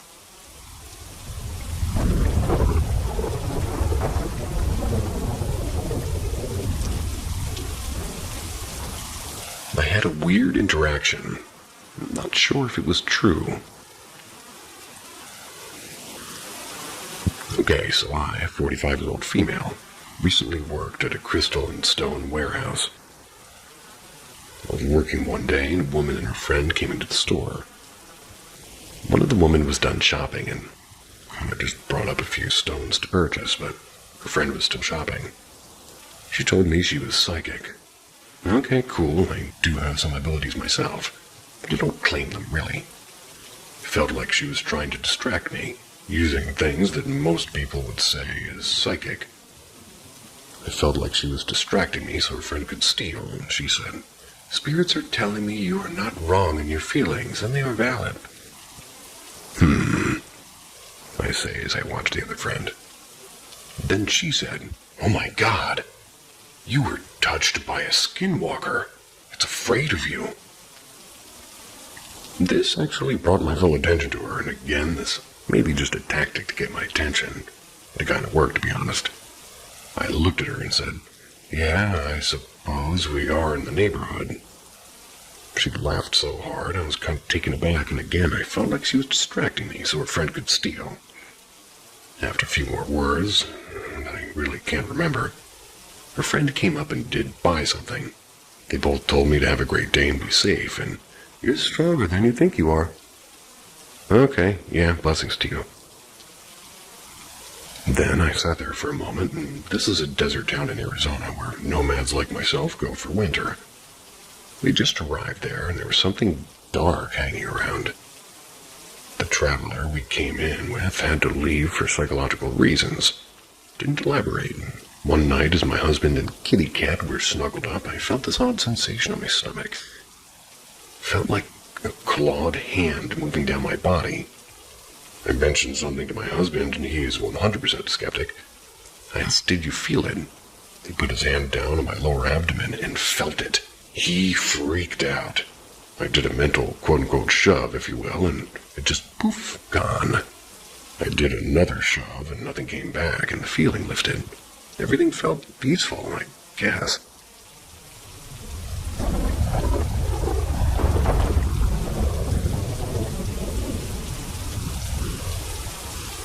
I had a crazy run-in with a vampire.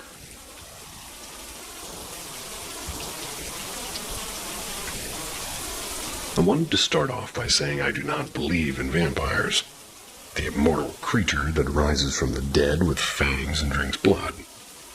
I do, however, believe in people who call themselves vampires and do, well, whatever the hell they do.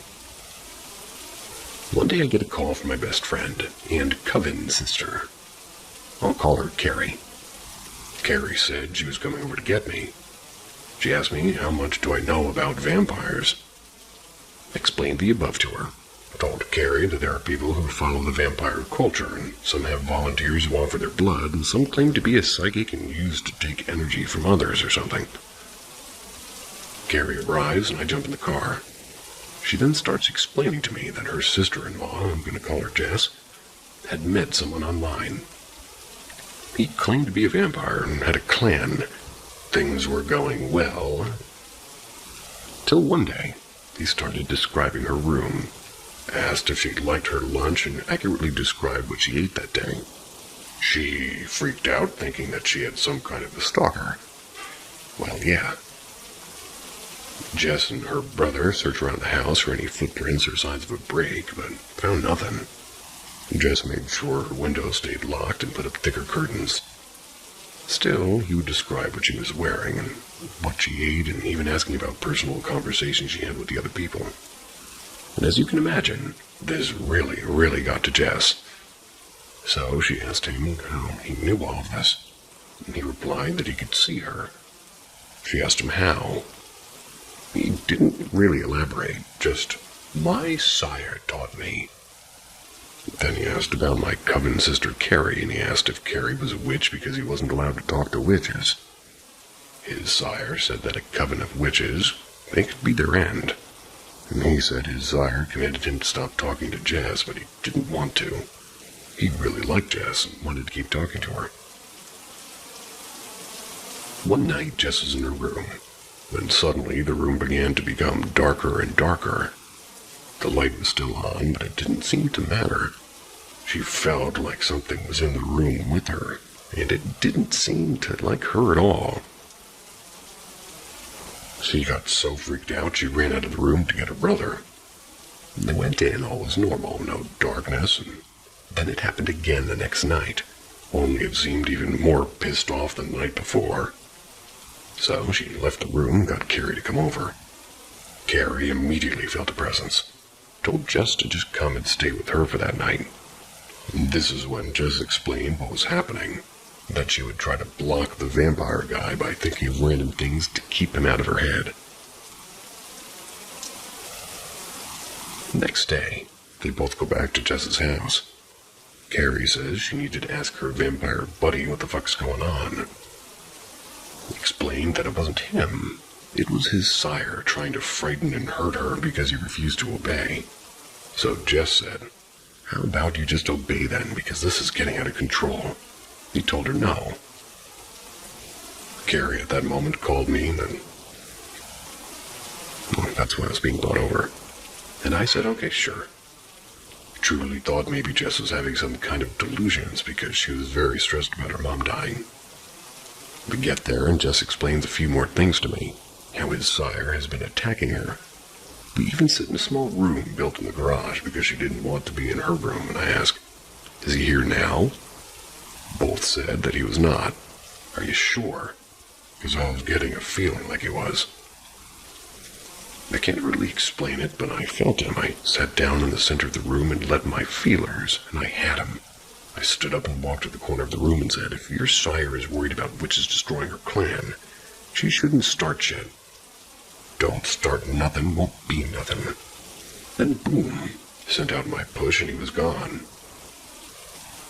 I explained to Carrie and Jess that he was there and was listening, but he's gone for now, and both were wide-eyed and just nodded. I was taken back home. The next day, Carrie came over and asked if I wanted to go shopping with her and run some errands. I said, sure. Gary told me that whatever I did scared the shit out of him. He said I had looked right at him and he heard what I had said. Was thrown back into his body with such force he was knocked into a wall. He said he would stop talking to her and he was sorry, and he said that witch is scary. Never spoke to her again, or no more attacks from the sire, I guess we're calling him. And peace came back to her home, and Carrie was so impressed and asked how I did what I did, and honestly, I have no idea. What I believe this guy was just a dude that was taught how to astrally project. That's my theory. Also, if you don't believe me, dude, that's cool, I don't care. If I heard this story, I don't think I'd believe it myself. Has anybody run into a vampire? And tell me your story, your thoughts on this.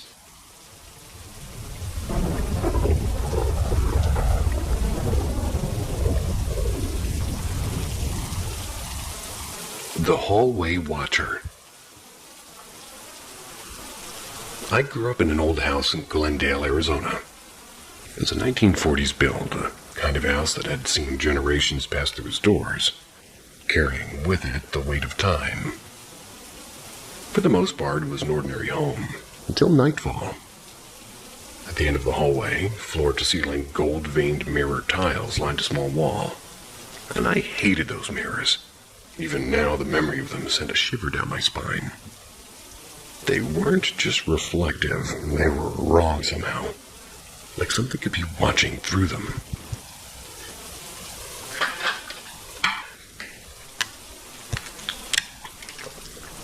Just beyond the surface. Maybe that's where it all started, and maybe that's where it came from. Dropped my water bottle. I was young, no older than 4 or 5 when it first happened, and at first it was nothing but a feeling. A prickling awareness at the back of my neck whenever I walked down the hallway to my room. It would always be at night, always when I was alone. And I was just a child too young to fully understand what I was sensing. But deep down I knew something was following me. I don't know when I saw it for the first time, but I do remember the moment I realized it was real. The hallway was always dimmer when it appeared, as if the light bulbs were struggling against some unseen force. Shadows stretched longer than they should have, the air itself feeling thicker and heavier. I would take a step forward, and in the mirrored wall at the end of the hall, I'd see it, tall, impossibly thin, blacker than the shadows around it. It had no eyes, no features, just a towering silhouette that loomed behind me. I never ran, and something in my gut told me not to. Instead, I forced myself to walk at a steady pace, pretending I couldn't feel it creeping closer. Its presence, like a cold weight pressing against my back, never followed me all the way to my room, and it would stop, and always stopping midway down the hall before slipping silently through one of the doors. But that was the worst part. It never opened them. The doors were always closed. If my father's bedroom door was shut, it would move through the bathroom. If the bathroom was occupied, it would pass through my father's room instead. And it made no sound, left no trace, it simply moved, as if walls and wood meant nothing to it. The way it walked haunted me. It didn't stride, it lurched, its body swaying side to side in a slow, deliberate-like motion. Sometimes one of its long, spindly arms would drag along the walls as it moved, and never touched me, and it never really reached for me. I don't know why. Years later, I asked my father if he had ever seen anything strange in that house. He took his head through, and admittedly, he was rarely home at night, working long hours at his tattoo shop. He suggested almost casually that it might have been my late grandfather watching over me. But my grandfather had never been that tall. I asked my grandmother just to be sure. No one in my family had ever been tall enough for their head to be nearly brushing the ceiling, for their limbs to be impossibly long, so what was it? Even now, I don't have an answer. But I still remember the way it moved, the way the light would dim, and the way mirrors at the end of the hall never felt like they reflected me. And I still hate mirrors in hallways. Hey everyone, I'm working on a horror storytelling project for my videos and looking for real spine-chilling experiences from real people. Whether it was paranormal or something unexplained, a glitch in reality, a cryptid encounter, or even just a situation that made your gut scream something isn't right, I'd love to hear it. Your stories could help keep this side of the internet alive for people who live weird, creepy, and unexplained as much as I do. I plan to narrate some of these with permission on my videos, fully anonymously unless you want to be credited. Share your story in the comments. Thank you for keeping these stories alive, and stay safe out there, or try to.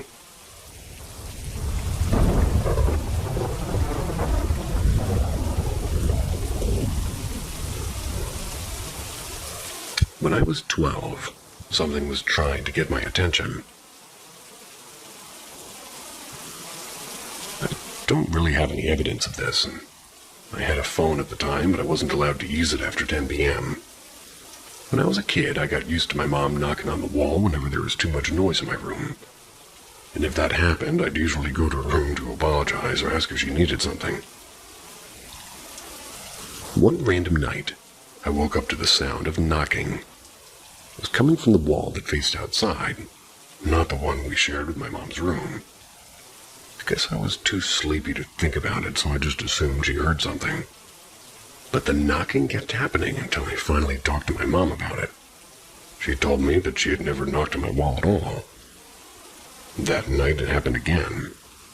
I was too scared to do something, and suddenly I heard knocking on my window, which was right next to my bed. I tried to ignore it. I hid underneath my blanket and I forced myself to sleep. The next night it came from the wall directly behind my bed. I was terrified and cried until I finally fell asleep. That was the last night I had ever heard it. It just stopped, and I still have no idea why. I know some things are hard to believe, and I understand if this sounds made up, but I need to know what was happening. More of a question than a story. And by the way, I told my parents, but they're not so easy to convince. They thought I was making an excuse to sleep in the same room with them. Eventually, I convinced myself that it was nothing.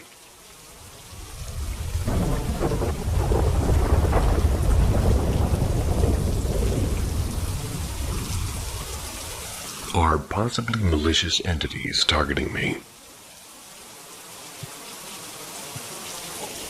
Okay, for some context, I'm 17. My parents have split up since I was around 4. My mother lives in town right next to my school, so I stayed at her house during the week and go to my dad's house on the weekends. Now that summer, it started that I'm at my dad's a lot more, and I'm starting to notice these instances happening more frequently. To give some background, my dad lives about 20 minutes outside of town in the middle of nowhere. Like, I'm talking, we're the only house on our street. He bought this house around 2 years ago. We had an interesting experience, quite literally the day he moved in. The house is outside of a very small town with only one restaurant. So the day we moved in, we thought to go and try it, as it would be the only place to get some takeout in the area. The second we go in and sit down, our waitress somehow clocks that we're new to the area and asks what brings us to town.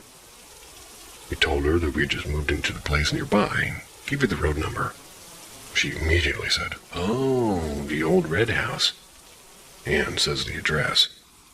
Shocked, we tell her yeah and asked how she knew. She said that she'd been used to live in that same house a while back with her husband. But sadly, he had lost his battle with depression. She had to move out. We gave her condolences and ordered her food. Later, when she came back to the table, she mentioned that near the end of her husband's life, when things had gotten bad, she would leave little notes around the house to remind him that she loved him. We thought it was sweet and carried on a short conversation with her, ate her food, and then left. When we got back to the house, I started to look around to get used to the place, and when I walked out into the shop in the back of the garage, I noticed a little heart drawn on the door with the words, "Jack and Jody," written inside it. I showed my dad, and he took a picture of it. We drove back to the restaurant, showed it to her, and assured her that we would leave it alone and wouldn't get rid of it.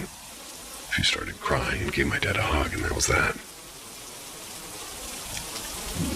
After that, we went back to the restaurant plenty of times and quite literally never saw her again. Whether it was a chance encounter or something else, I'm not sure, but That is the most tame experience to come out of moving into this house.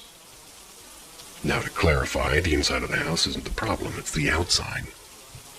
My dad and I have both mentioned that we feel a presence in the house.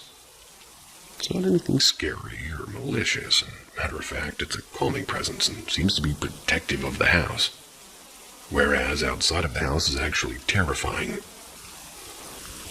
I began to notice I would get really bad gut feelings, like any time I was out there alone during the nighttime, which is a lot given my dad works from 4 p.m. to 4 a.m. And there are 2 windows in the house that don't have drapes, and whenever I'd be near them, I could feel eyes on me. But I didn't start seriously worrying about these feelings until one day around 8 p.m. while my dad was at work. I was home alone watching TV with the dog like usual, until she jolted up off the sofa and began barking like crazy. I followed her to see what the deal was, and she ran straight to the door and started losing it, quite literally shaking and foaming at the mouth. And my dog is very friendly and chill, so I was really confused as to what her problem was. But then I heard knocking, loud intentional knocking. We live in a place that's so secluded it's impossible to accidentally stumble upon her house. I was confused about who would be at her house at this hour, given my dad's enough time, and then I heard talking. Something that sounded exactly like me began to talk as it continued to knock on the door. "Hey dude, it's me, let me in. I don't know where my key is. Man, open the door." I've never been more horrified in my entire life. Hearing my own voice call out to me shook me to my core. Stood there frozen for a solid 30 seconds before grabbing the dog and literally dragging her away from the door. I hid in my room with the volume on my TV all the way up until it stopped, and even then, I didn't leave my room. This was just one more severe instance. On the more tame end of things, it's common to hear tapping on windows and random thumping outside. The odd vocal sounding noises once it's gotten dark out. It feels like whatever is out there is desperately trying to find a way inside the house. I consulted a friend of mine who worked at a holistic store, and she recommended I put selenite on top of each doorway that leads outside of the house and black tourmaline in all 4 corners of the house. Well, I did both, and I still hear things like this outside and have heard knocking on the door since then, but never anything inside the house. Does anybody know what this might be or how to handle it? I would have been happy to have a friend that gets me.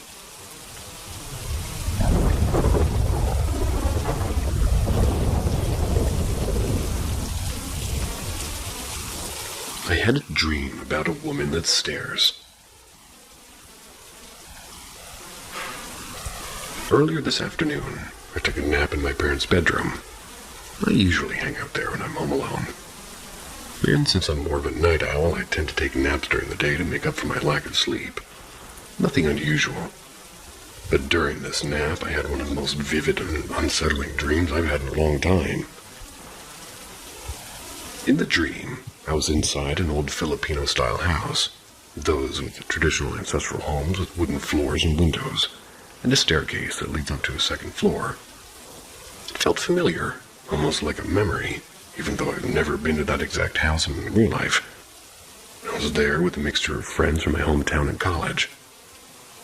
We were just chilling and talking, and for the most part it felt like a normal dream, until she showed up.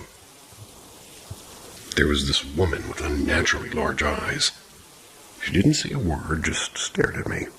And every time I noticed her, she'd bolt down the stairs as if she didn't want me to catch her watching. But then I started hearing her laugh. Not a friendly laugh, a cold, hysterical one. The kind that echoes and lingers in your head even after you wake up. Every time I looked toward the sound, I'd see her peeking from behind corners and then vanishing. It wasn't until the last few minutes of the dream that I saw her clearly, and this part still makes my skin crawl. She called me by my real name. Then I realized she had a 2-way mirror attached to her face. She was using it to disguise herself as a small mirror in the comfort room I used to go into. It was like she had been there the whole time, watching and waiting. Right before she ran off again, she looked straight at me through the mirror and said my name and laughed that same horrible laugh. Then I woke up. My dad had just walked into the room, and I was wide awake in an instant.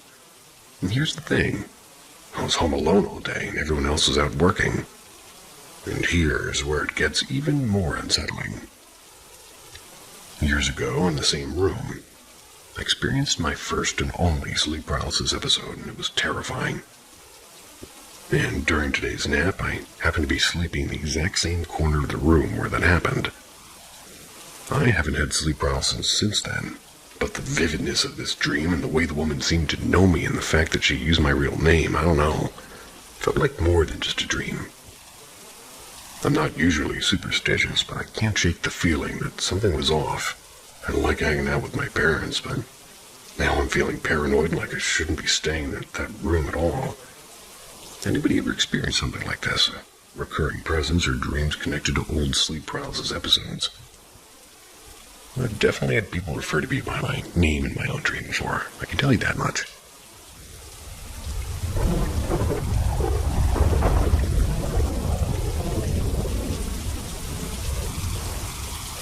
Mom, sister, and I all saw the same ghost on different occasions in our house.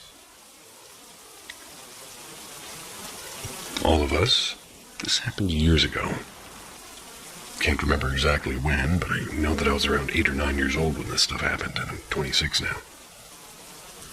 So my mother, my sister, and myself all experienced some weird stuff with a figure that looked like me and my sister. We're a couple of years apart, but everybody always thought that we were twins.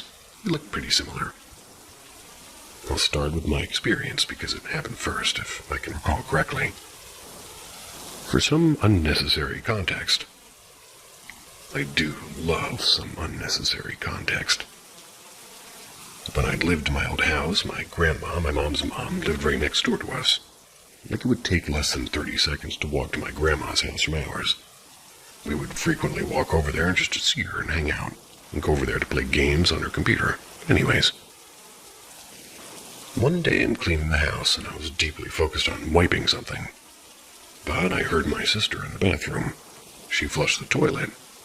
Then I saw, the bathroom light turn off.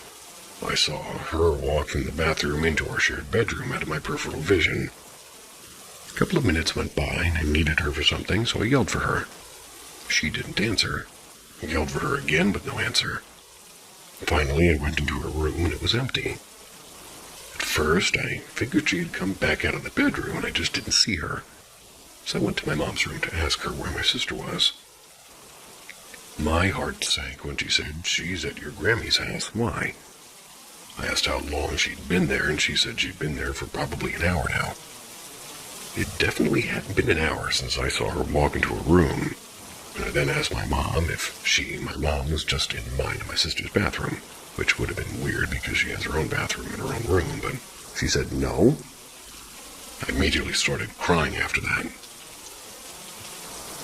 The next encounter was my sister's. I'm going to try and explain it kind of from her experience. She was playing in her toy room by herself, and I had walked into the room, and she didn't turn around, but saw me walk in through the reflection of the mirror she was facing.